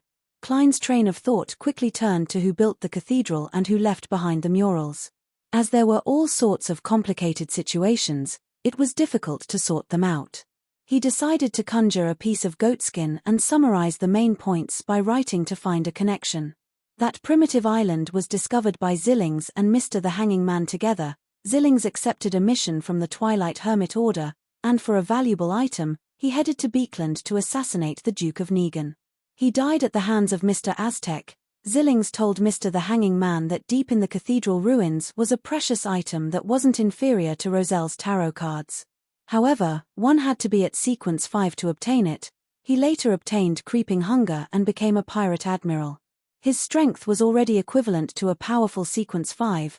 That tyrant card is still in the mausoleum beneath the cathedral. Zillings didn't make any further attempts. Or did he fail? That cathedral was built by an existence that believed in the ancient god of the sun. The murals inside recorded the dark history of the Orthodox deities before the cataclysm. They were clearly biased towards the ancient god of the sun. The Twilight Hermit Order is suspected to have been established by the son of God, Adam. Its goal is to revive the ancient god of the sun, the City of Silver's creator. That primitive island suddenly disappeared, as though it didn't exist in the first place. Adam is the angel of imagination. Among the core members of the Twilight Hermit Order, there's at least one angel of the spectator pathway, Hermes. The Twilight Hermit Order tends to let its members choose the sailor, reader, and sun pathways. There's a high chance that they have high-sequence ingredients and items from the storm domain. There might be angels from the storm domain within the order. Klein put down his fountain pen and looked at the contents listed on the paper. He slowly came up with a theory. Chapter 834. Looking at the list of important points, Klein tapped the edge of the long, mottled table with his fingers as he silently muttered to himself, "The person who sighed deep in the cathedral is a member of the Twilight Hermit Order." It was because of that deep exploration that Zillings was chosen by the Twilight Hermit Order, allowing him to advance and obtain creeping hunger to become a pirate admiral. If that's the case, it can explain why he didn't return to the primitive island after having the strength of a sequence 5 and think of a way to take away the tyrant card. You can only take what's given to you, and you can't touch what's not given to you. Of course, it's also possible that Zillings established a connection with the Twilight Hermit Order member during his second exploration of the cathedral when he had sufficient combat strength. Regardless, the possibility that the primitive island has something to do with the Twilight Hermit Order isn't small. The reason why we were able to pass through the different regions and arrive at the tomb, where we saw the painting of a king of angels eating the creator, was it because of the Twilight Hermit Order members' deliberate indulgence deep in the cathedral? To them, if there's a chance, they'd definitely be happy to publicize that erased piece of history. However, what they described from their own point of view might not necessarily be the truth. After that, the Twilight Hermit Order member probably didn't expect us to finish off the awakened deceased and the six-winged gargoyle so quickly and obtain the tyrant card. That's why he sighed. According to the normal script, he should have taken action to quell everything when we were in danger, and he would have spoken to us across space, allowing us to become peripheral members of the Twilight Hermit Order. Klein cautiously used him to refer to the existence deep in the abandoned cathedral. He even suspected that he might be the former King of Angels, the son of God, Adam. Of course, he wasn't completely certain that the primitive island belonged to the Twilight Hermit Order. He believed that even divination wouldn't be able to obtain a definite answer. This was because there were too many possibilities. It might involve other hidden existences, and the information regarding the spirit world had definitely been wiped or hidden. If it was as I suspected, did this mean that I had missed a chance to join the Twilight Hermit Order? As long as I can pass their test, I might even be able to take a glance at the second blasphemy slate and obtain the high sequence Beyonder potion formula for Seer. What a pity. However, German Sparrow's origins are mysterious. The existence behind him is something that the upper echelons of the various factions at sea know of. The Twilight Hermit Order is the oldest and most secretive organization, so it's impossible that it doesn't know of the corresponding situation. German Sparrow's outcome is likely to be eliminated on the spot, and he'll seek answers through mediumship. Klein first felt a sense of regret before he felt a lingering fear. As his thoughts raced, he even thought of sending the Hanging Man to the primitive island again to find an opportunity to become a peripheral member of the Twilight Hermit Order and enter its core. Sigh, the problem is that the primitive island has disappeared. Otherwise, Mr. the Hanging Man would really have a chance of becoming a spy for 3 sides, no, 4 sides. Klein flicked his finger, making the piece of paper in front of him vanish. He temporarily forgot about tonight's exploration. However, he exhorted himself to pay attention to any abnormalities in his life during this period of time. He was afraid that the secret existence deep in the cathedral wasn't unable to prevent him and the Hanging Man from escaping, but that it had a deeper goal. If he hadn't passed through the grey fog and received the antivirus, Klein would have suspected that he had a hidden mark left behind by the other party. Glancing at the items on the table, Klein flipped the Tyrant card and placed it beside the Dark Emperor card. Then, he pondered over how to deal with the remaining spoils of war. It was a Sequence 5 Druid Beyonder characteristic of the Planter pathway. He already had a preliminary idea of selling it to Frank Lee through the Hermit Catlear. But the problem is, will this accelerate the destruction of the world? Klein gave a self-deprecating laugh as he felt a little hesitant. To let a dangerous fellow like Frank Lee advance to Sequence 5, cows, fish, sea, and rose bishops would all be afraid. No one knew what experiments this fellow, who wasn't much better than a lunatic, could complete or what strange species he would create after obtaining greater powers. If he were to plant himself and harvest a bunch of Franks, then this world would really be in danger. Klein silently exhaled and finally decided to leave the problem to Admiral of Stars to worry about. Anyway, I'm just selling the Druid Beyonder characteristic normally. Whether Marum Hermit wants to buy it or not is her problem. Besides, it's only a Sequence 5. I believe that with the support of Queen Mystic and the Moses Ascetic Order, she'll definitely be able to watch over it. Besides, the Church of Earth Mother still has a bunch of saints, angels, Grade 0 sealed artifacts, and true deities. It's impossible that they can't handle the relevant matters. As Klein consoled himself, he placed his attention on the Mentor of Confusion and the Ocean Songster's Beyonder characteristics. As for the latter, his initial thoughts were to make it into a mystical item, but he wasn't sure if the artisan that the Hanging Man knew had the ability to do so. As for the former, he planned on selling it. Although it could also be made into an item, it overlapped with the Baron of Corruption in the glove. Furthermore, Klein also began to realize that having more mystical items wasn't always good. When the negative effects were stacked together, it could really be fatal. With Creeping Hunger and Leymano's travels that could be rented, he believed that it was better to keep things simple most of the time. Under normal circumstances, Creeping Hunger and Death Knell, as well as preparing some purifying bullets, would be sufficient to deal with the situation. When encountering a naval or aerial battle, he would have an additional mystical item made by an ocean songster. When the situation was complicated, he could rent Leymano's travels if he had the opportunity. If there wasn't a chance, he could use Roselle's travels to fend it off and throw out the Fate Siphon charm. And this didn't include his own Beyonder powers, the Wraith Marionette, or the inconvenient use of the Sea God Scepter. Speaking of fixed assets, I can already be considered a true tycoon. Klein sighed as he made all the Beyonder characteristics fly onto the junk pile.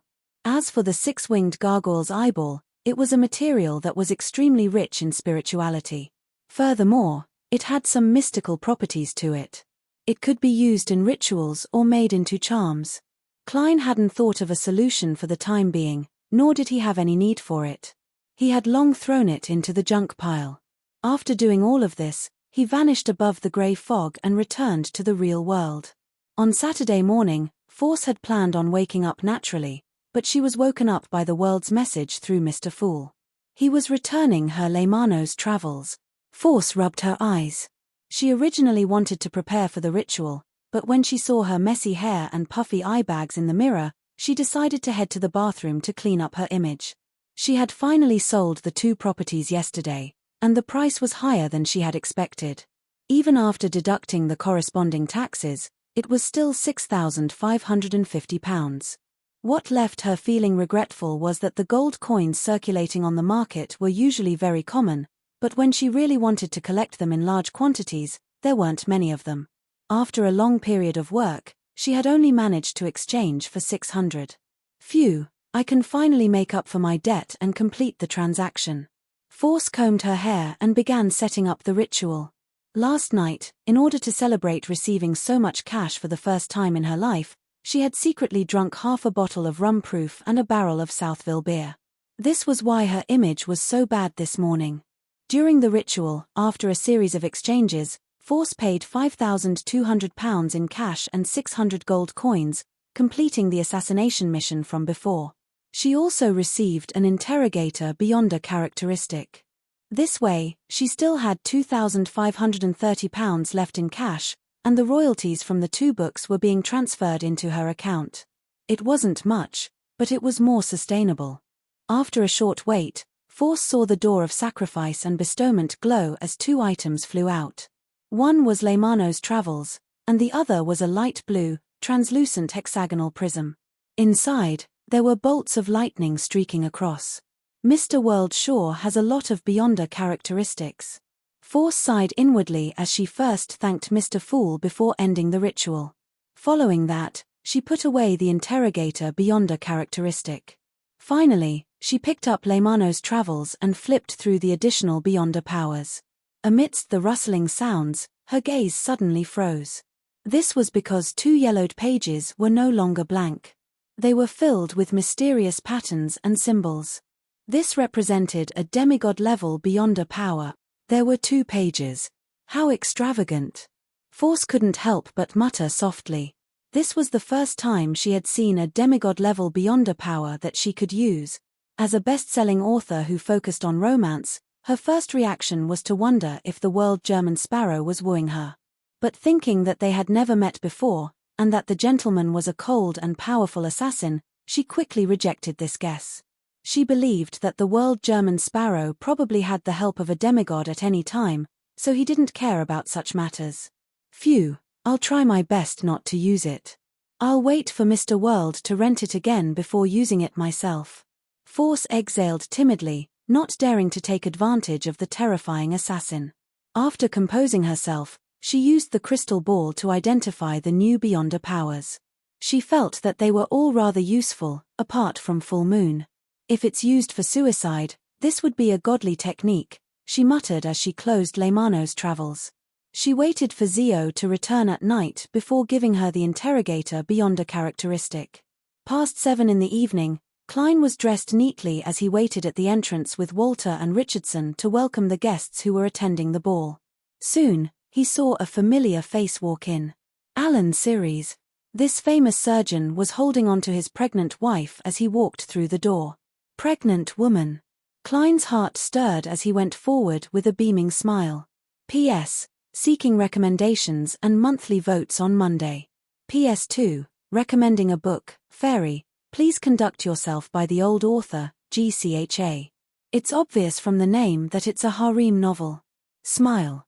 Chapter 835. As a polite gentleman, Klein naturally wouldn't stare at Aaron's wife. He looked at the famous surgeon and said, "That's right." He looked at the famous surgeon and said, "Good evening, Alan. How may I address you?" Alan's cold temperament didn't change, but it didn't affect him from politely smiling as he handed over the exquisitely packaged red wine. "My wife, Wilma Gladys, is a high school teacher. It looks like you're going to be a father again. When's the expected delivery date?" Klein received the gift and asked. He had originally prepared a topic for Dr. Allen to discuss the recently reported new surgical techniques, but he never expected him to bring his pregnant wife along. This was a pleasant surprise for him. This was because the unborn child in Wilma Gladys's womb was the snake of Mercury, Will or Septin. Alan subconsciously glanced at his wife's stomach and smiled. Early July. If you don't mind, I hope to invite you to his birth banquet. Just as he said that, the beautiful black-haired lady, Wilma, suddenly held her stomach and let out a soft cry of pain. What's wrong? Alan blurted out. He kicked me. He's calmed down now, Wilma said as her expression relaxed. She then looked at Dwayne Dantes and curled her lips into a smile. Due to my pregnancy, I haven't participated in a ball like this in a long time. I'm always staying at home, and I feel a little depressed. Therefore, I got Alan to bring me here. Although I can't dance, I can chat with the ladies and even find some time to play cards. It's my honor to have you here. Klein replied sincerely. I'll be attending his birth banquet in early July. He wasn't affected by the small accident from before. He still remembered Dr. Allen's invitation. After exchanging a few more pleasantries, Klein handed the gift in his hand to his valet, Richardson, and got him to lead 3 guests into the hall. Before long, he welcomed the second pair of guests, Bishop Electra and his female companion, who were still dressed in black clergyman robes. This was a girl with some baby fat on her face. She looked like she was in her early 20s. Everything she saw was novel and seemed to be full of energy. However, because she had already given birth to a child, she looked more mature. Good evening, Bishop. I've been sleeping very well recently, Klein said, feigning ignorance of the Church of Evernight's secret efforts. Bishop Electra immediately tapped his chest 4 times in a clockwise fashion. This is the blessing of the goddess. He then introduced the female companion beside him. My wife, Shauna Johnson. Because he often met with Dawn Dantes and had been to his mansion many times, there was no need for him to prepare any extra gifts for this ball. It would seem too polite and distant. Nice to meet you. You're much younger than I thought. Klein nodded at Xiao Na half-jokingly. At the same time, he did a mental calculation. I heard that the bishop got married 2 years ago. That also means that his wife was only 18 or 19 back then. This age difference is a little huge. In a few years, perhaps I'll have to introduce the chubby apothecary to him. Upon hearing Dawn Dantes's joke and recalling the conversation during the visit, Bishop Electra immediately felt a little uncomfortable. He coughed lightly and replied on behalf of his wife, she's someone who enjoys a lively scene. She's a lively person. If she has time, she doesn't want to miss any ball. Klein didn't speak further because he saw Maram Mary alight the carriage and walk towards the hall. After letting Bishop Electra and his wife enter the hall, Klein smiled at Mary. Maram, perhaps we can work together next week. The lawyer and accounting team he hired had already completed their investigations and came to the conclusion that there were no problems with the coin company and that it was a very suitable investment. Furthermore, they had already reached a preliminary agreement with the gentleman who sold the shares. 3% of the shares for £12,800 would be confirmed next week. When Mary heard that, she chuckled. I've already treated you as my companion. This seems to be an implicit statement with a deeper meaning. Don't tell me she's taken a liking to Dawn Dantes. Klein's heart stirred as he pretended not to understand. Let's have a pleasant cooperation. After a light handshake, he got butler Walter to lead the lady in. At this moment, more and more guests arrived. As Klein recalled the corresponding topics, he warmly and humorously welcomed them and received quite a number of gifts. If it wasn't for the professional instinct of a faceless to remember the looks and characteristics of others, I wouldn't be able to tell who is who, much less find the correct topic. It's no wonder I often need the help of butlers at times like this. As Klein reflected over the matter, he saw Marked and his family enter. He smiled again and took a step forward. Good evening. The starry sky today is especially beautiful. Marked smiled as he handed him a bottle of Black Rand from an unknown manor. I've been in Beekland for nearly 20 years, but the total number of days I've seen under the starry sky isn't even as many as this year. I hope there will be more and more. Klein turned to Mar Amriana and said, I heard you're looking for a boarding school for Miss Hazel. Rihanna looked at her daughter, who was standing beside her with a cold expression and only maintaining a polite smile. Schooling is becoming more and more popular these days. It's the same for women. And most importantly, Hazel might be able to make more friends. Unfortunately, she doesn't seem too happy about it. She can't bear to part with us. In Beekland, boarding schools for girls of high society had already sprung up. The education it provided might not be comparable to home tutors, but it created a social circle.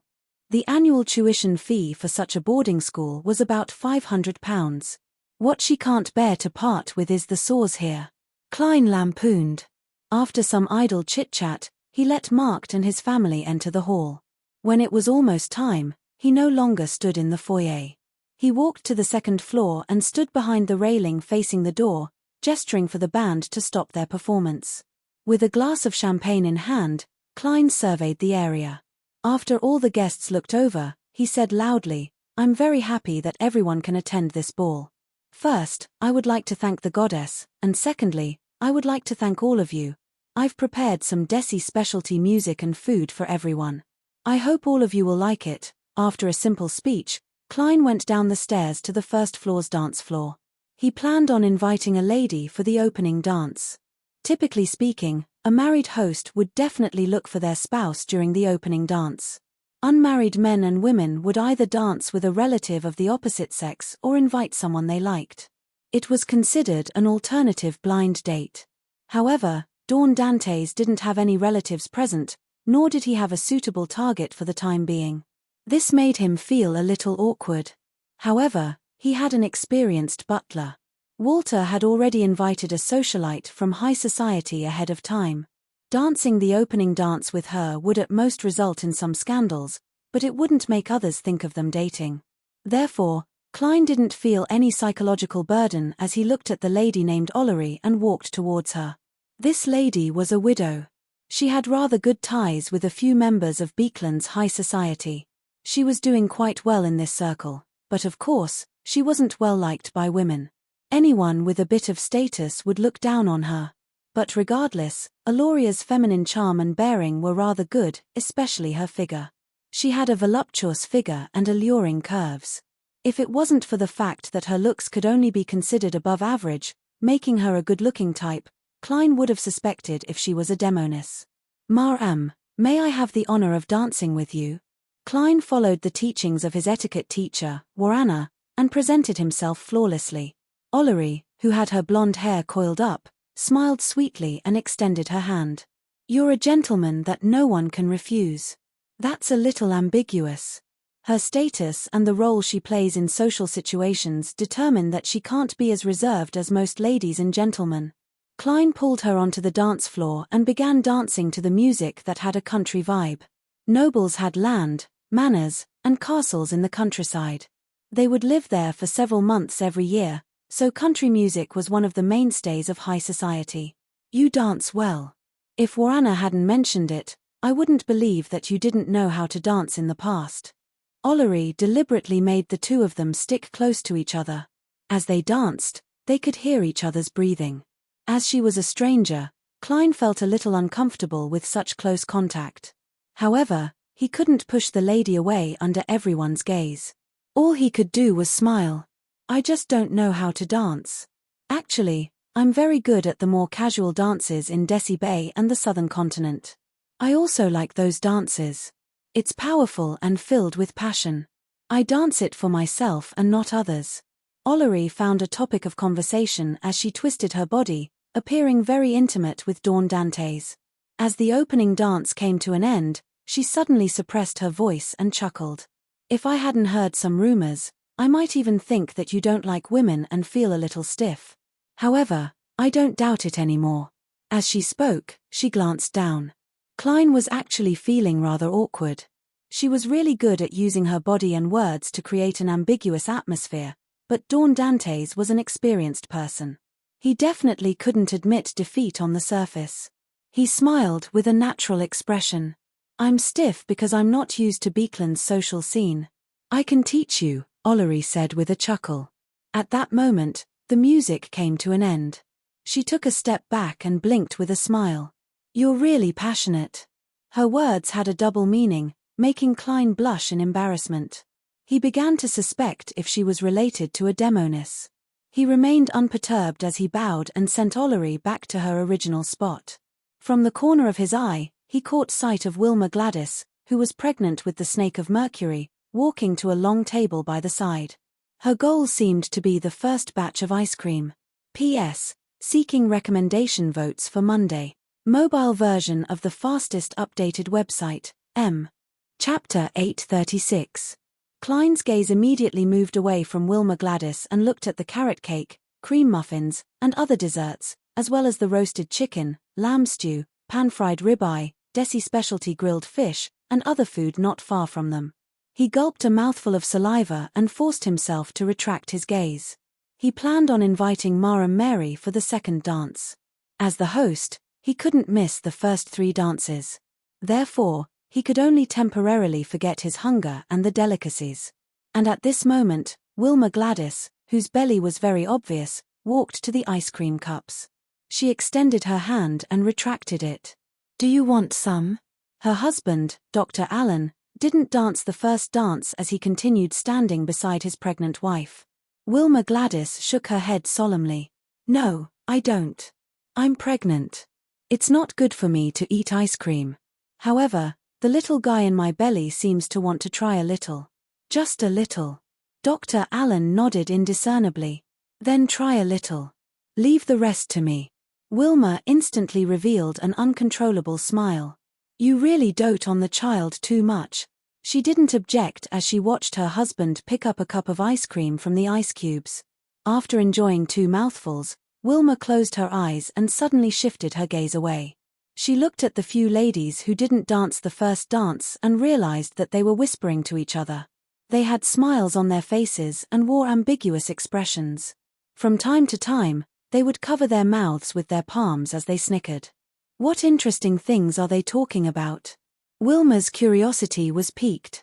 After greeting her husband, Alan, she walked over. However, the few ladies quickly dispersed, as though they were waiting for the second dance.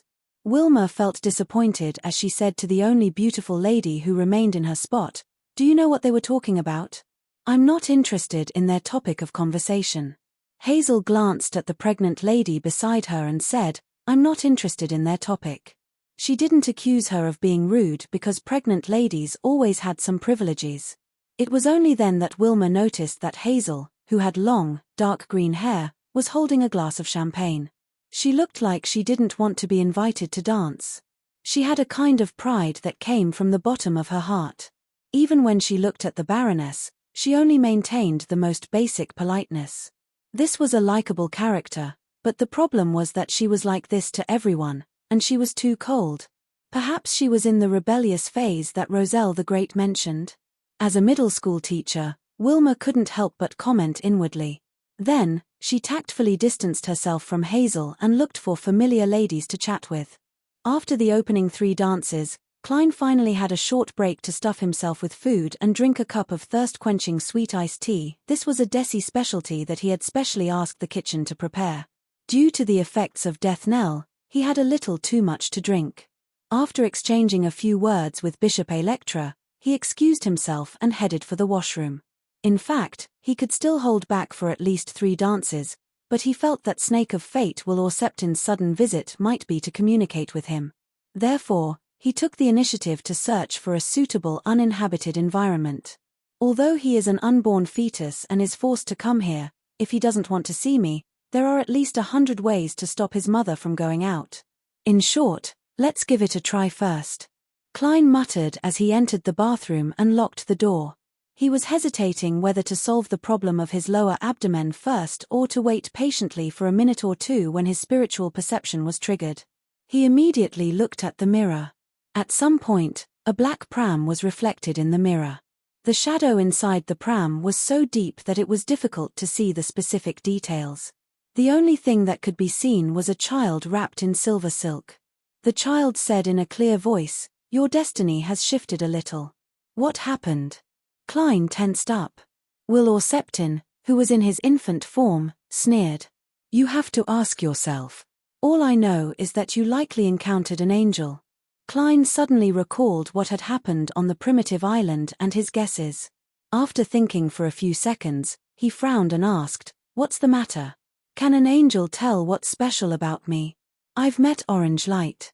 He told me that only a few high-level spirit world creatures, as well as a few deities with unique authority and beyond us who represent fate, can discover this to varying degrees.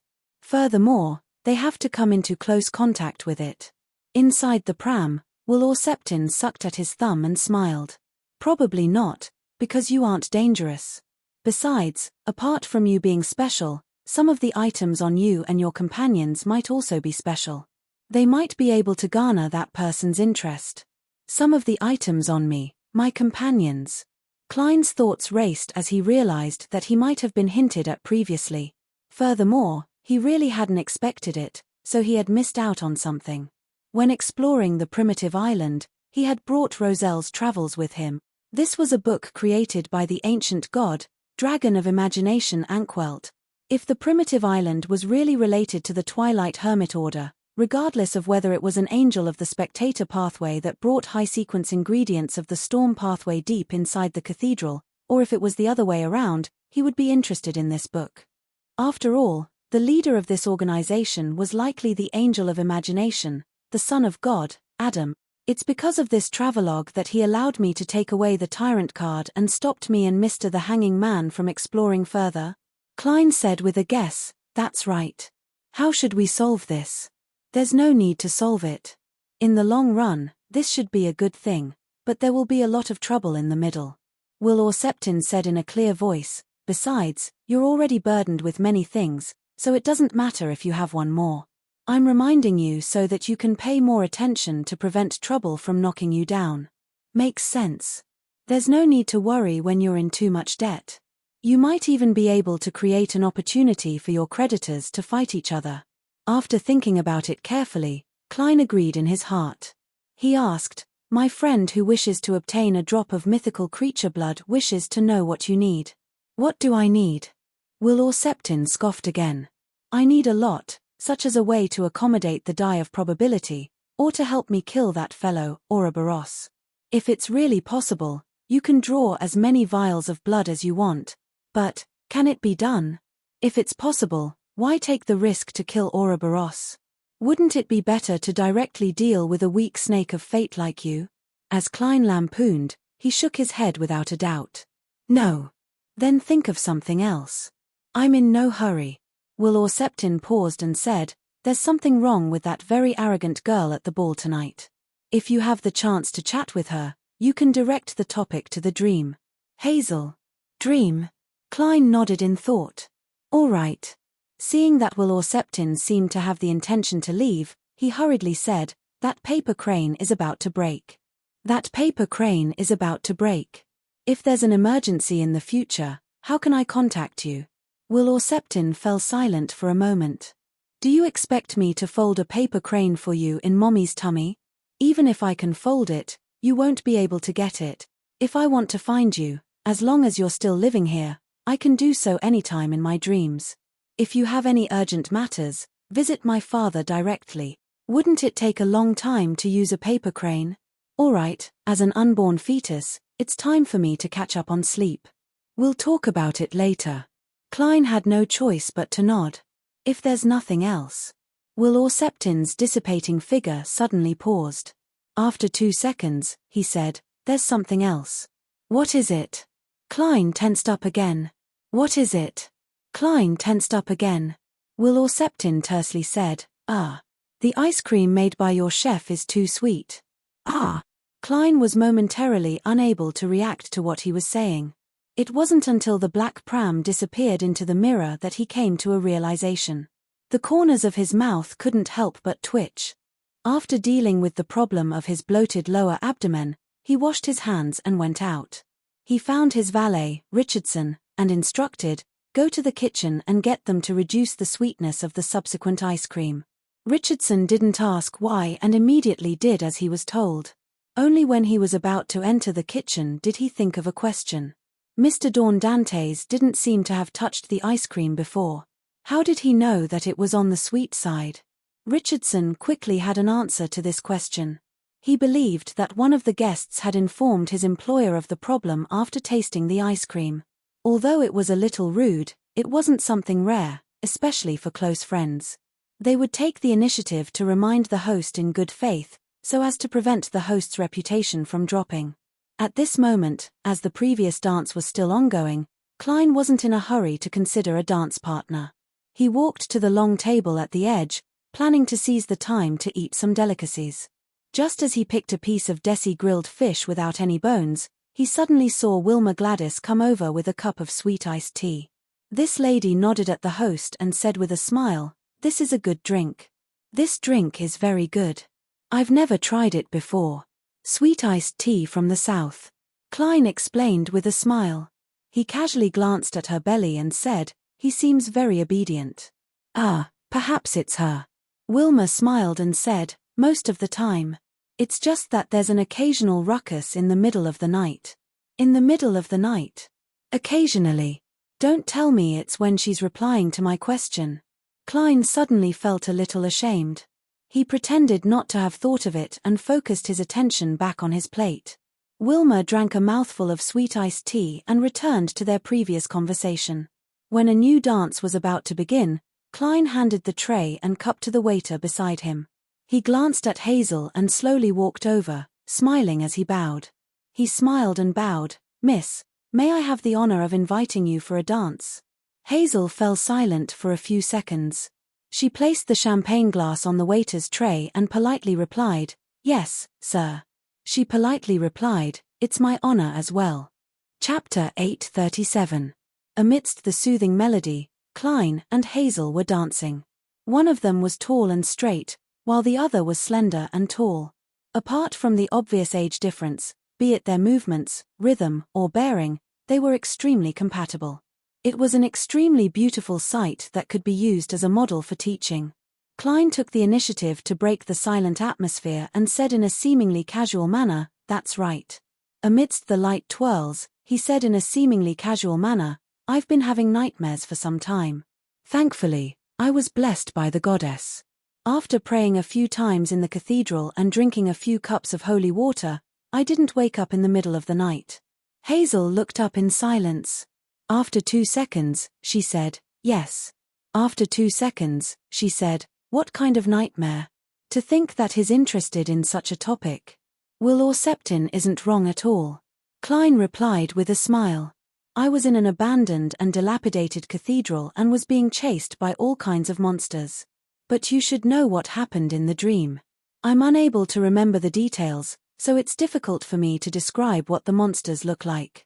Hazel didn't say a word, but her dark brown eyes were filled with disapproval. This also meant that she believed that it wasn't impossible to remember what happened in the dream. Klein hugged her and took a diagonal step forward. He smiled and said, "Indeed, I've had a very clear dream in the past. At that time, I was still in the southern continent. I dreamed of an inverted mausoleum. It was made of pitch-black boulders, and it extended underground. A living corpse covered in white feathers came out and tried to capture me. I had similar dreams for a few consecutive days. It's a little embarrassing to talk about it. I was very afraid back then and hurriedly headed to a nearby city. I found the Seer Club and got them to interpret the dream for me. The conclusion I received was that I might have offended a tribe's faith in death when I was purchasing specialty products. Strangely, after I apologized to the tribe, gave them gifts, and participated in one of their celebrations, I never had that dream again." The above was something he had fabricated from the perspective of a seer. His goal was to pique Hazel's interest and see if she would unknowingly reveal anything. At the same time, it was also a suggestion that wouldn't arouse suspicion. The hidden meaning was that if Hazel was troubled by the dream, it was best to get a member of the Seer Club or a cathedral priest to interpret the dream. She shouldn't blindly believe the contents of the dream and make rash attempts herself. When Will Orceptin mentioned that there was something wrong with Hazel and that he could talk to her about dreams, Klein suspected that the contradictions she showed might have stemmed from the continuous dreams. Otherwise, it would be difficult to explain why she lacked common knowledge about the mysterious world despite having the strength of at least a sequence 8. Furthermore, she was a lady of high society who had been raised at home. It was unlikely for her to come into contact with wild beyonders of unknown motives. After all, her father was a member of the House of House, so there was no lack of Baders. Therefore, Klein believed that it was very likely that Hazel had come into contact with some item, or due to a problem with her personality, she had been fancied by a powerhouse. Through a dream, she was slowly guided to become a beyonder without being given the necessary common knowledge. At the same time, she was lured into digging in the sores in search of something. And there were two factors that made him more certain of this guess. One was Will Orsepton's words, and the other was the fact that the Marauder Pathways Sequence 5 was Dream Stealer. It couldn't possibly only have the beyonder power of stealing one's thoughts. Hazel silently listened to Dawn Dantes' recount as she subconsciously opened her mouth before closing it again. After nearly 10 seconds, she said, "Why didn't you go to the goddess's cathedral back then?" As expected, she has a reaction to the topic of dreams. However, she's still rather cautious and didn't reveal anything. Klein smiled bitterly. There aren't any goddesses' cathedrals nearby. It's a region that believes in the god of steam and machinery. Hazel didn't continue the topic as she focused her attention back on the dance, as though she was immersed in the music. Klein similarly quietened down as he immersed himself in the beautiful melody with the girl.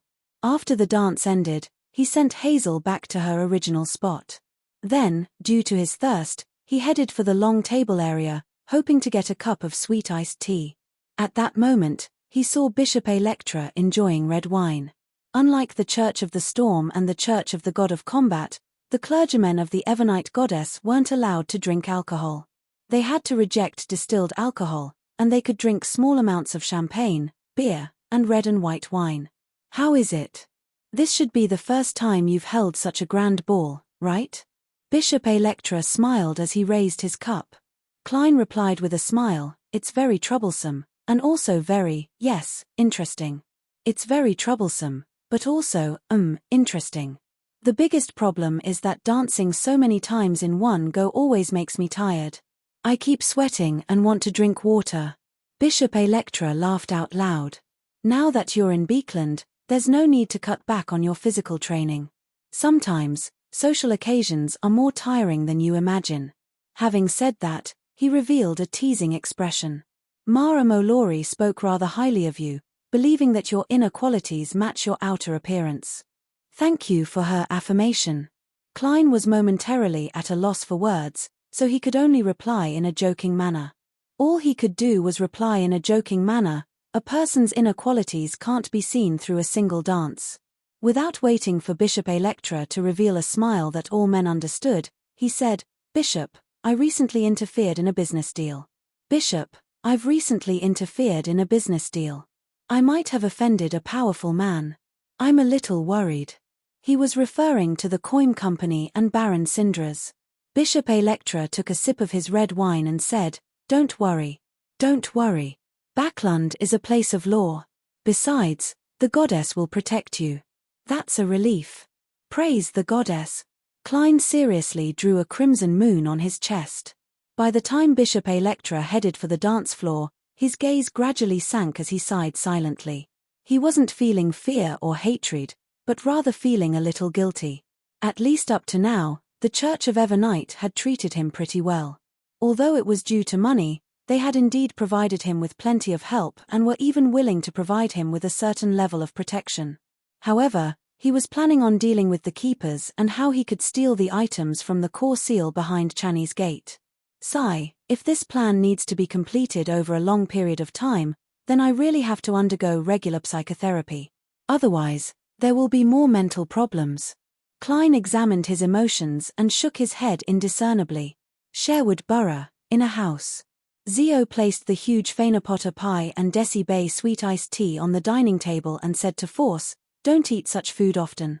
Don't eat this kind of food too often. It's not healthy." "Why do you say that?" Force took a pie embedded with fruits and ham and took a bite. "I saw it in a magazine. As a bounty hunter, maintaining one's figure is essential." Zio hesitated for a moment before grabbing a piece of pie and bringing it to her mouth. Force scoffed. "You're a beyonder who's more inclined towards combat, not an ordinary bounty hunter. You don't need to be too deliberate to maintain your figure.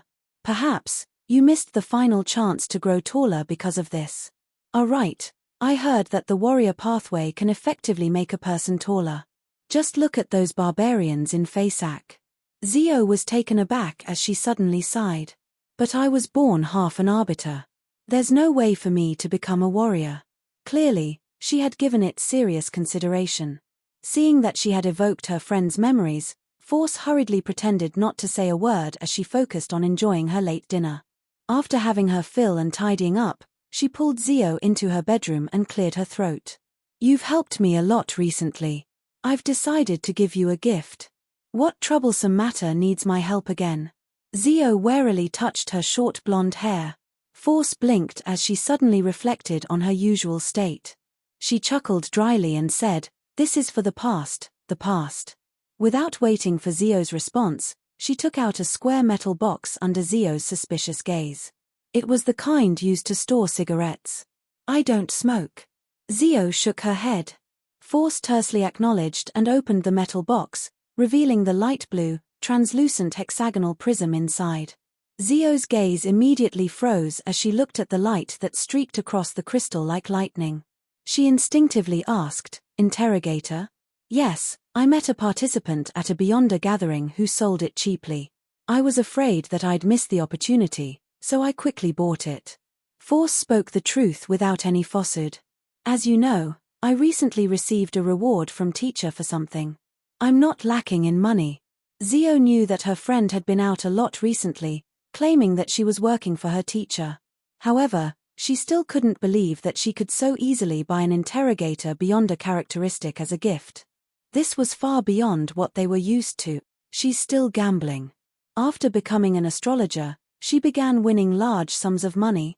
Or has she finally set her sights on a bank vault and used her ability to open door to steal the notes inside? Many guesses flashed through Zio's mind, but she couldn't find the corresponding evidence. 2 to 3 seconds later, she made a decision. It was to pretend to go out 2 days a week and secretly observe what Force was doing.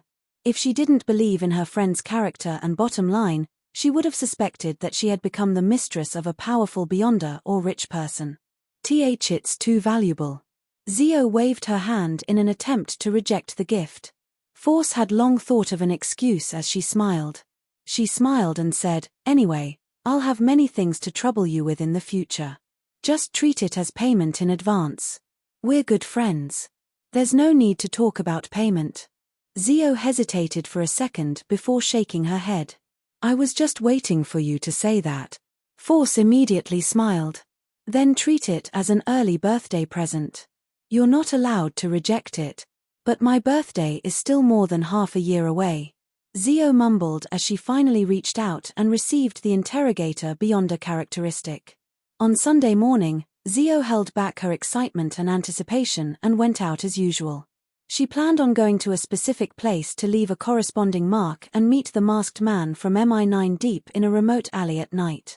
With the interrogator Beyonder characteristic, she, who had already digested the sheriff potion, only needed to obtain the correct formula to advance to sequence 7.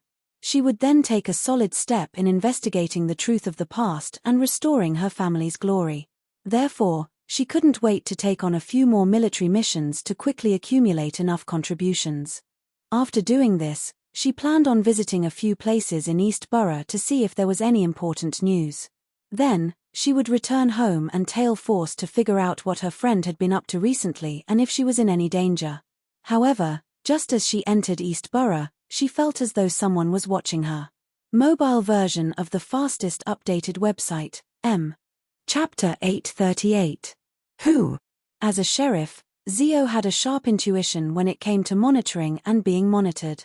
Her heart tightened as her thoughts raced, considering what had happened. In the past 2 to 3 weeks, she hadn't encountered anything that required special attention. The few criminals she had captured weren't beyond us.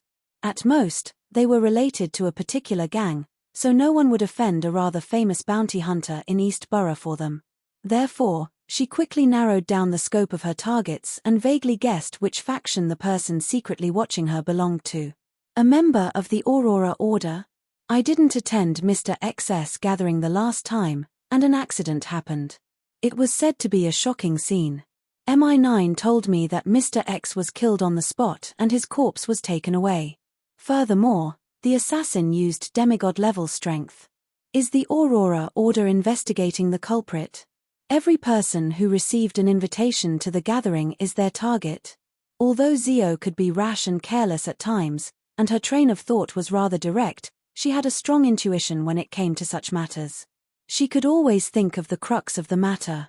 And regarding the matter of Mr. X's death, she was glad that she had been pulled away by force and hadn't attended the gathering, allowing her to avoid the accident. On the other hand, she believed that there was nothing wrong with her and that she could withstand any investigation.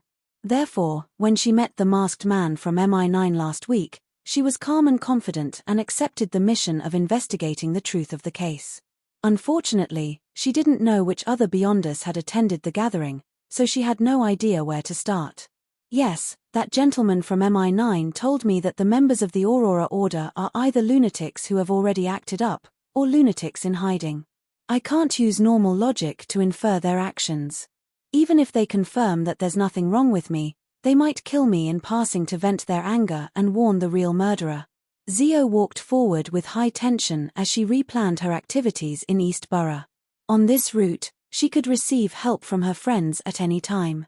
If she were to encounter an attack, there was a good chance that she could escape or counterattack.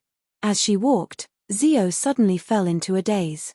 She realized that she had returned to her residence in Sherwood Borough at some point in time. Zio entered in a daze and drank a cup of water. She was patted on the shoulder by force. "Accompany me to East Borough." Zio was taken aback for 2 seconds before saying something she found very familiar. "You're going out to gather materials?" Force immediately denied this. She said that she had accepted a quest to help people find the dust left behind after the ghosts disappeared. The souls of the dead in the cemetery had long been purified and sent to their respective deities' kingdoms. She could only go to the East End to look for them. Zio hesitated. "I'm preparing to attend Mr. X's gathering. Can't you postpone it for another day?" Force's face immediately turned bitter. She said that she had delayed it too much and that the mission was about to end. Zio sighed and agreed to accompany her friend to East Borough to find the deceased who had just died or who had been dead for a period of time. Just as the two of them were about to head out, Zio felt the wind outside blow against her face. She shivered and jolted awake. She saw a bard sitting on a street corner, playing a 7-string harp and singing a popular southern country ballad. Zio frowned slightly as she raised her hand to rub her temples. She had a nagging feeling that she was in a daze, but she couldn't remember what she was thinking about. She continued maintaining a high level of vigilance as she followed the predetermined route and entered a bar that sold lunch. She met an East Borough resident who would occasionally provide her with information. He was a young man in his 20s. His eyebrows were trimmed very thin, and his brown hair reached his shoulders. His facial features weren't considered boorish, and he wore cheap makeup. He gave off an incongruous feeling. "Sherman, has anything happened in the past few days?" Zio greeted. As far as she knew, this young man named Sherman had always thought that he should be a woman, but fate had played a nasty joke on him and made him a man. This caused him to suffer from severe discrimination in the past many years. Sherman smiled, revealing his teeth. "It's very peaceful. No man has treated me to a drink." "It's not good to drink," Zio warned him seriously as she walked past him and walked to the bar counter. Sherman spat and walked out the door with a swaying waist, heading straight for the apartment he rented. He stopped at the door for nearly a minute before taking 2 steps to the side and knocking on the door next door. The wooden door creaked open as a deep but unconcealable sweet female voice sounded. "Have you made up your mind?" Sherman walked in and closed the door behind him. He looked at the girl in a black dress sitting by the bed and said, "I'm still in disbelief. I don't believe that there's such a magical thing." In his eyes, the girl's face was slightly round and she had a gentle bearing. Not only was she sweet, but she also had a different charm to her. She was very charming and charming. Of course, to Sherman, he was more envious than infatuated. The girl in the black dress replied without any expression. "Haven't you already seen my past photos?" As her eyes darted around, She couldn't help but look a little melancholic. But that might be your twin brother or brother. I find it hard to believe that there's really a way to turn me back into a woman, Sherman said with uncertainty. The girl in the black dress smiled without a hint of a smile. Then you can pretend that this matter is fake. You can go back. Sherman clenched his fists and fell silent for a long while. I am willing to give it a try. Although I know that you might be lying to me, I still want to give it a try. Then, what price will I have to pay? Listen to my orders and help me do certain things. Don't worry, it's definitely something you can do, the girl in the black dress said. To truly change your gender, you need to drink the medicine 3 times and complete some ritualistic matters. I'll teach you. Having said that, she let out a self-deprecating laugh. You can consider your female name. At night, in a small alley of Iron Gate Street in the Beekland Bridge area, Zio stood under a street lamp that had been smashed by someone as she recalled what had happened that afternoon. After confirming that she wasn't being followed, she returned to Sherwood Borough and secretly observed Force. She discovered that her good friend hadn't gone out at all. She stayed at home as usual, spending a lot of time, newspapers, and magazines. She had even spent nearly an hour in a room with the curtains drawn, as though she was familiarizing herself with her beyonder powers. Only when she had nothing else to do did she take out a piece of paper and write the beginning of her new book for 15 minutes. Then, she tore it up, crumpled it into a ball, and threw it into the trash can. She also smoked too much, drank too much. Zio secretly clenched her teeth as she saw a man in a black suit walk out from the shadows on the other end of the alley. The man was tall and wore a mask made of gold, revealing his eyes, nostrils, mouth, and cheeks. He was none other than the MI9 member who had contacted Zio. What's the urgent matter? He asked directly. Although Zio was short, she didn't lose out in her imposing manner. I was followed in East Borough. I suspect it's someone from the Aurora Order. They seem to be investigating the matter of the previous gathering. Zio had originally prepared a topic to talk about a person that the other party had previously requested to find. She planned on using clues that couldn't be guaranteed to be true to make this urgent meeting seem normal. But now, she had a better and more suitable excuse: the Aurora Order. The lunatics of the Aurora Order are like that. Although they know that we are also investigating the same matter and looking for them, they won't cower. If not, they wouldn't always suffer setbacks, the Golden Masked Man said with a laugh. The Golden Masked Man laughed and said, to be honest, I'm surprised that they didn't surround you and bring you to a secluded place to interrogate or channel your spirit. Zio was just about to reply that the Aurora Order hadn't been tailing them for too long when she suddenly thought of the days she couldn't let go of. I don't know what happened to me. For such a short period of time, I seemed to be a little confused and couldn't remember what I was thinking. The Golden Masked Man fell silent. The investigation on you should be over by now. The importance that the Aurora Order places on this matter far exceeds my expectations. I'll report it to my superiors. You previously mentioned that there are quite a number of Beyonders who received invitations but didn't attend the gathering? Zio nodded. No more than 1/3 of the people who received the invitation will participate in each gathering. This is the normal state of most gatherings, and Mr. XS is no exception. The Golden Masked Man thought for a while. Did you find any clues about the person I asked you to look for last time? The one whose real name is Trissy? Zio shook her head when she saw him nod. Not yet. She should be a veteran. The Golden Masked Man chuckled. She has killed more people than you have completed bounty missions. If you have any clues, try not to get close to her. She is very dangerous. Zio tersely acknowledged and got to the point. Is there a new commission this time? Why did you suddenly become so proactive? The Golden Masked Man asked, slightly surprised. Zio replied frankly, that's right.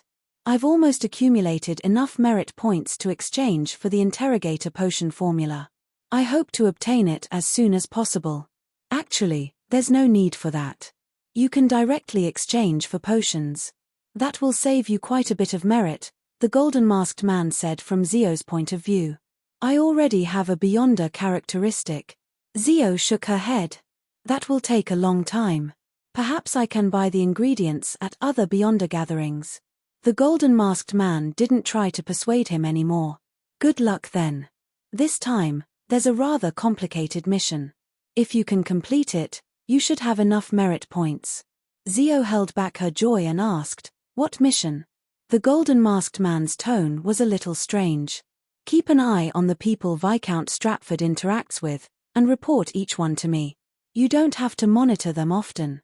When you're free or pass by, just pay attention. Trust me, you're not the only one doing this mission. As long as you can submit a valuable report every week, you'll be rewarded with a certain amount of merit points." Viscount Stratford. Zio suddenly fell into a daze again, and this time, she knew why. This Viscount was the head of the palace guards and her father's former assistant. P.S. Recommending a book, Plague Doctor. I read The Sacrifice to the Banyan Tree in one go and thought it was pretty good. I want to keep it and see how it unfolds before I take the initiative to help promote it. After all, it's the genre I like. It has a modern setting and a strong Chulhu flavor. After adding the doctor profession, the details are very solid and have a sense of texture. The story is also very suspenseful. I hope Comrade Worley can hold on at the end. Those who like this genre can go take a look. Mobile version of the fastest updated website, M. Chapter 839. Zio fell into a daze for about 10 seconds before she remembered to respond. She looked at the golden masked man and nodded. "All right, I'll take note of the people Viscount Stratford has come into contact with." The golden masked man didn't seem to notice her dazed state as he said, "There's another mission. The Church of Evernight's Red Gloves are investigating matters related to the charismatic order. If you obtain any relevant information, immediately contact me." Zio tersely acknowledged, unable to extricate herself from her previous emotions. The golden masked man fell silent for a few seconds before deliberating. "Are you interested in joining our MI9 directly? You can maintain your present identity and be active in East Borough." Zio was taken aback for 2 seconds as her mouth turned agape, momentarily unable to make a decision. The golden masked man didn't request an immediate answer as he said with a smile, "There's no rush. There's no rush. You can tell me the answer after you become an interrogator." With that said, he retreated step by step, fusing into the shadows on the other end of the alley. On the same night, Klein jolted awake from his dream once again. The mental mark he set up in the soars of Boklund Street had been triggered. Who wouldn't sleep in the middle of the night? Isn't Hazel afraid of being possessed by a wraith? Klein sighed helplessly as he took out the iron cigar case wrapped in a wall of spirituality from under his pillow and walked to the balcony with its curtains drawn tightly. Wraith Senor quickly jumped onto the surface of the street lamp surrounded by metal fences before passing through the manhole cover and heading deep into the soars. Before long, Klein used his marionette's eyes to see Hazel, who was dressed in a commoner's dress. This girl was warily walking towards her destination. She subconsciously raised her left hand and touched the necklace embedded with 7 emerald green stones hanging by her chest. Her right hand was clasping a charm made of gold. Although the charm hadn't been activated, it exuded a warm feeling akin to sunlight. It even had the freshness of the morning dew. Upon seeing this scene, Klein suddenly recalled what he had encountered during his morning stroll. Hazel had woken up early and was strolling in her garden. Back then, she was searching for the ingredients to create a charm in the sun domain. The morning dew. Klein guessed with uncertainty as he found it odd. This was because not only was Hazel semi-illiterate in mysticism, but she was also a believer of the Evernight goddess. For such a beyonder to pray to the eternal blazing sun, there was basically no response. Even if there was a special occurrence with a low probability, he would still be punished. As she hadn't been digging and searching in the source for too long, the beyonder who guided her through a dream turned anxious. Therefore, with the help of a dream, he taught her how to create charms in the sun domain. Yes, the corresponding pathway begins with Marauder. The high sequence representative, Amorn, is also known as Blasphemer. Does this mean that at a certain sequence of this pathway, one would have the ability to disguise as a believer of other deities, bypassing their defenses and stealing their responses to create all sorts of charms? This does match their usual behavior. Through Wraith Senor's vision, Klein watched Hazel walk deep into the source. According to his spiritual intuition, although the charm in the Sun domain was targeted at a wraith, it was still far from enough to truly threaten a sequence 5. At most, it could cause a certain amount of damage. After all, Hazel wasn't able to obtain any high-grade ingredients. However, Klein didn't allow his wraith to possess her again, afraid that it would alarm the Beyonder who was using a dream to influence Hazel. After the tarot ended tomorrow, he would likely be able to obtain low-grade items from the Marauder pathway and do the corresponding investigations. Before that, maintaining normal was the best choice. Of course, the premise was that he was certain that Hazel wouldn't be able to dig up anything in a day or two. He had plenty of time to prepare. And as a seer, there were many ways to confirm it. The simplest way was to head above the grey fog. Dispelling his marionette, Klein took 4 steps counterclockwise and came to the ancient palace that was propped up by stone pillars. He conjured a pen and paper and wrote the corresponding divination statement: something major will happen in Boklund Street in the next 3 days. With the topaz pendant, Klein received a negative revelation. This also meant that in the next 3 days, Boklund Street wouldn't be affected by any major accidents. As for Hazel really digging up something, it would only affect him. It was a trivial matter for Boklund Street, so he didn't mind it. This was because a trivial matter meant that it wouldn't interfere with his subsequent plans. He didn't have the belief that he had to stop it. He had previously hinted at her at the ball that if Hazel didn't understand or didn't take it to heart, it was her problem. Klein wouldn't feel any psychological burdens because of it. After returning to the real world, he waited for nearly 45 minutes until Hazel came out. After confirming that there were no changes underground, Klein lay back in bed and quickly fell asleep through cogitation. Monday afternoon, 3:00. Dark red beams of light soared up from both sides of the long bronze table, appearing in the eyes of the fool Klein, the sun, and the world German sparrow. Audrey was still in a good mood as she bowed at the figure shrouded in grey fog. "Good afternoon, Mr. Fool." Tilda Klein nodded with a smile, responding to the girl who always made him happy. At the same time, Audrey swept her gaze and discovered that there was an additional card beside Mr. Fool's hand. A new card of blasphemy? I wonder which pathway it's from. I really hope it belongs to a spectator. Audrey's heart stirred as she exchanged greetings with the other members. After everything calmed down, she looked at the end of the long mottled table before Catlear could. "Honorable Mr. Fool, I've found 3 pages of Roselle's diary. This was actually obtained by the Ruin Relic Search and Preservation Foundation, but as the founder and main sponsor, she easily had the chance to copy it." With regards to this, Audrey was very proud. She increasingly felt that establishing such a foundation was a wise decision. Unfortunately, in order to not expose her identity, she couldn't share this matter with the other members of Tarot. "Very good." Klein smiled and nodded, indicating that Miss Justice could conjure the diary. And at this moment, Catlear didn't interrupt, as though she hadn't obtained the new Roselle diary. "Queen Mystic hasn't replied to her yet? Or is her attention focused on something else?" Klein thoughtfully looked at the 3 diary pages that Miss Justice had conjured and made them jump into his palm. With a sweep of his gaze, the corners of Klein's mouth nearly twitched.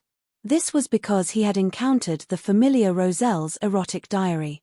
Compared to the diary pages that Queen Mystic Bernadette had carefully selected and contained a lot of information, the other members usually didn't receive anything important. The content was more inclined toward Roselle's daily life. The 3 pages provided by Miss Justice were such a situation. Klein casually flipped through them and found that there was only one diary entry worth reading in detail. As for the rest, it was either a record of fooling around with a certain lady or a certain madam. It was also a disdain for people who relied on their status and not their intelligence to survive. It even expressed its yearning for a demoness after hearing some erotic rumors. Soon, Klein focused his attention on the most valuable diary entry. Some information obtained from the church shows that psychically stitched monsters really do exist. After a high sequence Beyonder dies, the Beyonder characteristics they produce will have their psychic imprints left behind. It's very strong and very tenacious. Just by relying on time, it might not completely disappear even after hundreds or even thousands of years. When the Beyonder characteristic fuses with the surrounding matter to form a mystical item, one needs to have a sufficiently similar psyche to use it. Otherwise, the negative effects will be unimaginable. And when the beyonder characteristic is preserved and becomes the main ingredient of a potion, the consumer also needs a similar psyche body to withstand it. Otherwise, there's a high chance of failure. In the field of mysticism, failure to advance is often equivalent to losing control or death. Only a very few lucky ones can be placated and maintain a subtle state. However, I heard that there are some special sealed artifacts that can pull out the beyonder characteristics that haven't fused with each other and recombine them, making it equivalent to the failure of consuming the potion and only experiencing a mental storm. But according to my guess, there should still be some mutations left at the genetic level. This is because the information mentioned that those who fail to advance by relying on such methods will mostly suffer from terminal illnesses in the following 5 years. Therefore, consuming a potion that's similar to one's soul body can effectively reduce the difficulty of advancing, but one will be affected by the psychic imprint left inside, unknowingly developing a split personality. Step by step, one will evolve into a psychically stitched monster, just like how the original high-sequence beyonder was resurrected in his body. Resurrection, on careful thought, it's really a little terrifying. However, the church told me that there are 2 or 3 ways to remove the high-sequence beyonder imprint in a beyonder characteristic. As for what it is, they didn't say. It doesn't seem that easy. It's no wonder the Sauron family likes descendants who resemble their ancestor. They call it having talent. Talent. I have to say that I pity Floren a little. Psychically stitched monster. High-sequence beyonder imprint. It sounds a little terrifying. So high-sequence potions have such problems. Yes, the church should have a way to resolve it. They don't lack angels or grade 0 sealed artifacts. They can shatter and reassemble the beyonder characteristic, thus completing the purification. Those ancient families might not be the same. They might not have the protection of angels. They might have 1 or 2 grade 0 sealed artifacts, but they aren't that easy to use. Besides, different grade 0 sealed artifacts should have different uses. They might not be good at such matters. Klein's thoughts raced as he made the diary in his hand vanish. Then, he looked at Miss Justice and asked with a chuckle, "What do you want in exchange?" Audrey was just waiting for the potion ingredients. She didn't lack anything for the time being, so without a doubt, she chose to satisfy her curiosity. "Honorable Mr. Fool, is the additional card beside you a card of blasphemy?" "Which one?" Chapter 840. I knew that Miss Justice wouldn't ignore the additional card. I easily muddled through another question. Klein chuckled inwardly as he casually flipped over the new card of blasphemy and showed it to Justice. Tyrant. Indeed, the German sparrow had handed it over. Is this Mr. Fool's goal? The hanging man Alger was the first to glance at Roselle the Great, who was wearing the papal tiara, and he sighed inwardly. He had already obtained the potion formula for the cataclysmic interrer and had figured out what kind of ritual was needed. At that moment, he was in an extremely good mood. He felt that although there were obstacles ahead of him, the light was shining and filled with hope. Audrey quickly took in all the details of the card of blasphemy. Tyrant card. It looks like it's from the Sailor Pathway. I'm really envious of Mr. the Hanging Man.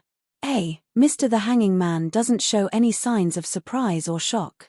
From a psychological point of view, his reaction should be greater than ours. He knew ahead of time that this was the Sailor Pathway's card of blasphemy. After eliminating all the impossibilities, this is the only explanation. But how did Mr. the Hanging Man know ahead of time? Sequence 0, Tyrant. The corresponding potion name for Lord of Storms is Tyrant. This Tyrant card should be the prototype of the Pope card. However, there are still some differences in the exact meaning.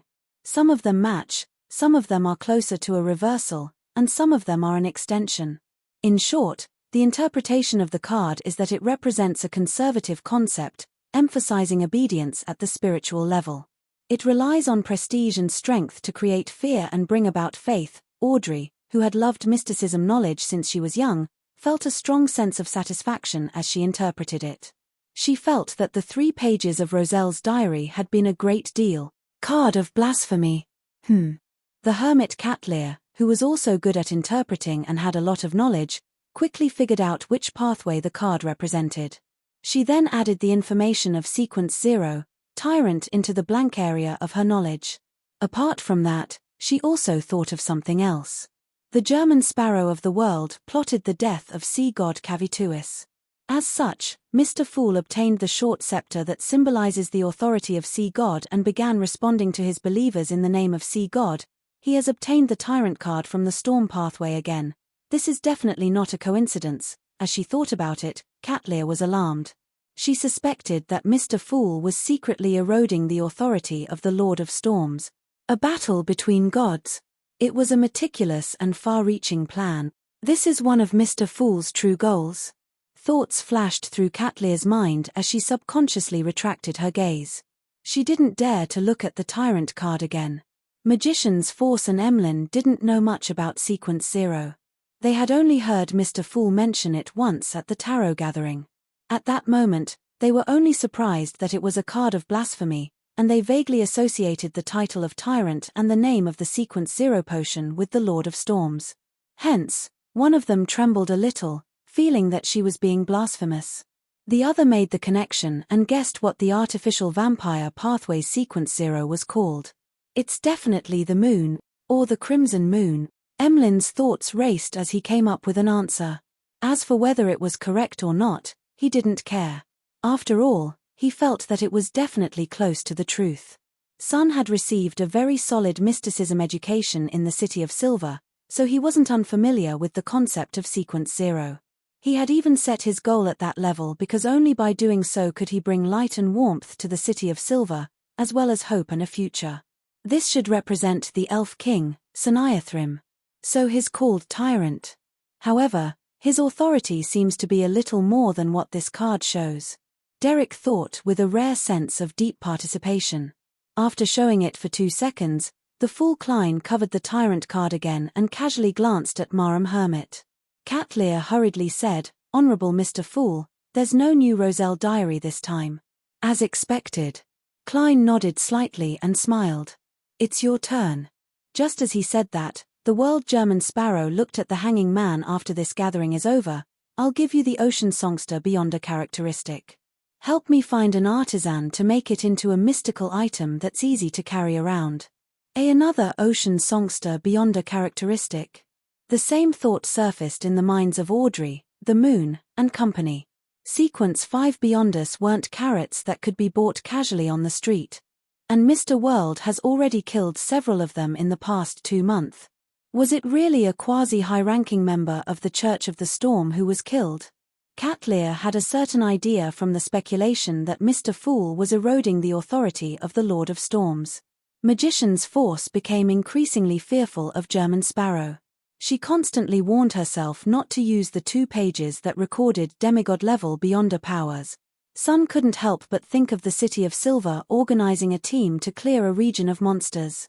In such a dark and despairing environment, the number of Sequence 5 main ingredients or Beyonder characteristics obtained each time wasn't much, or even none. All right. The hanging man, Alger, who had already made a promise, calmly replied without mentioning the artisan's production fee. This made Audrey, Catlear, and company realize that something was amiss. They suspected that Mr. World and Mr. the Hanging Man had worked together in private and had discussed certain matters. And this matched Audrey's belief that the Hanging Man knew that the card of blasphemy was the Tyrant card. It made her guess that the Tyrant card was one of the rewards of their private cooperation. Without waiting for them to ask about what they needed, World German Sparrow surveyed the area under Klein's control and said, "I still have a Sequence 5 Mentor of Confusion Beyonder characteristic here.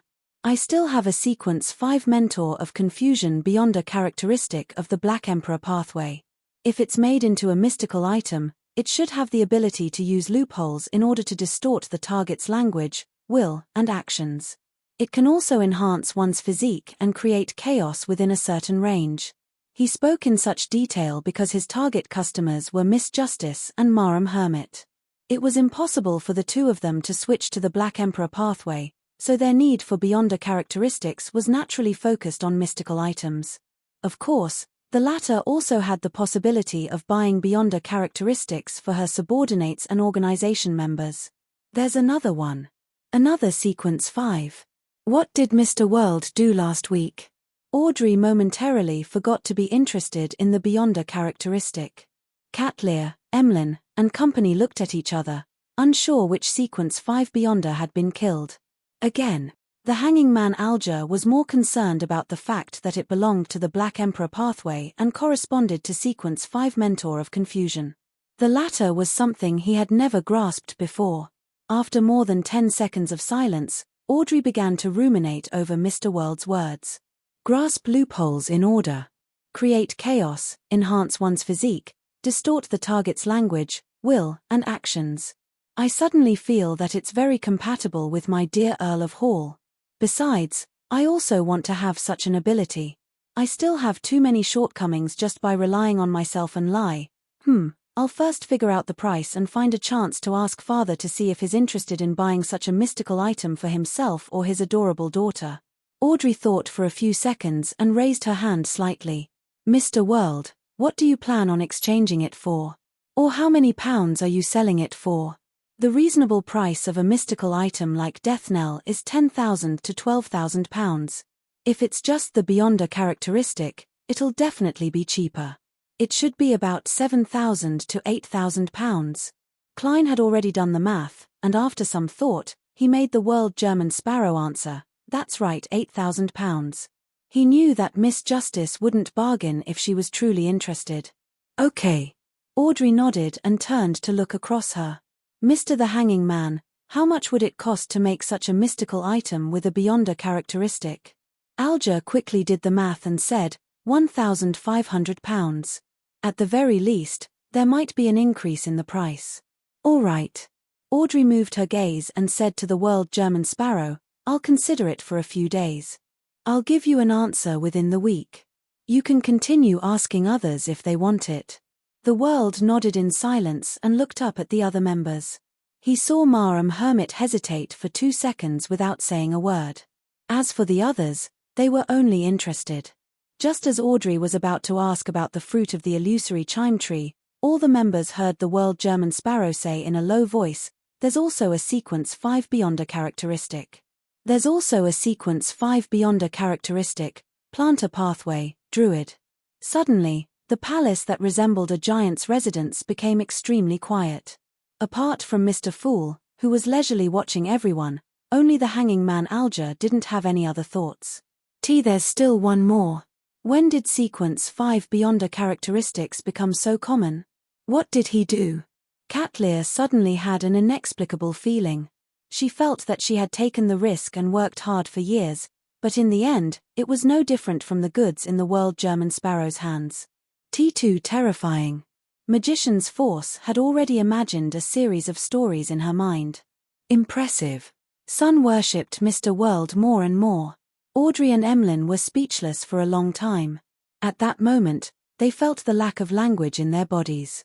After nearly 10 seconds, Catlear finally understood the hidden meaning behind the World German Sparrow's words. He didn't mention the effects of a Druid Beyonder characteristic being made into a mystical item. He's asking me if I should buy it for Frank. At that moment, Catlear was in an unprecedented dilemma. P.S. Recommend a book by a book friend. Ren Xiaoming's Tomorrow's Not Here. It tells the story of Lu Yuan, an 18-year-old youth who was reborn after the sun was extinguished. This is a story of Lu Yuan eating hot pot and singing while playing games to save the world. Mobile version of the fastest updated website, M. Chapter 841. As the captain of the future, Catlear had a deeper understanding of Frank Lee's hidden dangers than others. She knew that this first mate's whimsical ideas could sometimes bring about terrifying and crazy developments. If it wasn't for the fact that those creations couldn't be spread and lacked the necessary elements, Catlear believed that the world would already be different. Of course, if such a day really came, she would definitely eliminate Frank Lee first and throw him into the sea to feed the fish. Without guardhood, even if something succeeds, it will only be limited to a very small area. It won't spread out and bring about a huge disaster. Just advancing to sequence 5 won't result in any qualitative changes. Furthermore, Frank has been more restrained recently. He's focused on researching plants that can survive in the darkness or grow by feeding on the corpses of monsters. As these thoughts repeatedly circled in her mind, Katlia finally made a decision. How much money do you want to exchange it for? She could vaguely sense that the world German sparrow was in need of money recently. £8,000. If you use a large amount of gold coins as a replacement, you can obtain a discount. Klein secretly heaved a sigh of relief as he controlled the fake world to answer.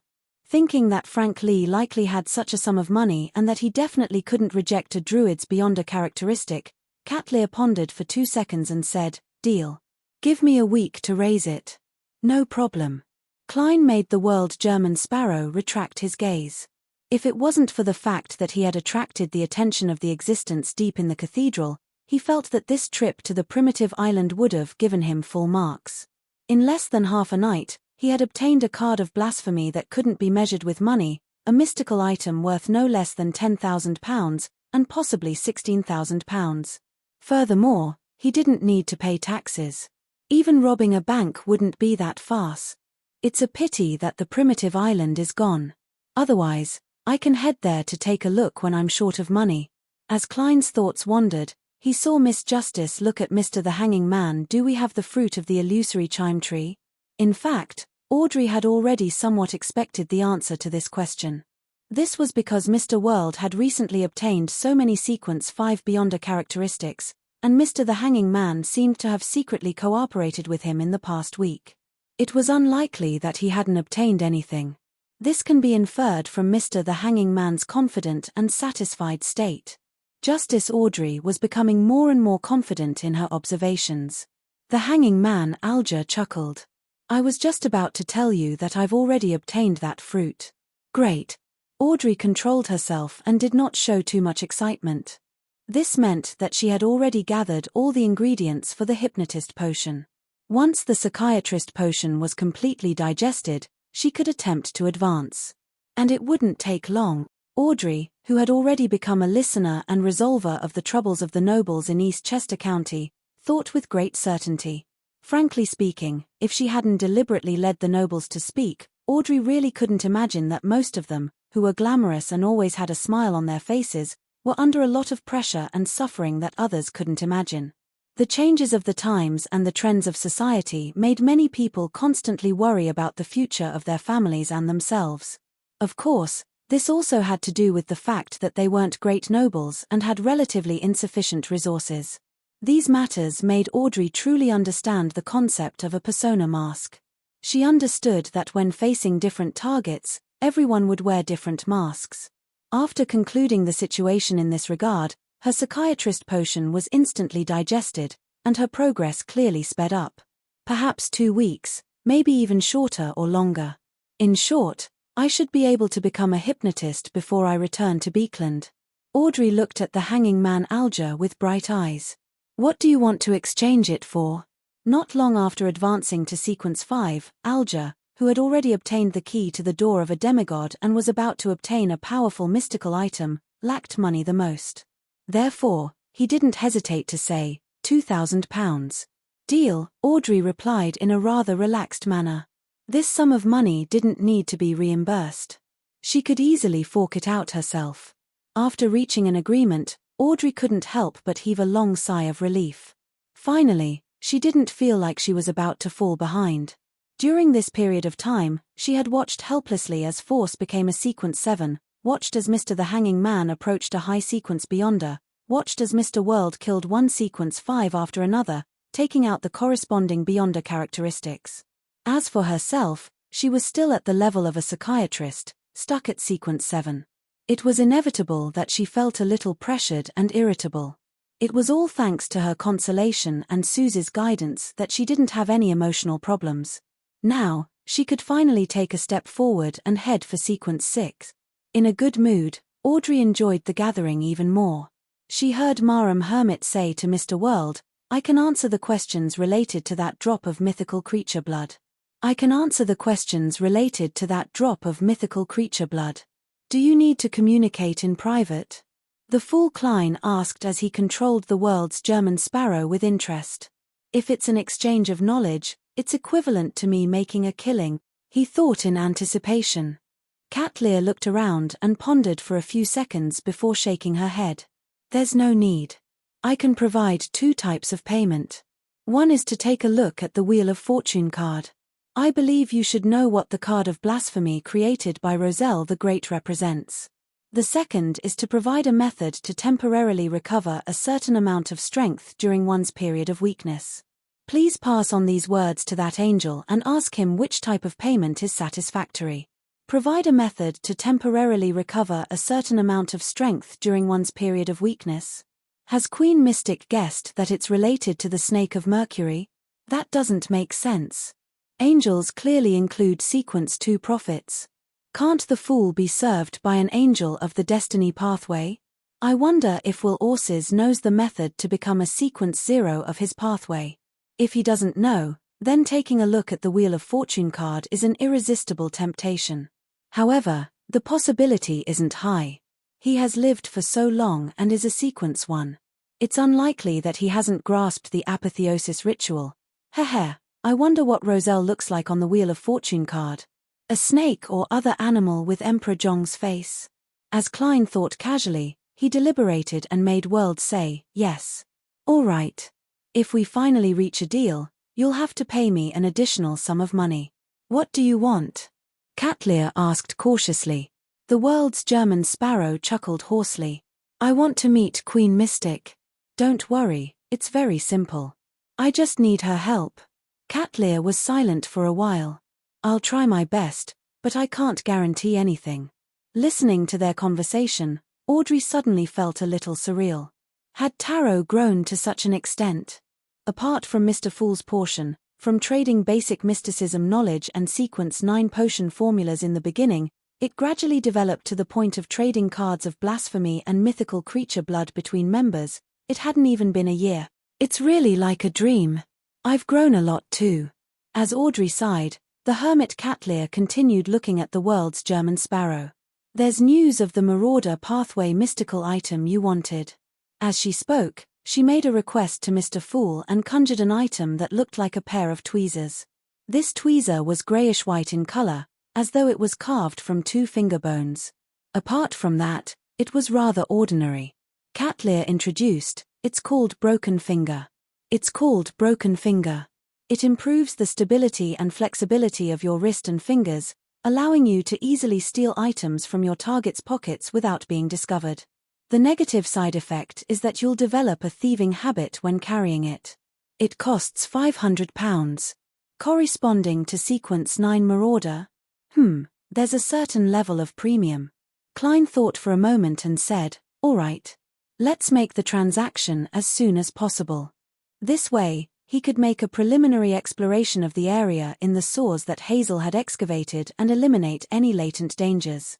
After the two of them finished their discussion, Magician's Force, who had already requested for the purchase ahead of time, said with a mindset that she could use when the time came, I need an ancient wraith's cursed item, as well as its remnant spirituality. Help me keep an eye out for it. After she received an affirmative response from the members, Emlyn looked around and leaned back in his chair. He said to son Derek, does your City of Silver have a sequence 5 Beyonder characteristic that corresponds to artificial vampires? He wasn't willing to call the fellow covered in pus that son had mentioned a sanguine, so he changed his words.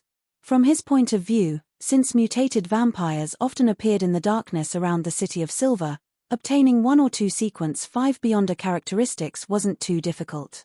From his point of view, since mutated vampires often appeared in the darkness around the City of Silver, it wasn't too difficult to obtain 1 or 2 sequence 5 Beyonder characteristics.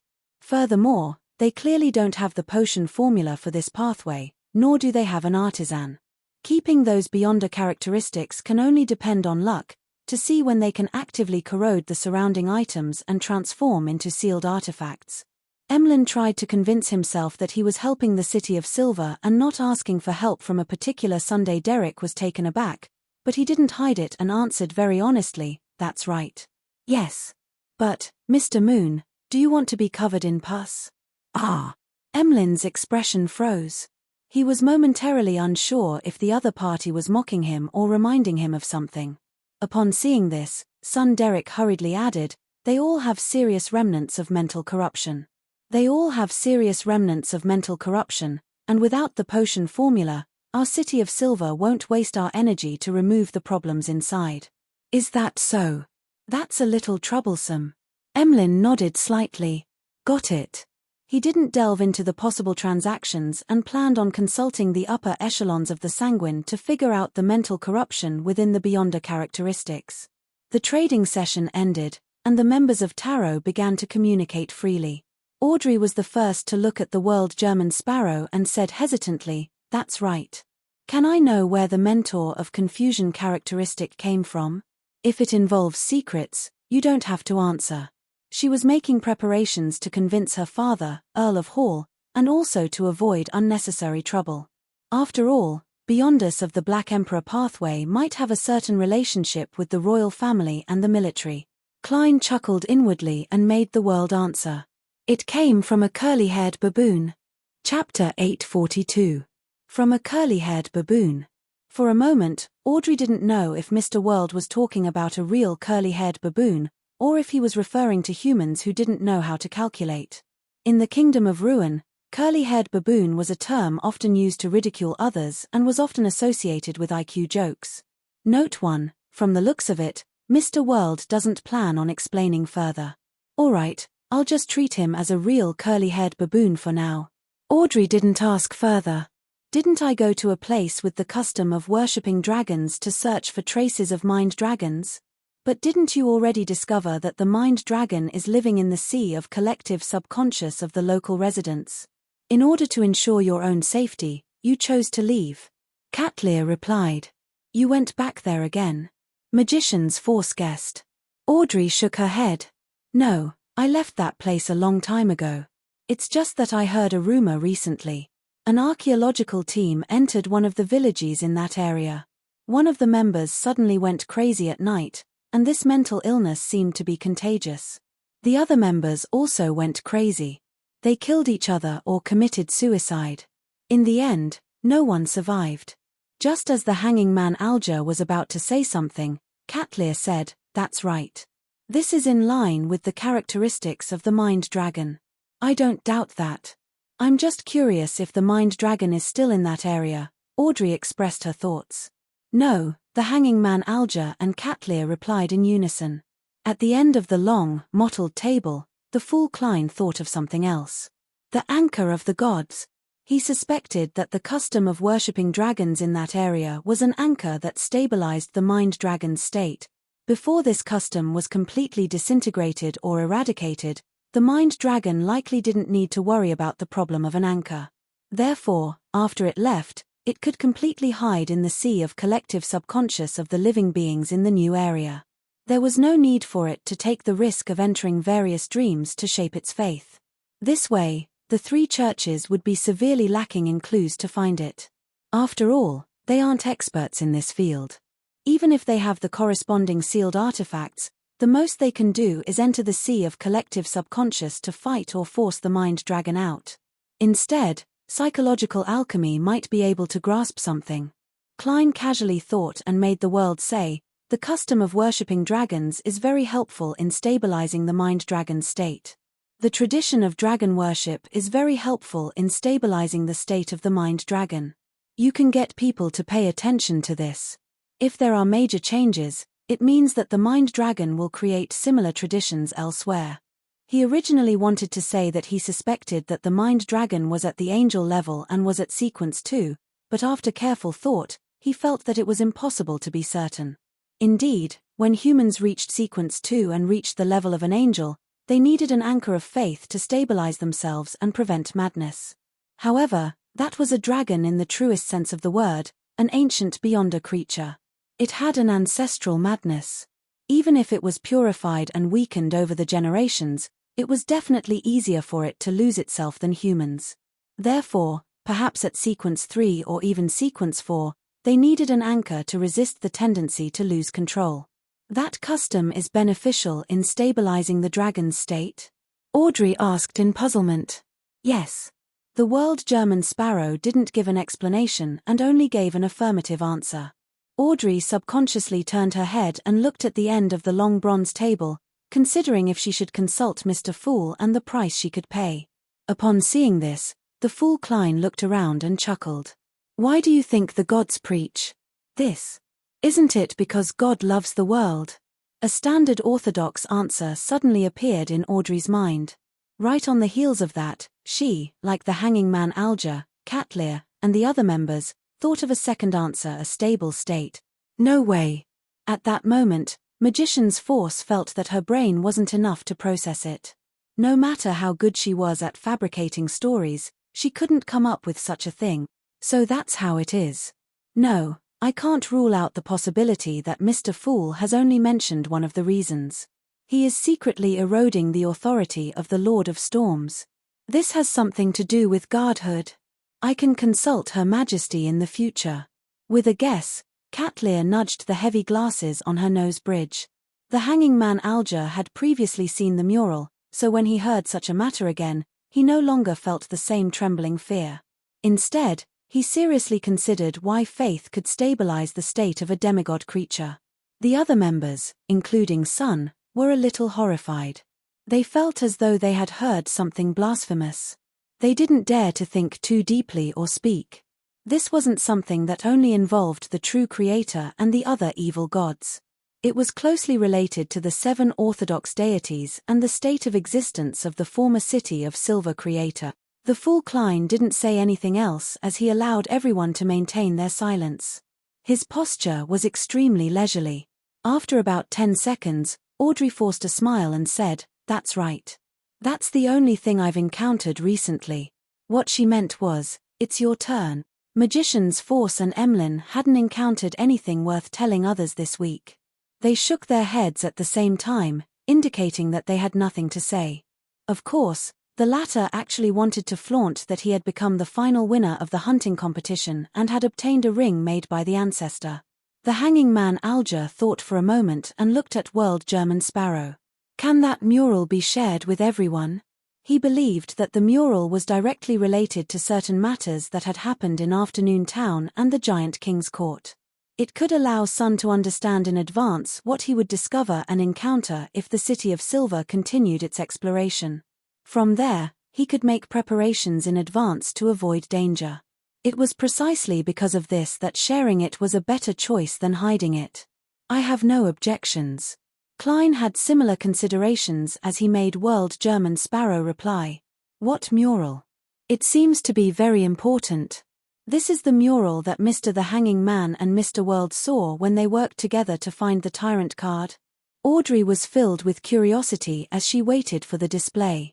Amidst the gazes, the hanging man Alger obtained Mr. Fool's approval and conjured the mural of a king of angels eating the City of Silver's creator. The bloody, evil, horrifying, and dark scene left all the members of the tarot stunned. Even the knowledgeable and experienced Cat Lear momentarily forgot to think. Who are they and what are they doing? Isn't this way of eating too barbaric? Ever since the Fourth Epoch, we sanguine haven't advocated such actions.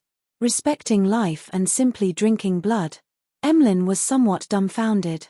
This was because he had never seen the 6 statues in the Tudor ruins, so he couldn't recognize what the 3 around him represented. When the world shared the 6 humanoid statues, he hadn't joined the tarot yet. However, he recognized the victim from the Radiant Cross. He might be the City of Silver's creator, the mythical ancient sun god Sunday. In the previous free exchange segment, he had displayed the corresponding symbols and sacred emblems of the Lord who created everything. Isn't this the eternal blazing sun, the Lord of Storms, and the god of knowledge and wisdom that Mr. World had displayed? Why are they eating humans? No, they are eating the ancient god of the sun, the City of Silver's creator. Audrey suffered a huge blow. She instinctively suspected if someone was distorting and slandering the image of an orthodox deity. As Magician's Force trembled in fear, she felt that the mural was filled with darkness and sinister beauty. It was extremely artistic. In her mind, she had already thought of a title, the title of the mural, The Last Supper. Cat Lear had similarly never seen the statues of the 6 deities. She only knew the ancient sun god. She subconsciously frowned and blurted out, "That's right. She subconsciously frowned and blurted out, "The kings of angels?" "Yes, at least the three around us are." The hanging man Alger gave an affirmative answer, but he wasn't sure who the swarthy baby sitting in the chest of the City of Silver's creator represented. As he spoke, Alger turned his head to look at Sun and discovered that the youth's eyes were glazed over. It was unknown what he was thinking. At this moment, son Derek's mind was filled with pain and despair. He recognized that the one being eaten was the creator that the City of Silver believed in. He also recognized the three around him as the eternal blazing sun, the Lord of Storms, and the God of knowledge and wisdom. This made him doubt the theory of the forsaken land of the gods. In the various books of the City of Silver, they emphasized that God had abandoned this land due to certain reasons, making them the people of the dark. Therefore, as long as everyone sincerely repents and prays for forgiveness, there will come a day when God will truly return and let the sun shine upon the entire world. No matter how much we repent or pray for forgiveness, the City of Silver will never be redeemed. Son Derek muttered inwardly, because God is dead and eaten. He will never return. This meant that the hope that the City of Silver had been waiting for and pursuing was just an illusion that could never be realized. After a long silence, Audrey said, as though she was trying to convince herself, "This is a distortion of the legend of the three deities being born from the Creator's spirit." 3 deities. Catlear and Emlyn's pupils constricted at the same time. They had already figured out the general meaning of the mural and knew what horror it represented. "Perhaps, but there's no way to explain that, baby," the hanging man Alger replied. He secretly glanced at Mr. Fool and realized that this mighty existence had no intention of speaking. All he did was watch calmly. Audrey was speechless. The other tarot members were also speechless. This silence was only broken when the hanging man Alger dispersed the mural and turned his head to ask son Derek, "Have you investigated the matter of the former chief's mausoleum?" Alger asked. Note 1. Originally, I designed the curly-haired baboon to portray Ruin's customs and refer to people with low IQs. In the end, all of you took the corresponding roles, making me embarrassed to write it.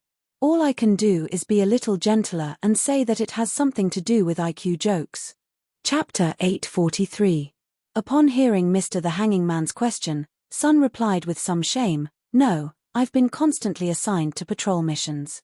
No, I've been assigned to patrol missions recently, so I haven't had the time to investigate."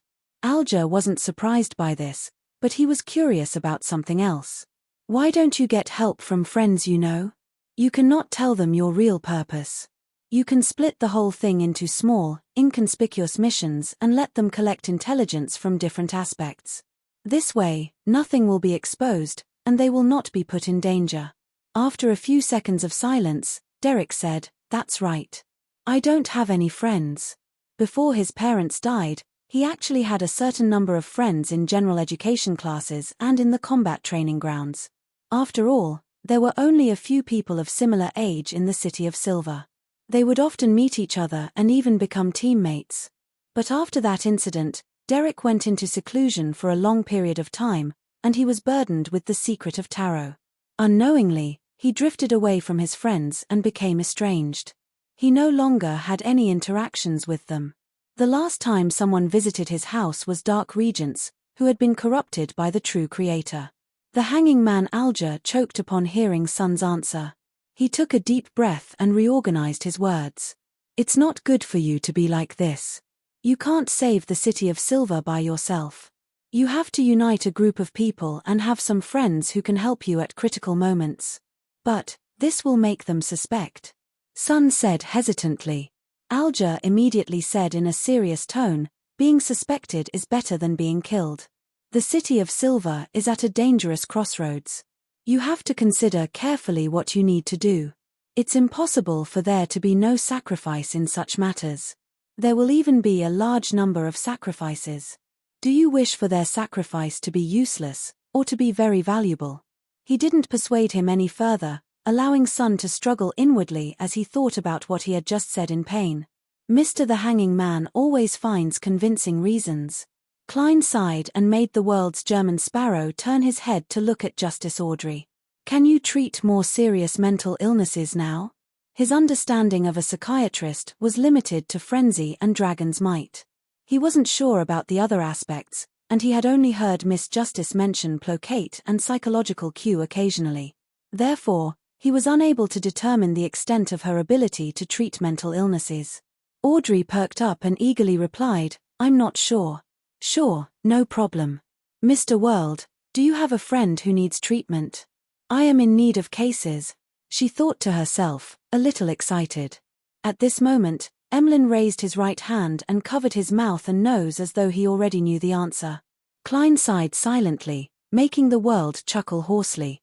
"No, I need treatment." The entire magnificent palace suddenly became extremely quiet. The hanging man Alger, the hermit Cat Lear, and magician's Force all knew that Mr. World was a crazy adventurer, but they never expected that he had already developed a relatively serious mental illness and was on the verge of going mad. Is this the price of power? Force shivered as she became increasingly fearful of German Sparrow. A crazy adventurer can still be communicated with and reasoned with, but there's nothing she can do about a lunatic. Even the mental terror candle hasn't completely treated his mental illness. It's already this serious. Emlyn, who had expected this, felt that the world could go mad at any moment. Derek didn't think too much about it. All he cared about was Mr. World. He originally wanted to say that the City of Silver had a psyche analyst that could provide treatment, but he realized that it would expose too many problems. All he could do was shut his mouth and look at Miss Justice in anticipation. Audrey was surprised, stunned, and puzzled. She deliberated and said, "Mr. World, according to my observations, you don't have a relatively serious mental illness. If it's just some anxiety and a lot of pressure, you can recover through self-regulation and proper relaxation at this stage. There's no need for direct treatment." The World German Sparrow chuckled again. "You didn't notice it because your mental illness has already been treated. I'm only making an appointment now. If there are any similar symptoms in the future, I hope to receive timely treatment." "I see." Audrey nodded in relief. She suddenly felt pity for Mr. World.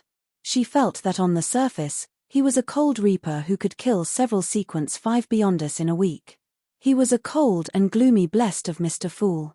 He was a Beyonder who was so powerful that it made others fear him, but deep down, he was closer to an ordinary person.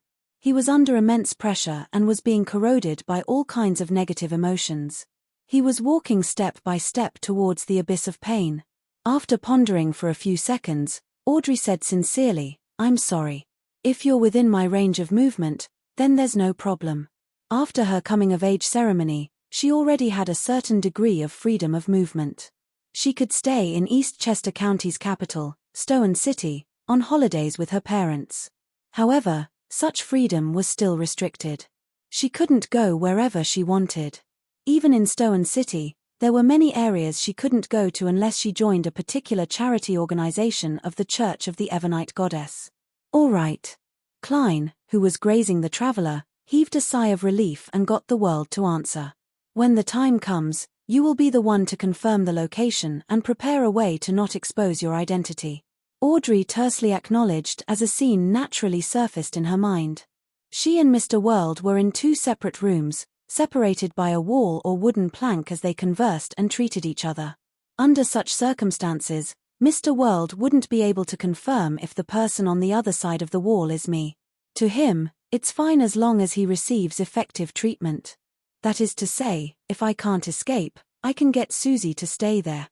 Mr. World will definitely find it hard to believe that the person treating him is a dog. Susie doesn't know of Tarot's existence. Unless there's really no other choice, I can't get her to help deal with Mr. World.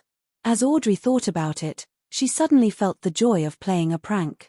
It wasn't easy for her to control the corners of her mouth from curling up.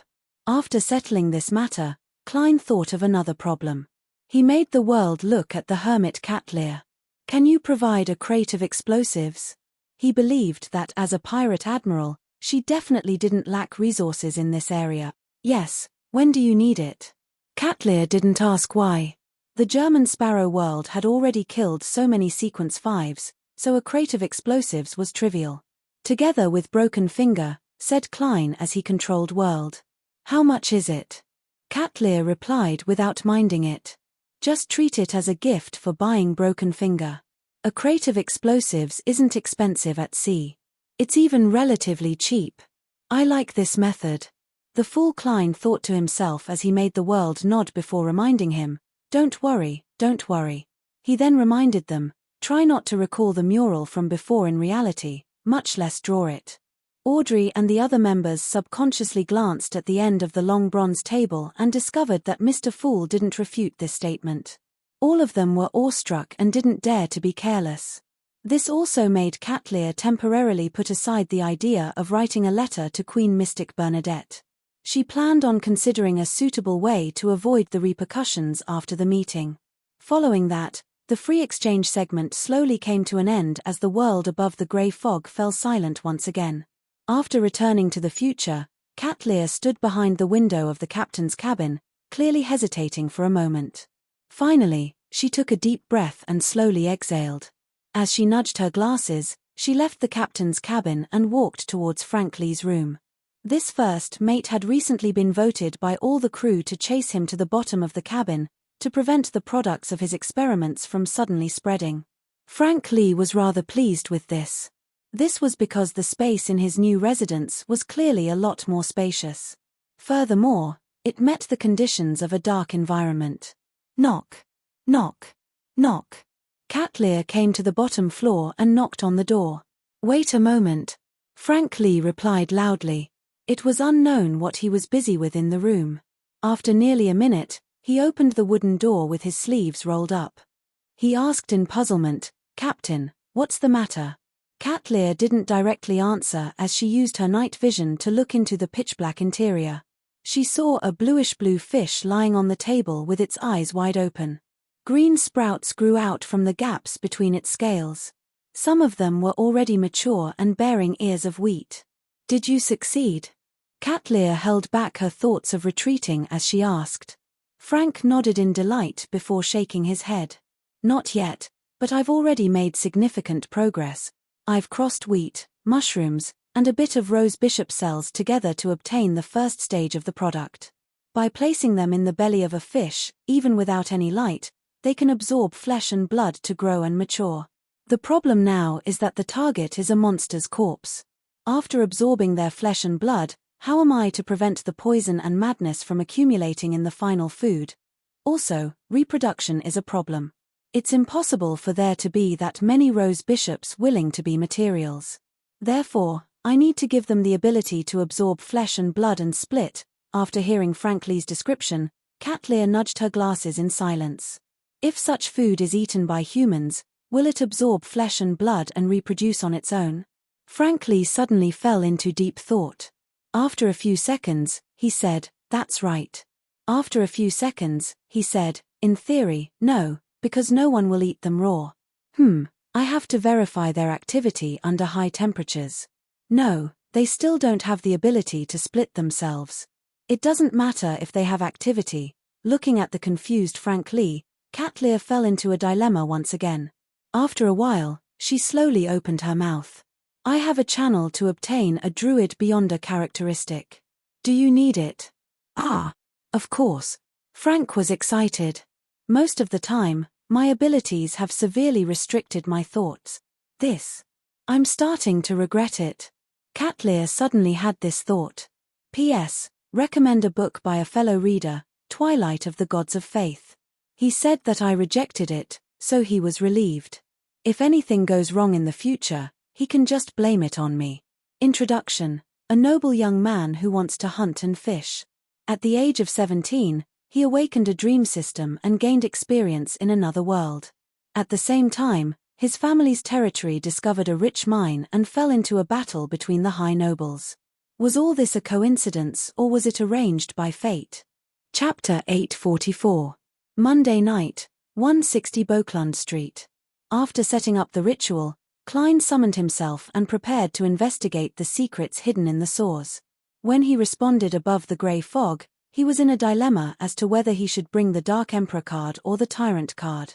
It was just like picking out clothes before going out. Considering how Beauclund was a region where the Church of the Storm was extremely powerful, Klein, who was afraid of attracting the irascible high-sequence Beyonder, ultimately chose to accommodate the Dark Emperor card. He wore a crown, black armor, and a cape. Apart from the card of blasphemy, he also brought Creeping Hunger, Aztec Copper Whistle, Senor Gold Coin, as well as the Marauder Pathway mystical item, Broken Finger, and ordinary explosives that Admiral of Stars Catlear had provided 3 hours ago. Of course, Klein didn't bring the entire crate of explosives. It was just too heavy for a spirit body. He only took 5 sticks and handed them to Wraith Senor. As for Death Knell, he left it in his room. This was to restrain his urge to participate in the battle. His goal was very clear. Once he discovered a problem, he would immediately leave without staying too long to avoid danger. And weapons always made people bolder, making them want to probe deeper and resolve the problem by themselves. This is Beekland. It's best not to cause too much of a stir. And I can't predict what's hidden in the saws. I can only divine that there's danger. Klein looked at the wall clock in the room and confirmed that there was still at least an hour and a half before Hazel's usual time of action. His figure suddenly vanished, passing through the balcony's glass and flying into the streets before entering the saws. In the dirty and humid environment, Klein took out a ruined gold coin and made Senor, who was wearing a dark red coat and an old triangular hat, appear in front of him.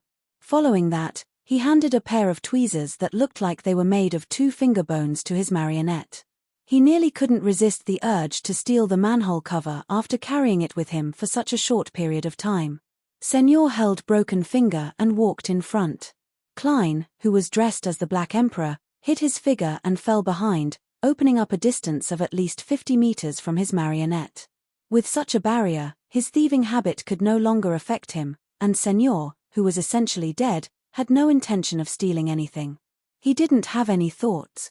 After turning into the corresponding fork and passing through the hidden secret door, Wraith Senor appeared in the half-natural, half-artificial cave with the grayish-white tweezers. Different from the last time he came, the positions of the shovels and other tools wrapped in oilcloth had changed, and the hidden passage on the right that led downward was a little deeper. From this, it was obvious where Hazel's current focus was. Right on the heels of that, Klein, who hadn't entered the fork, leaned against the wall of the saws. With his back facing the target, he controlled his marionette to step into the secret passageway on the right. Soon, Senor arrived at the end. At this moment, Klein suddenly felt the grayish-white tweezers in his marionette's hand tremble for some baffling reason, as though it was being attracted by an unknown object not far away. The unknown object was deep and serene, like a calm sea, making it difficult for him to see its exact state. It has the characteristics of being alive, and it's closer to a spirit. Klein could only determine this point. He immediately made Senor use mirror jump to return to the half-natural, half-artificial cave. He returned to the shovel that had yet to corrode, and he didn't attempt to penetrate the passageway deep underground. Then, Senor, who was wearing a dark red coat, appeared again and placed the 5 ordinary explosives in his body in different spots. Every wraith was an explosives expert. After doing all of this, Senor's figure flashed and appeared on the surface of the gold coin in Klein's hand. As Klein stuffed the gold coin into his body, he raised his right hand and prepared to snap his fingers to detonate the 5 explosive. His idea was very simple. He wanted to use an explosion of a suitable scale to destroy Hazel's hard work and traces, so as to lure the Nighthawks over and completely resolve the problem. That way, no matter what was hidden deep in the passageway, it wouldn't bring him any danger. In Beekland, knowing how to cleverly sound the alarm was much more effective and safer than rashly attacking. This was especially so since Klein couldn't confirm if this matter involved a demigod. "I'm really a good citizen." As Klein gave a self-deprecating laugh, he was about to ignite the explosives. Suddenly, he shook his head from side to side and lowered his arm, as though nothing had happened. The cautious Klein immediately ended the summoning and returned above the grey fog. Then, he returned to the real world and entered his body. Just as he was busy bringing Creeping Hunger, Senor Gold Coin, and other items out of the mysterious space above the grey fog, he suddenly frowned. After seriously recalling the entire process of tonight's exploration, Klein was surprised to discover that he seemed to have lost a small portion of his memories. He didn't remember if he had detonated the 5 ordinary explosives. After turning his head to sense his surroundings and confirming that the entire street was very quiet, Klein began to believe that he hadn't snapped his fingers. This is the beyonder power of a dream stealer. It seems to be much stronger than Mobert's. If not for the grey fog, and if not for my habit of summarizing my experiences after the fact, I might not even have discovered that the thought of detonating the explosives had been stolen. The other party might have also snapped his fingers, but he didn't have the ability to control flames to complement it, so there weren't any problems. Klein thought with a heavy expression as he prepared to make another attempt. Similarly, in order to not be traced back, he still used his own summoning ritual to respond to himself. With the Dark Emperor card in hand, Klein left 160 Boklund Street from another side. He deliberately circled around 2 streets before arriving at the Saw's entrance. This time, he didn't approach the fork in the road. Not far from the entrance, he sensed the explosives using his enhanced flame control range and raised his right hand. After raising and lowering it, Klein quickly ended the summoning and returned above the grey fog to prevent himself from being attacked by some unknown existence. Without being in a rush to return to the real world, he sat in the fool's chair and recalled the process from before. I forgot if I detonated the explosives again. If I didn't force myself to recall it, I wouldn't even consider this problem. It's really impressive. The one who guided Hazel to dig in the saws is probably a demigod. Why didn't he directly parasitize Hazel? Could it be that for some reason, he's sealed somewhere in the saws, and he can only release a tiny bit of his strength to drive Hazel to help through a dream? The one who caused Broken Finger to have an abnormal reaction due to the law of beyonder characteristic convergence was also him? He's unable to control the signs in this regard. Klein thoughtfully tapped the edge of the long mottled table. After having a rough guess, he realized that his original plan couldn't be realized. This was because the moment he entered a distance where he could control the flames to detonate the explosives, the corresponding thoughts would definitely be stolen. Even if he could recall it later, there was no way to forcefully make up for it. Considering how Hazel's dreams were affected even at home, Klein suspected that the person's powers weren't limited to the Saw's entrance. If he were to discover that hero bandit Dark Emperor was related to Dawn Dante's, he would lose the corresponding thoughts and memories even if he were to sleep in his bedroom. However, he can't penetrate the grey fog to lock onto me. Does he think it's that easy to stop me from calling the police? Klein thought for a moment and cautiously beckoned for a paper figurine. He stirred a tiny bit of the mysterious space above the grey fog, and with the help of the ritual that had yet to be interrupted, he conjured an angel and forcefully interfered. After doing this, he carried the Dark Emperor card and used the door of summoning to enter his bedroom. Klein's current plan was to head to another street, find a random household, borrow a pen and paper, and write, at the end of the 6th left fork in Boklund Street Saws, there's a secret passageway. It's suspected to contain a demigod of the Marauder pathway. Then, in the image of Dark Emperor, he would post the paper at St. Samuel Cathedral's entrance and publicize it. Of course, he would politely knock on the door to let the bishops in the cathedral notice it and prevent ordinary people from seeing it first. At times, the most primitive method was the most effective. Just as Klein was about to leave 160, Boklund Street from the other side, he suddenly felt the ground tremble. A deep rumble sounded from deep within. It detonated. The explosives detonated. Who detonated it? Klein paused in surprise. This definitely wasn't done by him, because it was impossible for it to be delayed for that long. Furthermore, there wasn't anyone else in the saws. Even if there was, the idea of detonating it would have been stolen. Unless a demigod happened to come knocking on my door, but how can there be such a coincidence? There's another possibility. That Marauder pathway demigod did it himself. Previously, he repeatedly stole my thoughts and prevented me from controlling the flames. It was to buy time and leave a gap for him to shift. Now that is finally done, he detonated the explosives to destroy the evidence. That's more logical.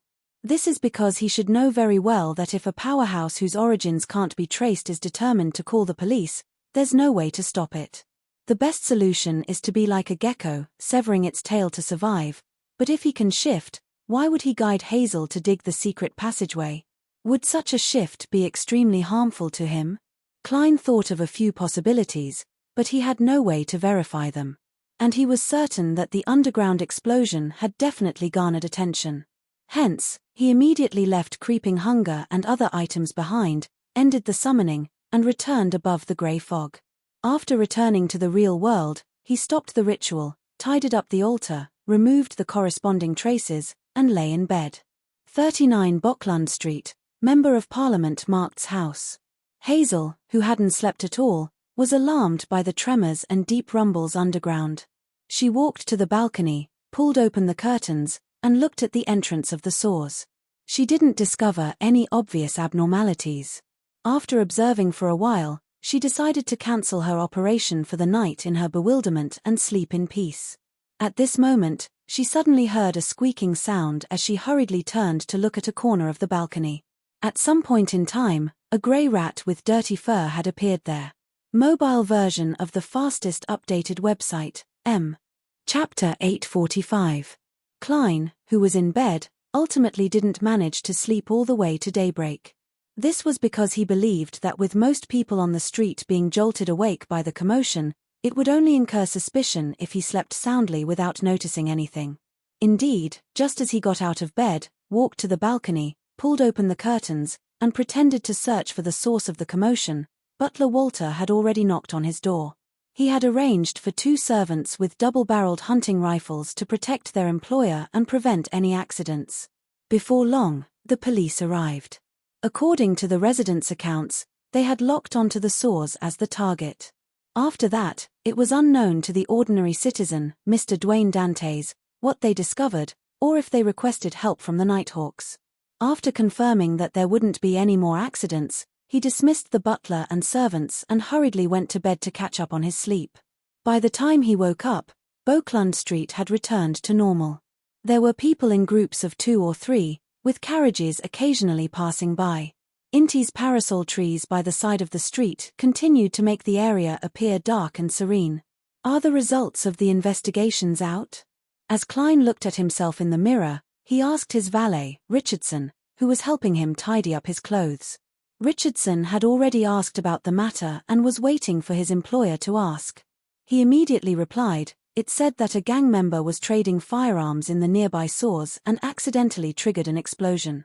What a reasonable explanation. Klein didn't ask further. He didn't even consider where the marauder pathway demigod who had stolen his thoughts had gone or if he had been found by the Nighthawks. This was firstly because he believed that the demigod's act of detonating the explosives would definitely result in severe repercussions for him. If he had sufficient power or a suitable environment, the demigod would have long parasitized Hazel. There wouldn't be a need to go through so much trouble. This also meant that in 2 to 3 weeks, or even 2 to 3 months, Klein didn't need to worry about the demigod doing anything. Secondly, if he were to continue the investigation and force that person into a corner, Klein had no doubt that he would also be hurt. Once the other party no longer had any reservations and affected the surrounding area on a large scale, even if he did not expose his identity, he would still be attacked by a demigod and implicate the innocent residents on this street. Apart from these 2 reasons, Klein was also worried about something else. If the originally normal Bockland Street continued having abnormalities, it would definitely garner the deep suspicions of the official beyond us. And with all of this happening only after Dawn Dantes moved in, Klein wouldn't be able to explain it even if he had a body full of mouths. When the time came, he could only abandon the plan and reconsider other plans. I can't head to the source for the time being. There's a high chance that it's a trap set by the officials. There's only one thing I need to do. Yes, I have to secretly pay attention to Hazel and see if there's anything abnormal about her. Once I discover any signs of danger, I'll immediately transform into Hero Bandit and go to St. Samuel Cathedral's entrance to stick a tiny advertisement. Klein calmly went downstairs to have his breakfast before returning to his master bedroom. He got his valet, Richardson, to wait by the door while he took out the nearly torn paper crane from his wallet. He planned on using it one last time to pass the bargaining chip given by Admiral of Stars to Snake of Fate Will or Septon to see if he would agree to it. Typically speaking, he could complete this matter through a visit, but without Dr. Allen's invitation and lacking a sufficient reason, a visit wasn't a good choice. It would easily make others suspect his motives. After all, He couldn't tell Dr. Allen that he wasn't looking for him, but for the fetus in his wife's womb. Carefully unfurling the paper crane, Klein glanced at the pencil words left behind previously. He instinctively believed that as long as he used an eraser, the paper would definitely tear. However, this didn't stump him. He picked up a black fountain pen and directly wrote on the paper, "The other party has already given the bargaining chip." The dark blue ink that was nearly black was many times clearer than the pencil marks. Therefore, although the two parts of the text overlapped, it didn't affect anyone from recognizing the words at the top. The solution is always more difficult than difficult. Klein nodded in satisfaction as he folded the paper back into the paper crane form along the lines. This time, he suspected that it would tear if he unfurled it again. City of Silver, Berg household.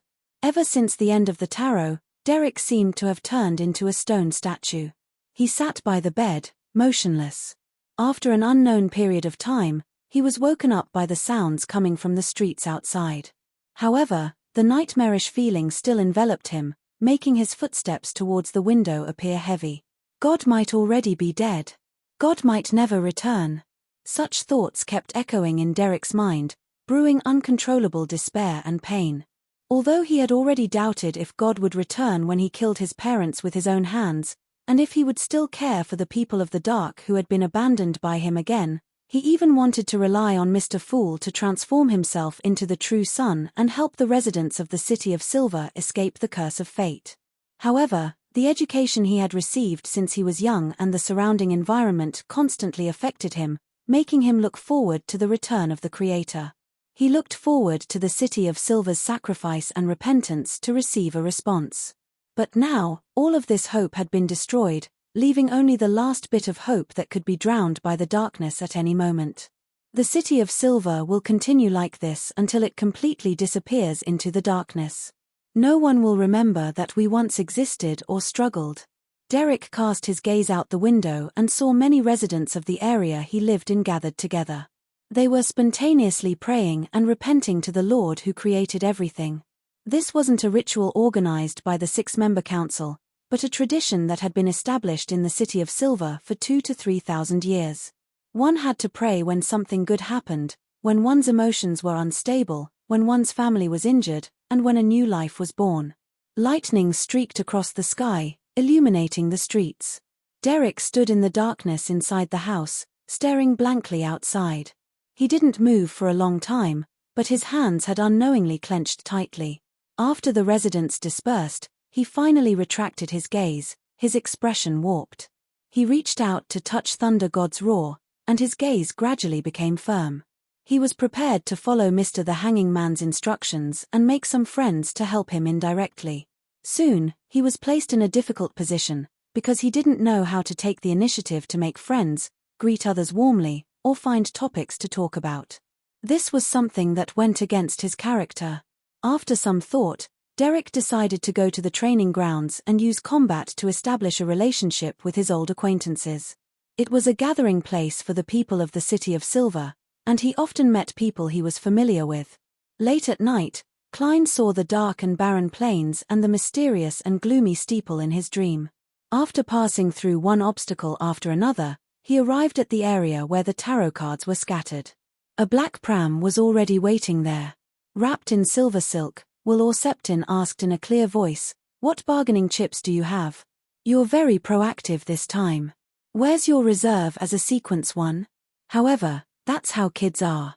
Their mentality is pretty good. Klein chuckled to himself and said, "You can choose one of the 2 chips. The first is to take a look at the Wheel of Fortune card. The second is a method to temporarily recover a certain amount of strength while I'm weak."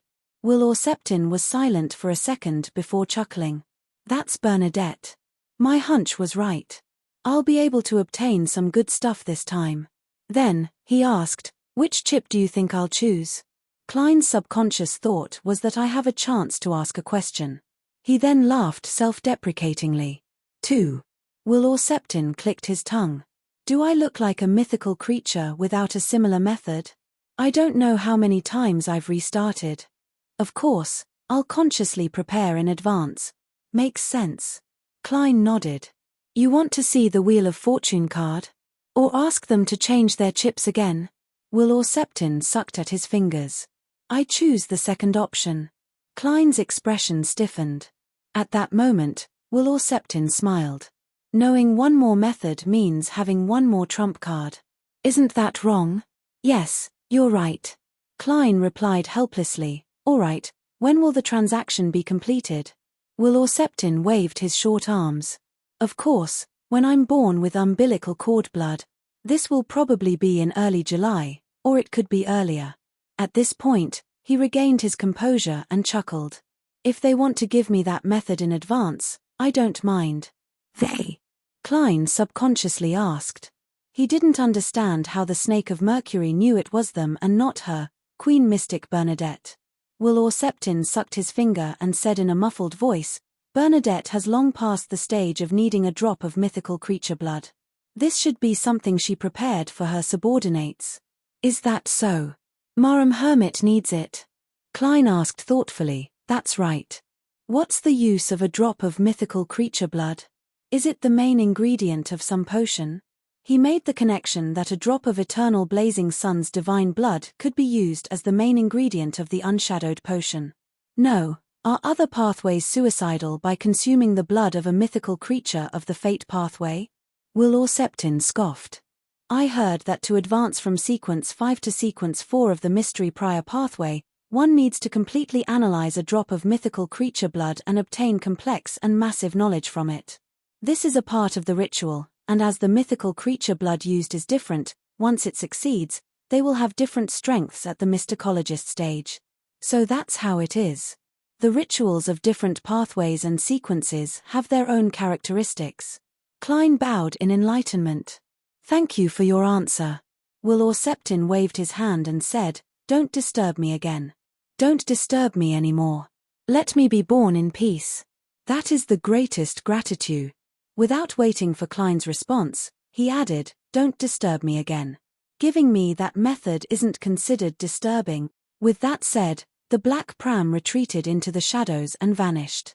When Klein saw the surrounding walls collapse, he silently heaved a sigh of relief.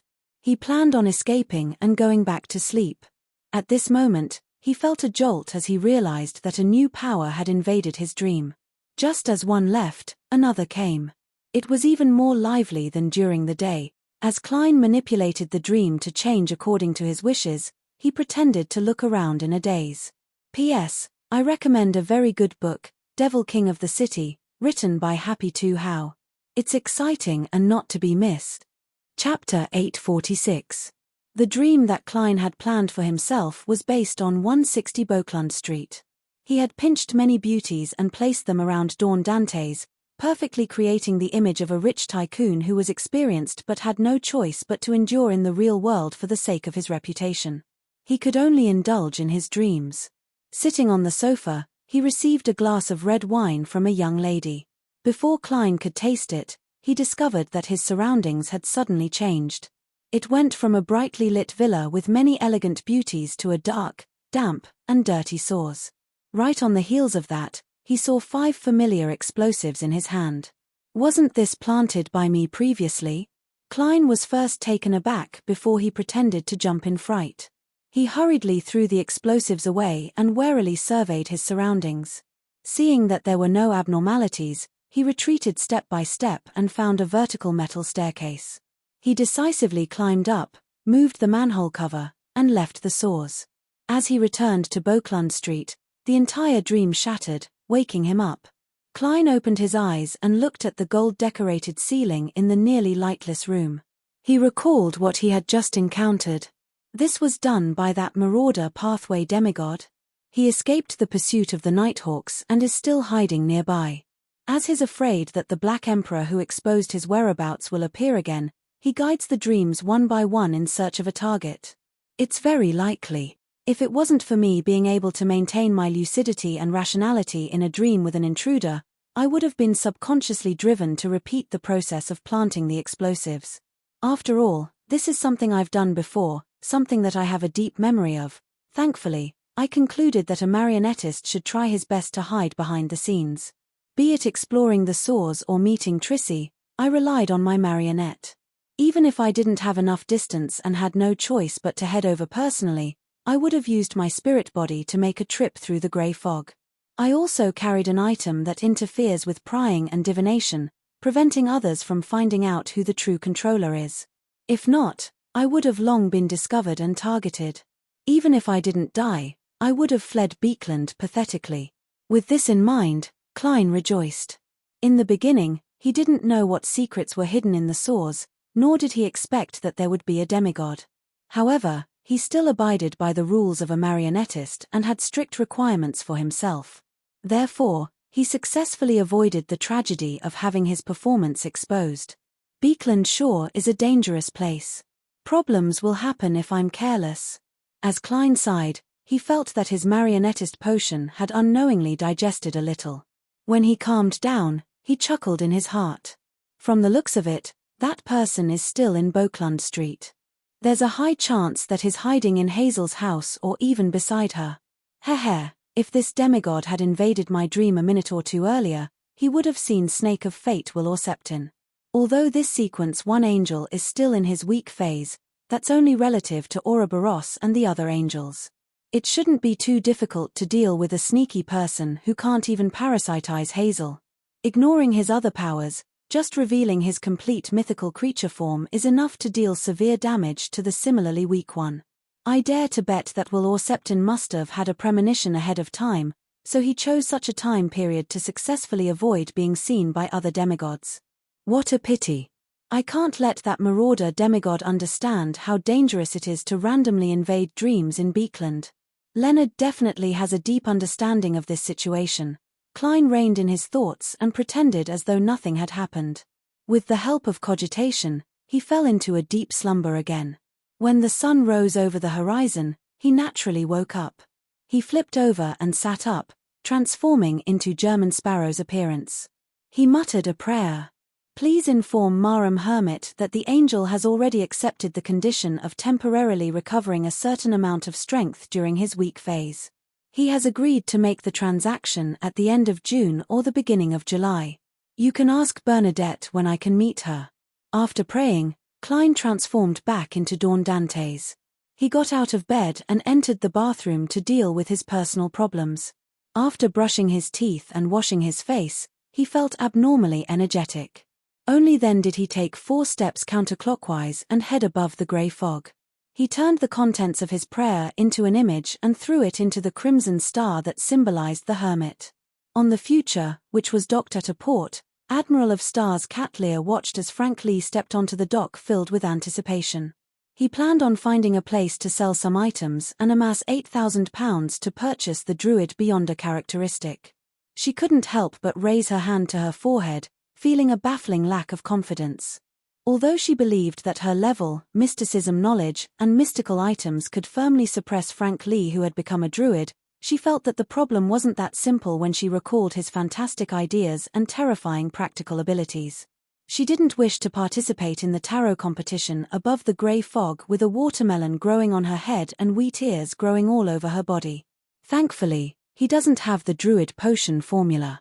There's temporarily no need to worry about him advancing to sequence 5. Catlear nudged her glasses and consoled herself. At this moment, the illusory grey fog emanated in front of her as she heard German Sparrow's words. That angel agreed. Catlear's expression immediately softened as she couldn't help but smile. Once she obtained that drop of mythical creature blood, it meant that she was very close to the level of a demigod.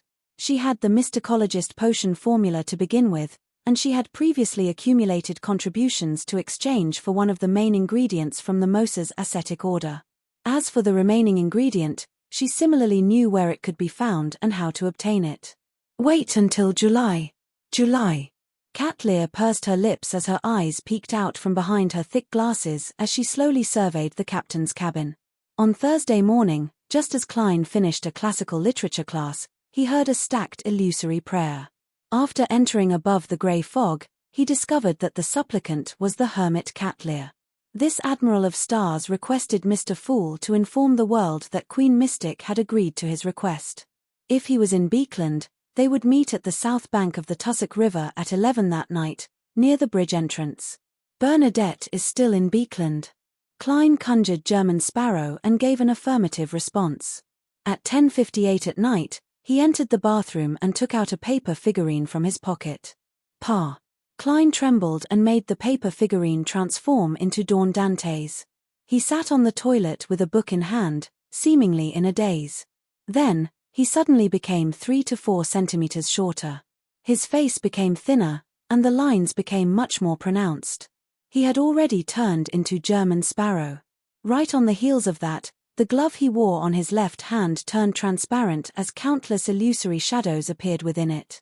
Klein then saw the colors around him thicken before turning distinct, stacking on top of one another. As for himself, he faded and vanished from the real world. He rapidly traversed the spirit world, constantly adjusting his direction according to his location. In just a few seconds, he appeared at the entrance of the Beekland Bridge on the south bank of the Tussock River. At that moment, it was late at night. There was no one walking on the bridge, and the surroundings were extremely quiet. One could only vaguely see a group of soldiers standing nearby. Klein was just about to search for traces of Queen Mystic Bernadette when he suddenly saw green pea vines dangling down from the sky, interweaving to form a lush forest. This forest had an end that couldn't be seen. The vines formed different paths, intersecting or spiraling as they extended all the way into the sky. Klein was only taken aback for a second before he randomly found a pea vine that hung in midair and proceeded forward step by step. After an unknown period of time, he saw the green plants connect to form a hammock seat that was gently swaying from high above. Queen Mystic was sitting there, wearing a white 80s style shirt and a dark black jacket. By her waist was a thin rapier. Apart from not wearing a triangular hat, she was dressed in the standard attire of a captain at sea. She didn't reveal a pair of black leather boots like she did when she interacted with Sherlock Moriarty in Backland. At that moment, her chestnut hair cascaded down naturally as she looked over with her deep blue eyes. She spoke gently but without any emotion. She gently but emotionlessly said, "Help me thank the existence behind you. She's quite respectful towards the fool." The questions I previously answered should have answered many of her questions. Klein, who was wearing the German Sparrow mask, politely replied, "Yes. All right." Bernadette's gaze didn't move as she continued looking at him. "What's the matter this time?" Klein paused for a second and said the words he had long prepared. "I wish to seek your help to make him appear to be in a state of being corroded by the core seal behind the Church of Evernights Chinese Gate." As he spoke, Klein made Wraith Senior appear beside him. Bernadette took a deep look at Admiral of Blood who was standing upright. She didn't ask Sherlock Moriarty or German Sparrow how they knew that she had a solution. She calmly said, "The seal cores of different Church of Evernight cathedrals are different. The state after being corroded is also different. Is it the Evernight pathway, death pathway, or something else? Is it a parish church or a city center church?" She directly eliminated the option of the Church of Evernight's headquarters, the Cathedral of Serenity, because even a king of angels wouldn't dare target that place. Klein thought for a moment. Diocese Cathedral, Evernight pathway. Queen Mystic Bernadette nodded slightly. "Then, I can let him suffer the corresponding corrosion, but this way, your marionette will basically be destroyed. In the beginning, he can still be used normally, but with the passage of time, the corrosion will deepen, and he will gradually fall asleep, never to wake up again. Can you extend the time of complete erosion as much as possible?" Klein asked, holding back his heartache. Admiral of Blood Seigneur's marionette was one of the most valuable of all his asset. Bernadette said with a calm expression, 2 months at most. Klein struggled inwardly for 2 seconds before replying expressionlessly, "All right." He immediately placed his hand on his chest and bowed. "Thank you for your help." Queen Mystic Bernadette didn't say another word as she retracted her gaze and extended her right hand. In midair, she outlined words that were different from Jotun, Dragonese, Elvish, and Ancient Hermes. The words had a star-like luster as they interweaved into strange symbols, as though they had opened a secret door that led deep into the spirit world. The secret door opened as a gust of wind blew out. The upper body of a man wrapped in white cloth appeared. "Requiem Horn," Bernadette said in a soft but dignified voice. The man with the upper body of a man and the lower body of a wind replied respectfully as he took out a human skull from the white cloth. The eye sockets of the skull were deep and dark, making it difficult to see the bottom.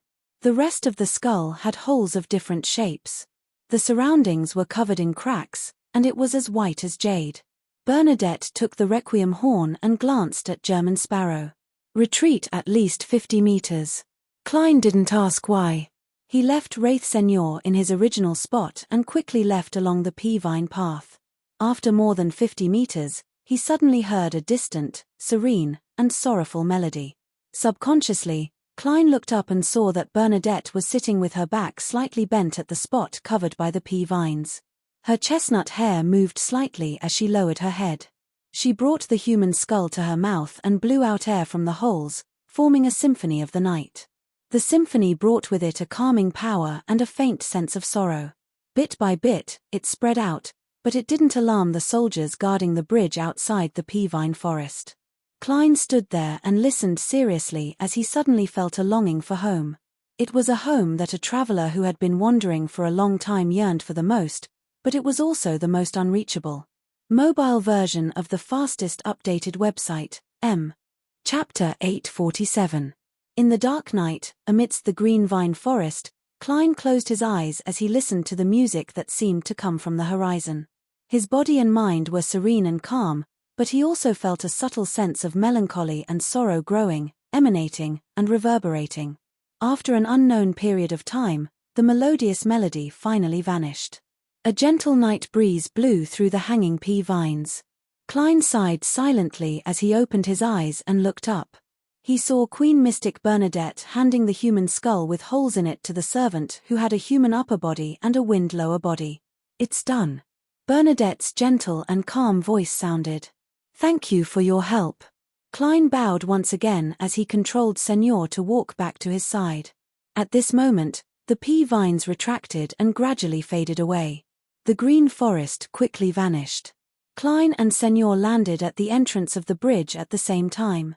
There was no one around, and not far away, there was a team of soldiers guarding the bridge with their backs facing them. It was no different from before. The fairytale-like scene from before seemed to be an illusion. Only at this moment did Klein have the time to examine his marionette. He discovered that he resembled a corpse more than before. His face was pale, and his aura was cold. He exuded an obvious eerie and creepy feeling. This is likely the result of a large dose of corruption. If it's just guarding Channy's gate once or twice a week, one day at a time, it shouldn't be this serious. It's impossible for him to be unable to withstand it for 2 months. If that's the case, even an Orthodox church wouldn't be able to withstand such losses. Perhaps ordinary keepers can live for years, or even decades. However, it's easy for them to mutate and lose control in between. When they chose to become keepers, they should have known such an outcome. Klein sighed as he made Senor project himself onto the gold coin inside the iron cigar case. Right on the heels of that, he continued using traveling to circle the sea and choose food for creeping hunger before returning to the master bedroom's bathroom at 160 Beauclund Street. 5th June, Sunday. Inside the Hall family's castle. Audrey was sitting in front of her desk, admiring the mystical item she had just obtained. Its appearance was that of an elbow-length black gauze glove, as if it came from the royal family, possessing a noble and elegant temperament. This originated from the mentor of chaos beyond a characteristic sold by the world's German Sparrow. It was created by an artisan after a certain period of time.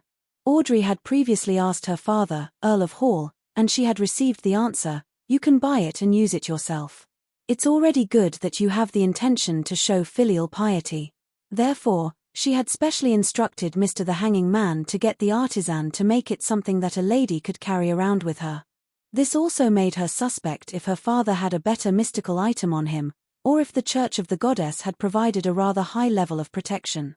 According to the Hanging Man, this gauze glove could give the wearer several beyonder effects. Firstly, it increased his dignity and physique, making the surrounding living beings subconsciously lower their statuses and want to obey him. Secondly, it could obtain the ability to distort the target's words, actions, and intentions, thereby constructing a certain set of rules that were beneficial to him. Thirdly, it could use a symbolic bribe to make the target have a strong favorable impression of him, making it difficult for him to have any hostile intentions. He might even be unwilling to fight the wearer. If the conditions were suitable, the recipient of the bribe would even have a very small chance of attacking his companions. Audrey had heard from Mr. World that this was a type of bribe beyond a power called bribe charm. Fourthly, it could cause chaos to appear on a locked target or a certain area around him, making it difficult for attacks to land on him, making it easy for the enemy to make mistakes. Audrey was very satisfied with these effects, but what vexed her was that because the artisan's level wasn't high enough, the negative effects of creating a sequence 5 mystical item was rather great. Firstly, it would make the wearer's psyche gradually turn dark, making them wish to take shortcuts, use schemes, and rely on dishonorable means to do things. Secondly, after wearing it for more than 3 minutes, the wearer would also fall into a state of chaos. Audrey had previously tried it, but she had unknowingly made a mistake while bathing. The normal process was to get the maidservant to fill the bathtub with hot water and adjust the temperature before taking off her clothes and entering the bathtub before washing herself. However, Audrey had entered the bathtub first and filled it with cold water. Only when her clothes were soaked did she remember to take them off. The only thing she was thankful for was that she finally controlled herself and didn't call the maidservant in to witness her embarrassing situation. This makes me look like a curly-haired baboon, Audrey thought, feeling a little embarrassed and angry. As for the first negative impact, she felt that she could still accept it because she was a psychiatrist. She could often examine herself and eliminate some dark thoughts. Furthermore, she had Susie to help her as a bystander. However, the second one was a little unbearable. The second negative effect was very problematic. I can only carry it with me and wear it at critical moments. Right, I still have lie. It can magnify my emotions, and when combined with this glove, it will make the darkness in my heart very serious. I might not be able to resist it now. Audrey's green eyes darted around as she thought of a solution. At that moment, she heard knocking on the door. Her personal maidservant, Annie, said from outside, "Miss, the Earl is looking for you. Miss, the Earl is looking for you." Audrey left the black veil glove on the table, got up, came to the door, and opened it. Earl Hall, who wasn't wearing a coat at home and only a shirt and vest, stroked his beautiful mustache and chuckled. "Are you not ready? I'll be returning to Beekland in a while. It's your 18th birthday ball tomorrow night." As he spoke, Earl Hall glanced at the maidservant, Annie, and the others, making them consciously retreat a distance away. Sigh, it's the annual social season again. Audrey nodded, pretending to be mature. Note 1, Earl Hall looked at his daughter and asked with a smile, "Have you thought of how to use that item?" Audrey pursed her lips into a smile. "Of course. I plan on folding it up and placing it in a small bag for Susie to carry. This way, Susie wouldn't be in a state of confusion because she wasn't wearing it or using it. And her dark psychological problems could be treated by Audrey's placate. More importantly, without the augmentation of lie, Susie, who was also a psychiatrist, could also examine herself and adjust her mental state from time to time. Earl Hall was taken aback as he praised with a laugh. "Smart idea." Audrey was pleased with herself, but she appeared rather reserved as she said, "I plan on naming it Hand of Fear. Dear Earl, thank you for your birthday present Tilda, and in a few more days, I can concoct the potion and attempt to advance," Audrey added inwardly in delight. Sunday night, 160 Beauclund Street. Klein stood on the balcony and looked at the street scene through the gaps in the curtains. He couldn't help but feel nervous. If there were no accidents, he would soon begin his operation to steal the Antigonus family's notebook. Ever since he had used Queen Mystic Bernadette's help to make his marionette appear to be corrupted, and through his frequent prayer at the cathedral, listening to the sutras, and donating, he figured out the rotation of the keepers. There was only one thing left for Klein's plan to steal. That was to silently replace the target without anyone noticing. According to Klein's understanding, the keepers would head underground the moment the sky lit up. And at that time, the cathedral wouldn't open yet. If he wanted to infiltrate, he had to risk being discovered by a demigod like the Archbishop of the Beekland Diocese. It could be said that there was basically no chance of success. Therefore, Klein's plan was to infiltrate the cathedral a day in advance and patiently wait for an opportunity. This undoubtedly required sufficient disguise, but it wasn't a problem for a faceless. After a period of observation, Klein discovered that the church would also have a mass on Sunday night. This was because Sunday and night were both symbols of the goddess. And after the mass was over, the servants would get busy and clear the trash outside. Klein's plan was to seize this opportunity to secretly knock out a servant and disguise himself as him to enter the cathedral and sleep in the servant's room. For this, he had already bought a suitable dosage of sleeping pills from Emlyn that could make a person sleep for 10 hours without causing any physical harm. He paid a total of £5. Phew. After a few minutes, Klein slowly exhaled, drew the curtains, and walked back to his room. He took 4 steps counterclockwise and went above the grey fog. Sitting in the seat belonging to the fool, he pondered for nearly a minute before conjuring a pen and paper. He wrote a divination statement: "There's danger in stealing the Antigonus family's notebook." Putting down the dark red fountain pen, Klein removed the spirit pendulum from his left wrist cuff. He held the silver chain with his left hand and let the topaz dangle over the paper, nearly touching it. He entered cogitation, closed his eyes, and silently recited the divination statement. After repeating it 7 times, he slowly opened his eyes and saw the spirit pendulum spinning clockwise. Its amplitude and speed were ordinary. There's danger, but it's within the normal range. Klein quickly made an interpretation. He was actually a little worried that someone had interfered with him, just like what the Mother Tree of Desire had done in the past. However, there was no way to verify it, much less falsify it. Therefore, when the divination results, the plan, and his own preparations met the necessary conditions, Klein had already made up his mind. He looked at the topaz pendulum that gradually stopped spinning and said in his mother tongue, "The arrow is narked. There's no choice but to release it." Before he finished his sentence, Klein enveloped himself with his spirituality, simulated the feeling of falling, and returned to the real world. This time, he only planned on bringing 3 items with him. The first was creeping hunger, the second was the Senor gold coin, and the third was the Aztec copper whistle. Their common characteristic was that they could be placed inside an iron cigar case, and they could use the paper angel and the wall of spirituality to provide double concealment. As for the other items, there was a high chance that they wouldn't be able to pass through Channy's gate, as it would easily trigger an anomaly in the seal's core. Therefore, Klein had thrown them, along with the cash, above the grey fog. He was prepared to flee if anything were to happen. Even the 3% of the coin company's shares for £12,800 can only be tied to the identity of Dawn Dantes. Klein quickly reined in his thoughts, picked up a mirror, and placed it on his pillow. Following that, he drew the mysterious symbol that summoned a Rhodes. Note 1. Historically, London's social season was from December, after Christmas, to June. And when this book was set up, it took into account some of the plot arrangements and the fact that Rowan's high society mainly believed in the Lord of Storms into consideration. The time to discuss matters of state was set to the storm-prone months of June to September, so the social season naturally became from June to the new year. Of course, during the weekends of autumn and winter, the nobles would definitely head to the countryside to hunt foxes. Don't get confused. Don't give the exact opposite answer when others ask about London's social season. Chapter 848. The mirror on Klein's pillow instantly glowed like flowing water. Silver points of light squirmed and gathered to form the corresponding rune text. Exalted Great Master, your loyal and humble servant, a Rhodes, is always at your service. Klein stood by the bed and looked at the mirror. He looked calm as he asked calmly, "Where is the Antigonus family notebook behind St. Samuel Cathedral's Channy's Gate?"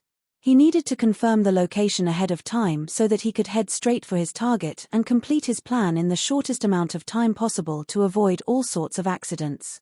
On the mirror's surface, the silver words warped and changed, forming another line of text. It's a Grade 1 sealed artifact.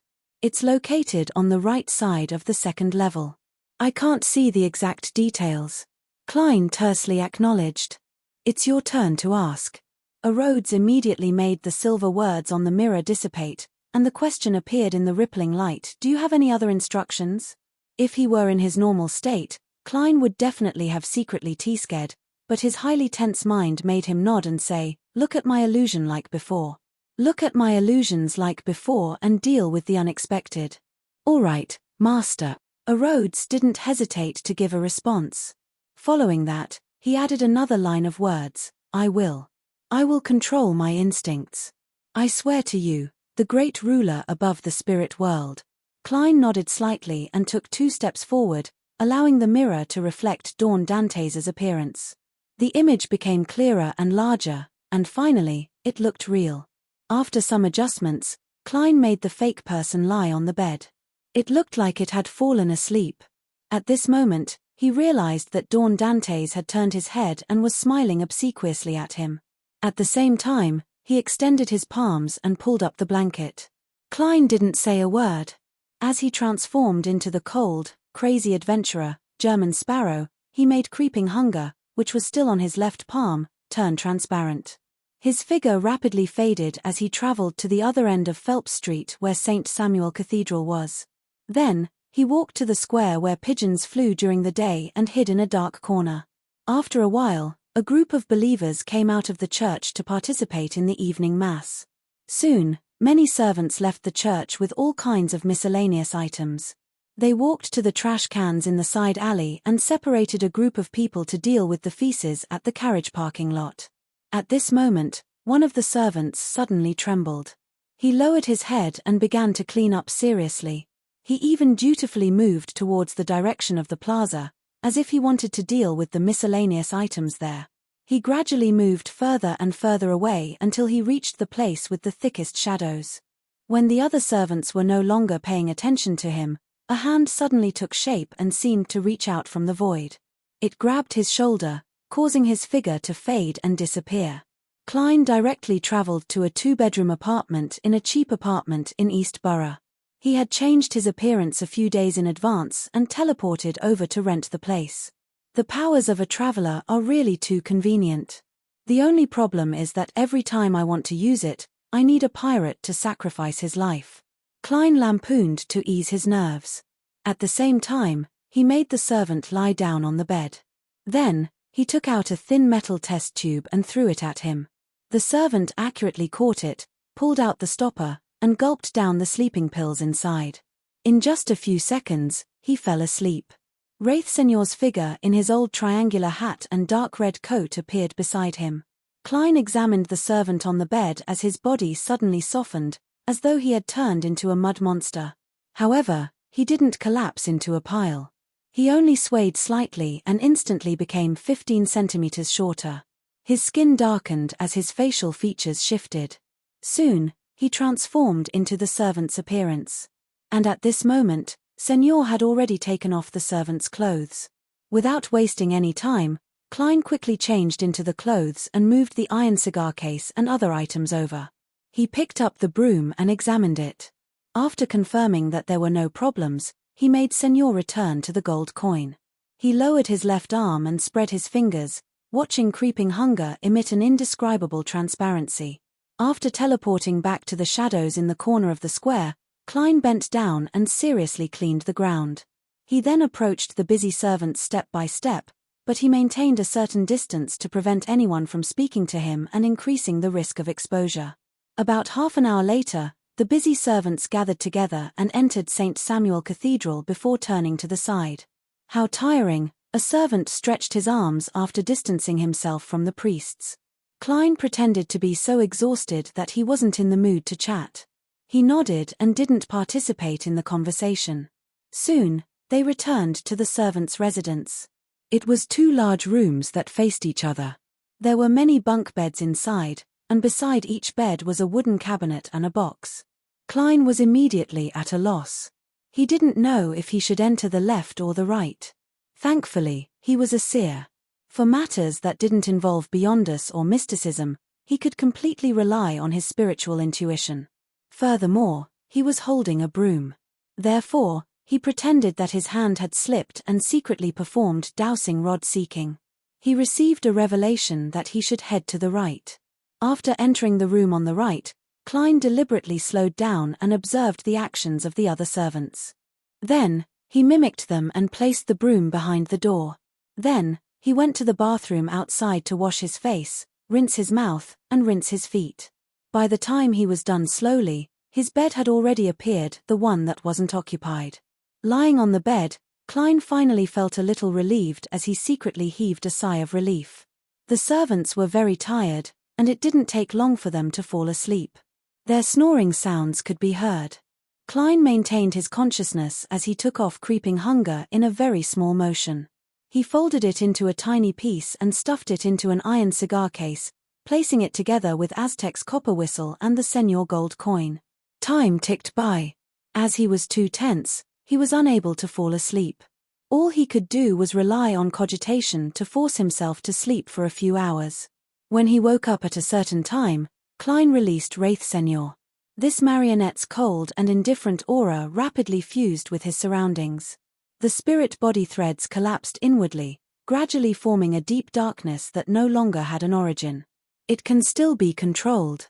Klein nodded indiscernibly, allowing the wraith to use the stained glass windows and the smooth stone tiles on the ground to arrive at the staircase that led to the upper levels of the keepers. He believed that if Señor hadn't been corrupted ahead of time and been treated as one of its own by the seal's core behind Chani's gate, he would have definitely triggered a reaction and been wiped out. How could a wraith have the ability to move freely in an Orthodox church's cathedral? And it was precisely because of the seal's tacit agreement and the paper angel's interference that the spirituality of the archbishop at the demigod level who lived somewhere in the cathedral wasn't triggered. Step by step, he came to the second floor. Using his perception of the corruptive aura, the concealed Señor moved left under Klein's control and found the area where the keepers lived. Tomorrow is Monday. This week's Monday should be under the responsibility of the keeper I first met. Klein had long figured out the rotation pattern. He made the wraith in the dark red coat silently pass through the wooden door and float into different rooms to identify the targets. As there were only a few people, he quickly found the elder with loose facial skin, a huge nose, and sparse hair that was the color of frost. Wraith Señor immediately took out a metal test tube filled with sleeping pills and placed it by the side. Then, before the keeper noticed it, he possessed him. Before the slumbering keeper could wake up and resist, he lost control of his body. All he could do was barely open his grayish-blue eyes and see himself pick up the metal test tube with great difficulty. He pulled out the cork and gulped down the liquid inside. His body began to convulse in an uncoordinated and abnormal manner as though there was an intense internal struggle. After a full minute, he slowly softened and closed his eyes again, entering a dreamless slumber. After doing all of this, Wraith Señor left the keeper's body. Using all kinds of mirrors, he jumped back to the area where the servants lived before entering Klein's body. Klein immediately emitted a cold, silent, and indifferent aura. Even making an expression seemed difficult. He slowly got out of bed and silently left the servants' room. He walked through the shadows and murals that couldn't be illuminated by the moonlight. Step by step, he arrived at the second floor and entered his target's room. Standing by the bed, the servant-looking Klein's figure suddenly grew taller. His sparse hair turned white, and his nose widened a little. In just a few seconds, he looked identical to the keeper who had consumed sleeping pills. Even his aura was no different. Changing into a clergyman's black coat, Klein moved the keeper and servant's clothes to the bottom of the bed before lying down and silently counting the time. At 5:30, he woke up early, ate the white bread he had prepared last night, drank a cup of water, and looked out the window in silence. Just as the sky lit up, Klein maintained his expressionless state as he opened the door and walked out. He went down to the first floor and followed the route he had grasped and turned to the left. After walking for a while, he wasn't surprised to see a priest. This was the experience of a former Nighthawk, so Klein wasn't worried that he wouldn't be able to find the path. The priest stood outside the secret door that led to the underground area. He raised his right hand and tapped his chest 4 times in a clockwise manner. "May the goddess bless you." "Praise the lady," Klein replied in a low voice as he similarly drew the crimson moon. He didn't stop and walked past the priest. Under the illumination of the lights on both sides, he walked up the stairs and arrived at a crossroads. According to his understanding of the surrounding geography, Klein believed that turning to the right would lead him away from the cathedral. It was likely to lead to a particular security company or other organization that the Nighthawks were disguised as. Therefore, he didn't hesitate to turn left. At this moment, he saw a man wearing red gloves walking towards him. The man had black hair and green eyes. He had outstanding looks and was dressed rather casually. He was none other than Leonard Mitchell. PS1, written by a book friend, Vampire Maiden's Journey to Nairn. P2, seeking monthly recommendation votes for Monday Tilda. Fastest website for mobile version, M.